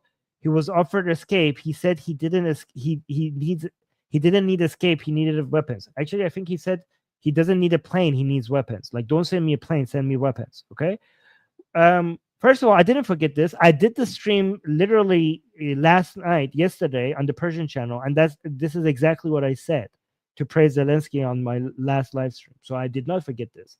And this doesn't negate what you just said. Doesn't negate anything I said. I actually mentioned this last night. So how does this negate my points in any way? To see what's going on. I understand, sir. I think it's very important. That's why I kept this going so long. You have to be thankful. By the way, guys, we have nobody highlight. Gene had to go, so we have nobody highlighting the comments. So we need volunteers to highlight the comments. There's a person called Nima that you can email that helps if you want to volunteer, you could contact him, and I will put that in the descriptions a couple of maybe an hour or a few hours after the show ends. So if anybody wants to volunteer, please contact Nima and let them know that you want to volunteer for highlighting the comments. Okay, so let's continue. We know that you're wrong. But you see, I think it's good for the American people to see what's going on. I understand, sir. I think it's I very understand. important. That's why I kept this going so long. You have to be thankful. You don't have the cards. thankful. You're buried there. You're people in debt. Zelensky, just let him speak. Just let the man speak. You're running low on soldiers. Listen, you're running low on soldiers. It would be a damn good thing. And then you tell us, I don't want a ceasefire. I don't want a ceasefire. I want to go. See. This is what I was telling you. Trump says like this shows that this was his internal dialogue. When Zelensky, first of all, Zelensky didn't say I don't want a ceasefire. What he was saying is that a ceasefire would not work to end the war. But Trump here, I don't want a ceasefire, and he thinks, and Trump translates I don't want a ceasefire to I don't want peace. Trump translates in his mind I don't want a ceasefire to I don't want peace. But Zelensky's point is that ceasefire would not work on a man intended that is completely 100% intending to eventually completely destroy us. That's what Zelensky, and I think Trump didn't understand Zelensky's point, and I think also Zelensky didn't, in the same way that Trump didn't do a good job explaining the security guarantees that comes with his document, with the agreement that they're about to sign, with the deal that they have. Zelensky did not do a good job in explaining to Trump why ceasefire and peace are two different things when it comes to Putin. So this is a huge failure of communication, and I think this should have been solved by other people behind the camera. Then you tell us, I don't want a ceasefire. I don't want a ceasefire. I want to go and I want this. So yeah, in Trump minds, like, he wants peace, and he sees that Putin wants a ceasefire. This man says, I don't want a ceasefire. So he thinks, well, then Putin is pro-peace and Zelensky is anti-peace. That's how Trump is thinking about this. If you could get a ceasefire right now, I tell you, you take it so the bullets stop flying and your men stop getting killed. Of course, we want to stop the war. But you're saying you don't want a ceasefire. But I said to you, I want to. See, Trump, Zelensky's like, of course I want to stop the war. And then Zelensky is trying to explain how you don't get that with a ceasefire. And Trump is like, but you just say you don't want a ceasefire. If you want to stop the war, why don't you want a ceasefire? Of course, we want to stop the war. But you're saying you don't want a ceasefire. But I said to you, I want a ceasefire. With guarantees. Because you'll get a ceasefire faster than an agreement. Ask our people about ceasefire, what they think. Like, ask our people, ask Ukrainian people what they think about the ceasefire. I mean, I get what Zelensky is trying to say, but he's not explaining it very well. I mean, there's also a barrier of language here. Again, this is so messy. All of this should have been explained before. Wasn't with me. That wasn't with me. That was with a guy named Biden, who was not a smart person. That was with Obama. It was your president. Excuse me. That was with Obama, who gave you sheets. Yeah, and again, Zelensky is trying to insist that with Trump that some of these problems were during his presidency. I gave you javelins. Yes. I gave you the javelins to take out all those tanks. Obama gave you sheets. In fact, the statement is Obama gave sheets and Trump gave javelins. You got to be more thankful. So, guys, see, if Trump gave javelins to Ukraine back then, so this is before the invasion. So don't tell me Obama gave them something. I said Obama. So you could see that the idea of supporting Ukraine predates the invasion by a long time.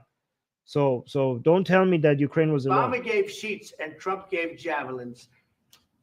You got to be more thankful, because let me tell you, you don't have the cards. With us, you have the cards, but without us, you don't have any cards. One more question to Mr. Vice President.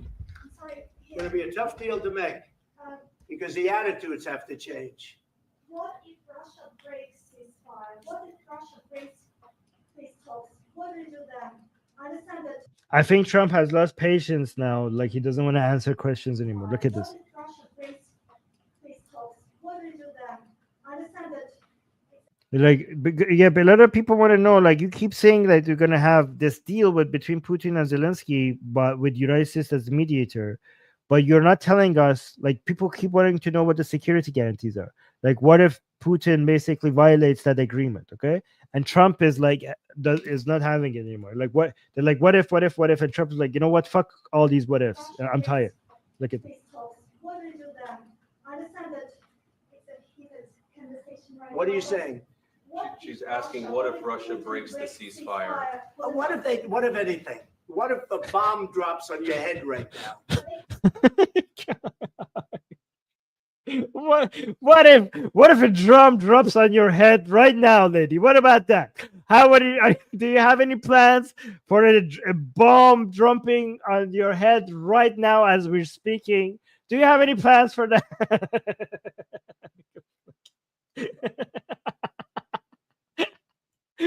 Oh God, this part this part of the discussion is every time I listen to this part, I get. Okay, what if they broke it? I don't know. They broke. One more time. What if a bomb just drops on your head? What if Russia breaks the ceasefire? What if anything? What if the bomb drops on your head right now? Okay, what if they broke it? I don't know. They broke it with Biden, because Biden, they didn't respect him. They didn't respect Obama. They respect me. Let me tell you, Putin went through a hell of a lot with me. He went through a phony witch hunt. Oh, you go. Well, this is like, a lot of people are trying to understand why Trump is so close to Putin. And like, does Putin have some P tapes on Trump, or is it just Trump's love for strong men? But apparently, I mean, if this is conversation is anything to go by, I don't know if it is or not. I don't know. It seems like he just has some shared trauma or people just being mean to them at the same time over the whole Russia accusations. And he just had this shared experience with Putin during his first term of people accusing them both of same things. And it seems like that shared experience just got him to sympathize with the man. Look at this. Let me tell you, Putin went through a hell of a lot with me. He went through a phony poor guy. witch hunt with a. He went through. Let me tell you, Putin went through a hell of a lot with me. He went through a phony witch hunt where they used him and Russia. You ever hear of that deal? That was a phony Hunter Biden, Joe Biden scam. Hillary Clinton, Shifty Adam Schiff. It was a Democrat scam. And he had to go through that. And he did go through it. We didn't end up in a. Oh my God, poor guy. Oh my God. He went through so much. People were so mean to him. I mean, it's so amazing that we're talking about like this evil tyrant, and it's like Trump is like, people were just so unfair to him. They just made so many false accusations. I mean, to be honest, some of those seem to be actually, he's right about some of those being conspiracy theories and false accusations. Okay, but the accusations of the man poisoning his political challengers and fucking,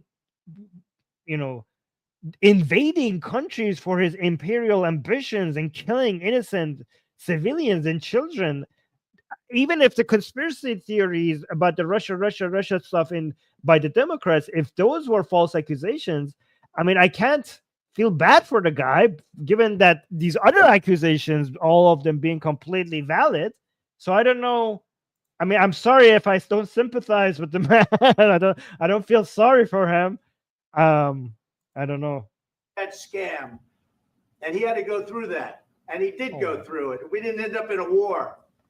And he went through it. He was accused of all that stuff. He had nothing to do with it. It came out of Hunter Biden's. I think he has some chemistry with him. I mean, Trump was emotionally very hurt from all of those people, all the anti-Trump media accusations and stuff. And what does he say when a tragedy loves company, something like that? So he just saw all of that happening to Putin at the same time. And he was like, you know what? This guy gets me. Nobody understands me like Putin does. We shared the same. I think this just got them close together. I think all the phone calls they had with each other, they were talking. I'm guessing, okay? I think Trump and Putin constantly talk about how baseless a lot of these accusations were. And I think they bonded over that. I think. Yeah, somebody's saying so cute. Yeah, the bromance here. There's bromance going on here. Bathroom. It came out of Hunter Biden's bedroom.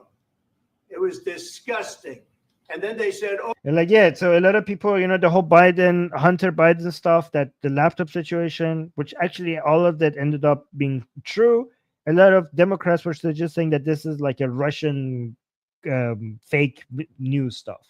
And Trump is like, look, all of that was true and it was disgusting. The man was doing the most disgusting thing, in his bedroom and his washroom with the drugs and the sex and and all of that was disgusting and real. And people told on me that they accused us of this all being fake. And like this whole conversation completely derailed to a whole other topic. It had nothing to do with it. It came out of Hunter Biden's bathroom.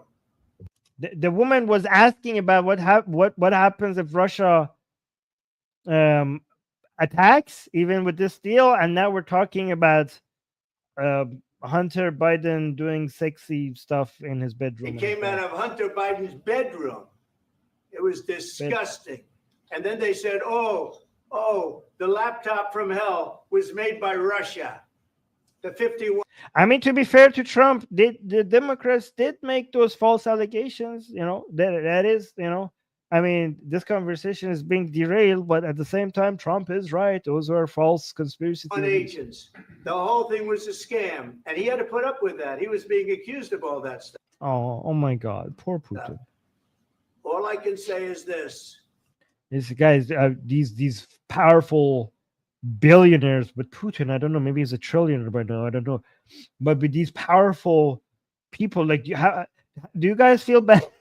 How bad do you feel about these He guys? might have broken What do you deals think? with Obama and Bush, Yeah. and he might have broken them with Biden. He did, maybe he didn't. I don't know what happened. I don't know. But he I don't know what happened. Okay, so again, I keep going from defending Trump to criticizing Trump. Keeps like this is us like up and down with me here. You don't know what happened over there, so you don't know the history of your own country, the recent history. Like this is like so you're. This is I mean Zelensky, for example, knows his own country's history in great detail. But when it comes to what really happened between Russia and United States, you don't know the details, even though this was quite and he recent. might have broken them with Biden. He did, maybe. So he might have broken it with Obama or Biden. He wouldn't break it with me. But I don't really know what happened there. I mean, you should be knowing these things, Trump. With Obama and Bush, and he might have broken them with Biden. He did, maybe he didn't. I don't know what happened, but he didn't break them with me. He wants to make a deal. I don't know if you can make a deal. The problem is, I've empowered you to be a tough guy. And I don't think you'd be a tough guy without the United States. And your people are very brave. But you're either going to make a deal. See, this is Zelensky. This is what he should have been from the beginning. Zelensky is like, fuck this shit. I'm out. I'm not going to fight with these people anymore. This is how he should, like, you see, this is how he should have been from the beginning. Okay. And he said, like, Trump said, like, he's attacking. And Zelensky is basically, he has checked out. You can see him. He has completely checked out now. But Trump said something nice about the brave Ukrainians, and Zelensky just said nodded and said thank you, right? And yeah, this is how it should have been from the beginning. Guy without the United Look at States. And your people are very brave. But you're either going to make a deal or we're out. And if we're out, you'll fight it out. I don't think it's going to be pretty, but you'll fight it out. But you don't have the cards. But once we sign that deal, you're in a much better position. But you're not acting at all thankful. And that's not a nice Oh my God. Zelensky, don't say anything. thing. I'll be honest, that's not a nice thing. All right, I think we've seen enough. What do you think? Huh? This is Okay, now here's the line that Trump uses that shows how he looks at everything. Look at this. Look at this line. Look at this line. all right. The very last thing, almost the very last thing Trump I says. think we've seen enough. What do you think? Huh? This is going to be great television, I will say. This is going to be great television.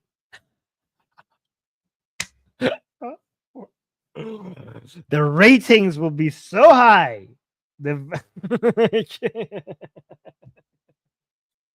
Oh God. Enough. What do you think? Huh?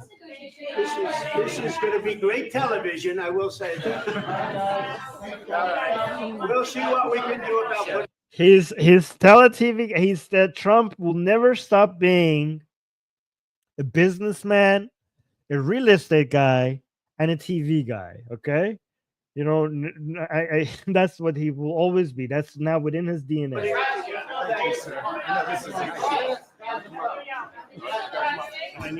Okay, that was the end of that. Okay, that was interesting. Wow, 19 comments have been starred. I don't know if I could respond to all of these. Let me do this one. Do you know what the deal is exactly, and did Trump lie or exaggerate it to the public about what Ukraine has to pay? I mean, at that time, the details of the deal was not shared, and people that's why the reporters were asking, and they weren't very clear, but at that time at least. I don't know. I have to go check if there's any new updates so that we have more details about it. Gina is saying, but the general understanding was that the United States will be there. There's going to be a fund. The United States will put some initial funds in it. We'll get this thing rolling. There will be American presence within Ukraine, and there's going to be some things with the LNG. That was the general gist of it. Okay. Gina is saying, for people who say Russia is not as bad as Hamas, look up Bucha massacre, almost 500 people executed, mass rape, mutilation, and execution of civilians. Okay, yeah, go look that up. That's a good point. Muhammad is saying, here's a question, Armin. If you were US president, what would you do regarding the Ukraine-Russia war? What I would do before I make any give you any answers, I would basically surround myself with a lot of experts and do a deep dive analysis and study and a lot of engagement with a lot of people with opposing views before I even begin to answer that question. That's what I would do, right? Atheist Gamer was saying, if you were Ukraine, would you give away your riches if the security was not explicitly stated? Shouldn't a deal be clear rather than require reading between the lines?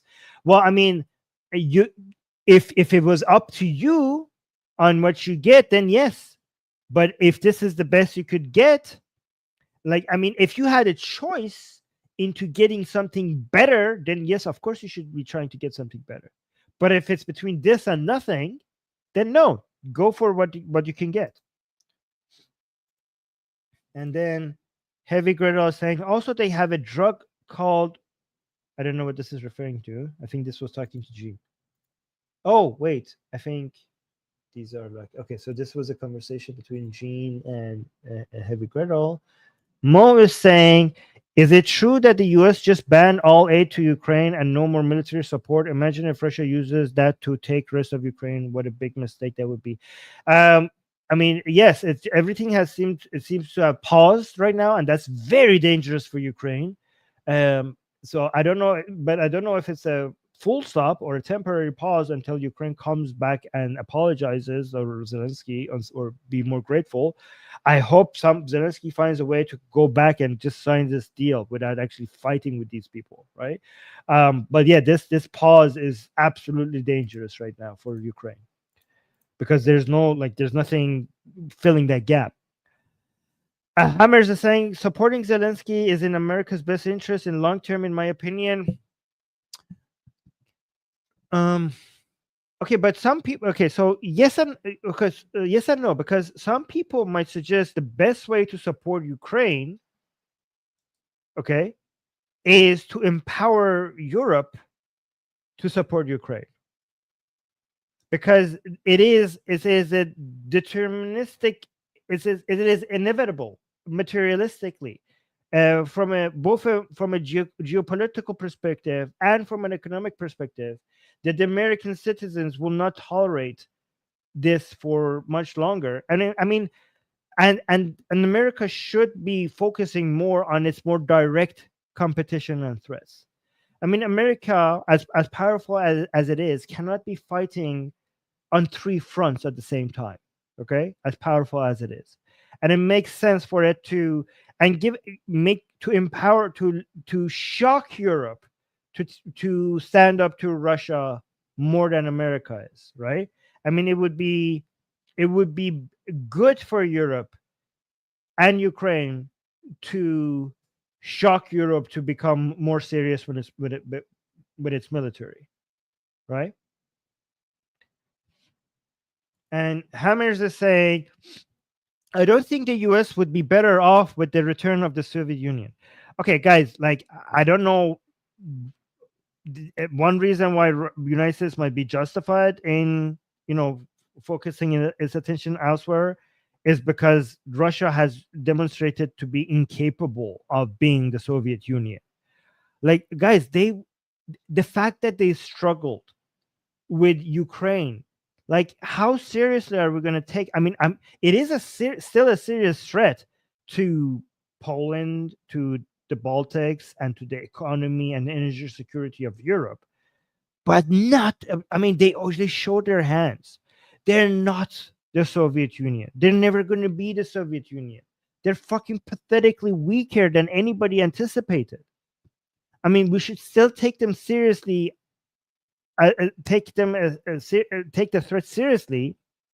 I don't know, maybe to Poland, to the Baltics, to Ukraine, to the economy of Germany, France, and the UK, but not to the point that we think that they're going to be a superpower.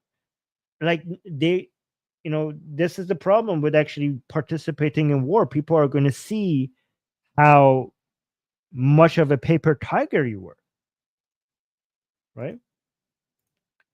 Mars was saying, Armin, do you think the EU should arm up and have an army bigger than Russia?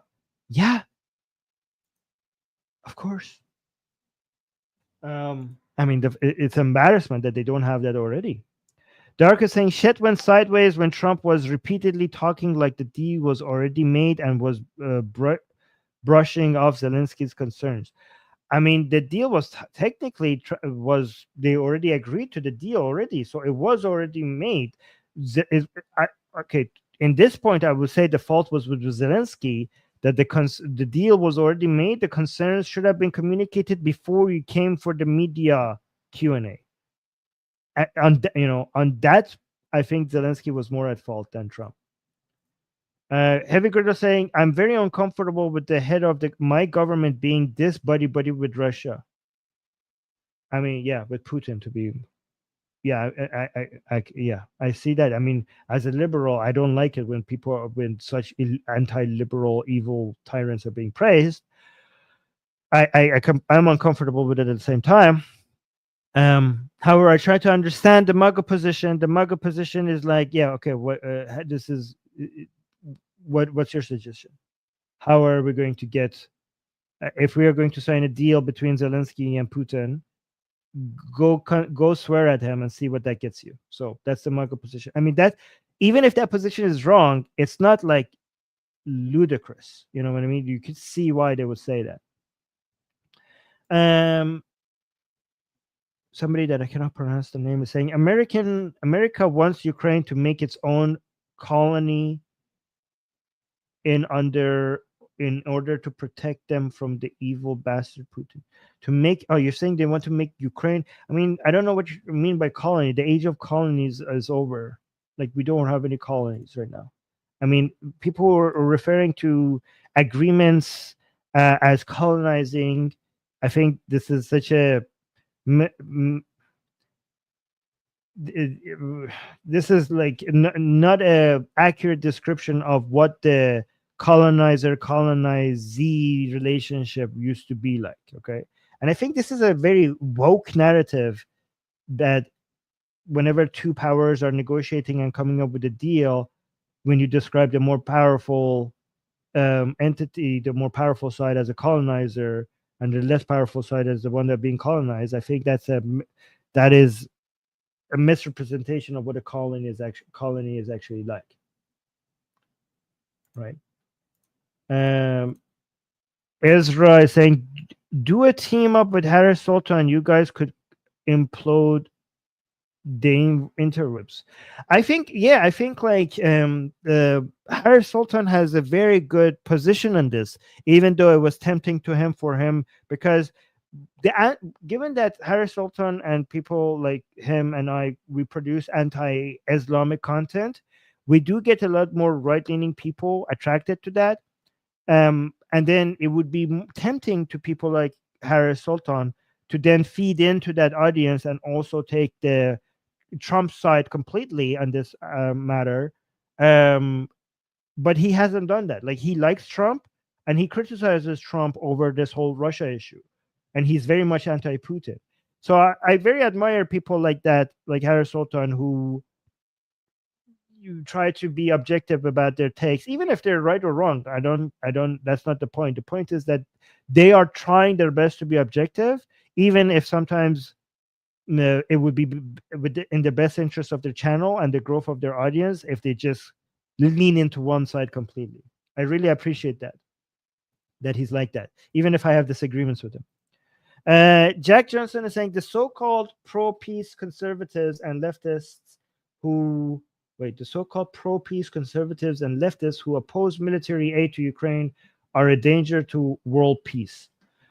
Yeah, I want military aid to Ukraine, for example. Yeah, I just think that it makes sense for that to come from European countries.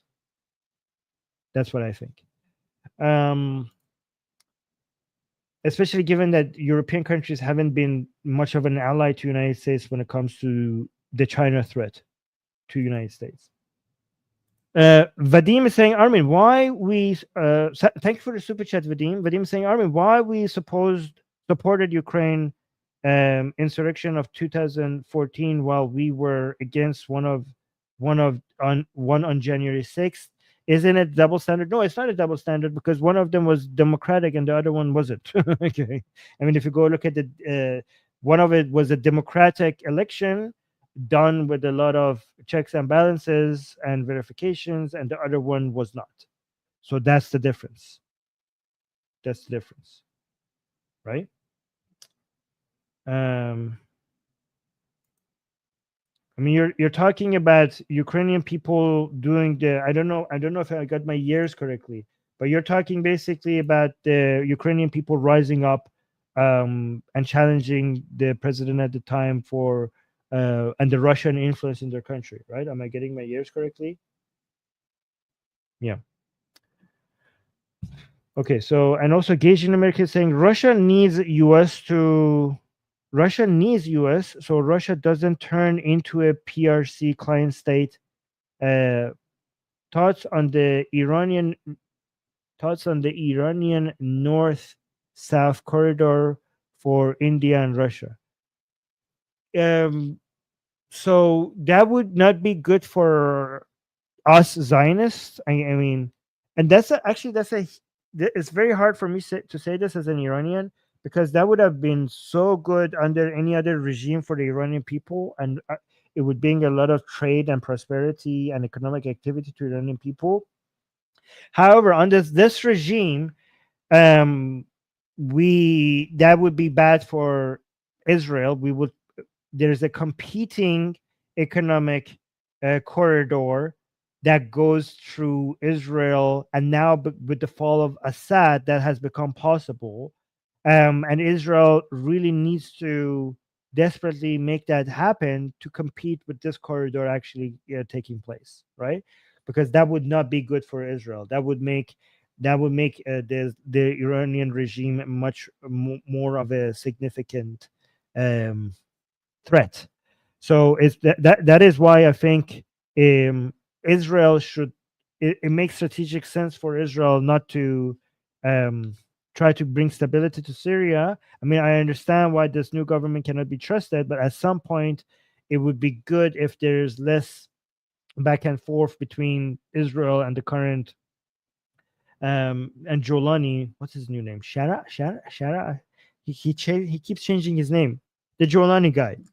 Right now, they're not on good terms because Israel constantly continues to do operations and takeovers in Syria. But at some point, there needs to be some stability there between these two countries, so that these economic corridors that basically bypasses the Islamic Republic, it becomes possible.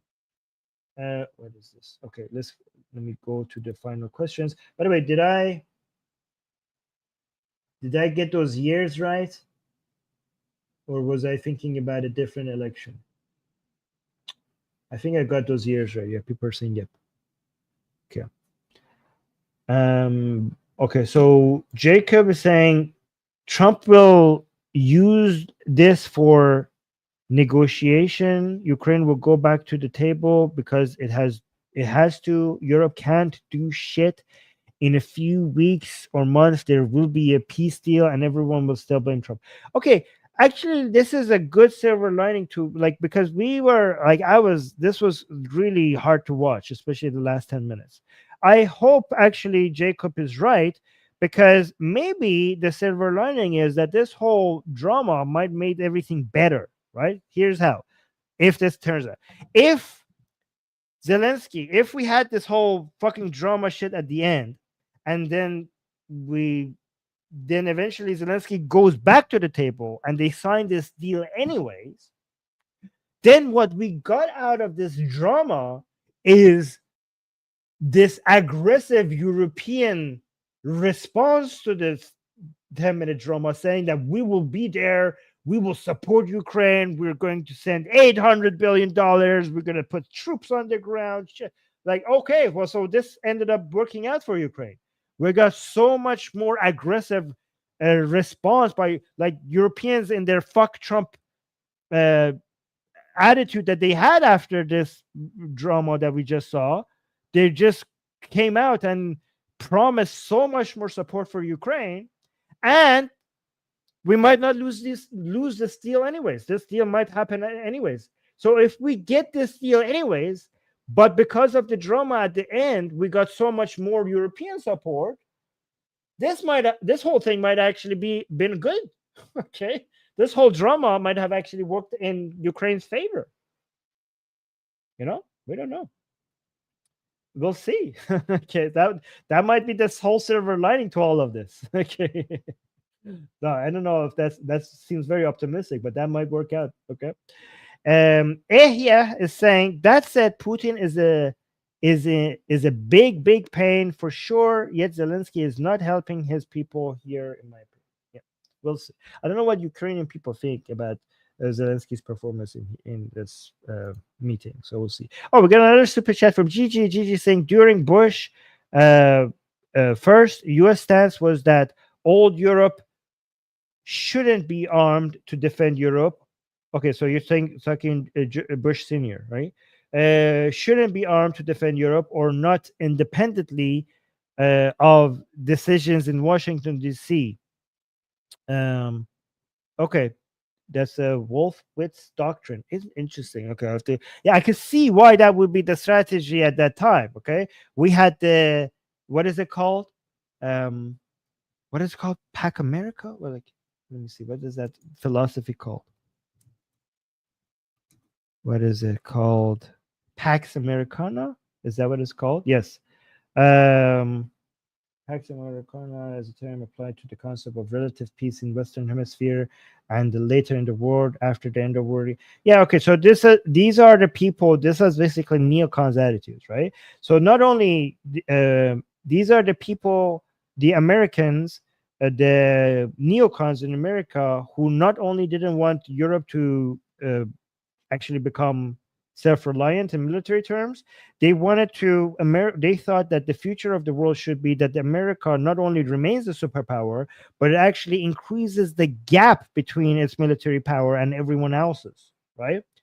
To the point that every year that goes by, not only the United States remains the military superpower of the world, it becomes even more and more the divide between the United States and every other country combined increases.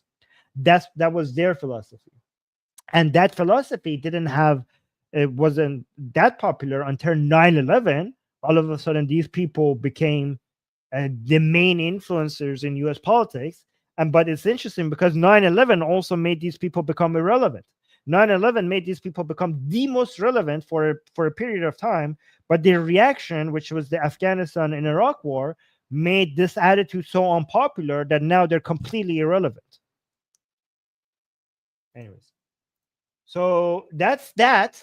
I hope you guys appreciated the stream. This was 5 hours of streaming, so I hope you appreciate that. Like the stream. Let me know if you want me to do more streams like this, where we go over like general global geopolitics and we go over with details like word by word like this, okay? Because I don't see other people doing it like this, like 5 hour streams over like every single word, and we're doing it as a team together, you guys in the live chat. We need volunteers, guys. I will be sharing the email in the description of Nima, so please, if you want to volunteer in the highlights in the comments, contact Nima and let him know. And then like the stream, recommend this, leave a comment, subscribe, hit the bell notification, and also let me know in the comments if you want more stuff like this, more stuff when we like talk about general global politics stuff, okay? Because I think we're doing a good job here. Like we're all involved together and we're doing it together. It's fun, and it's much more like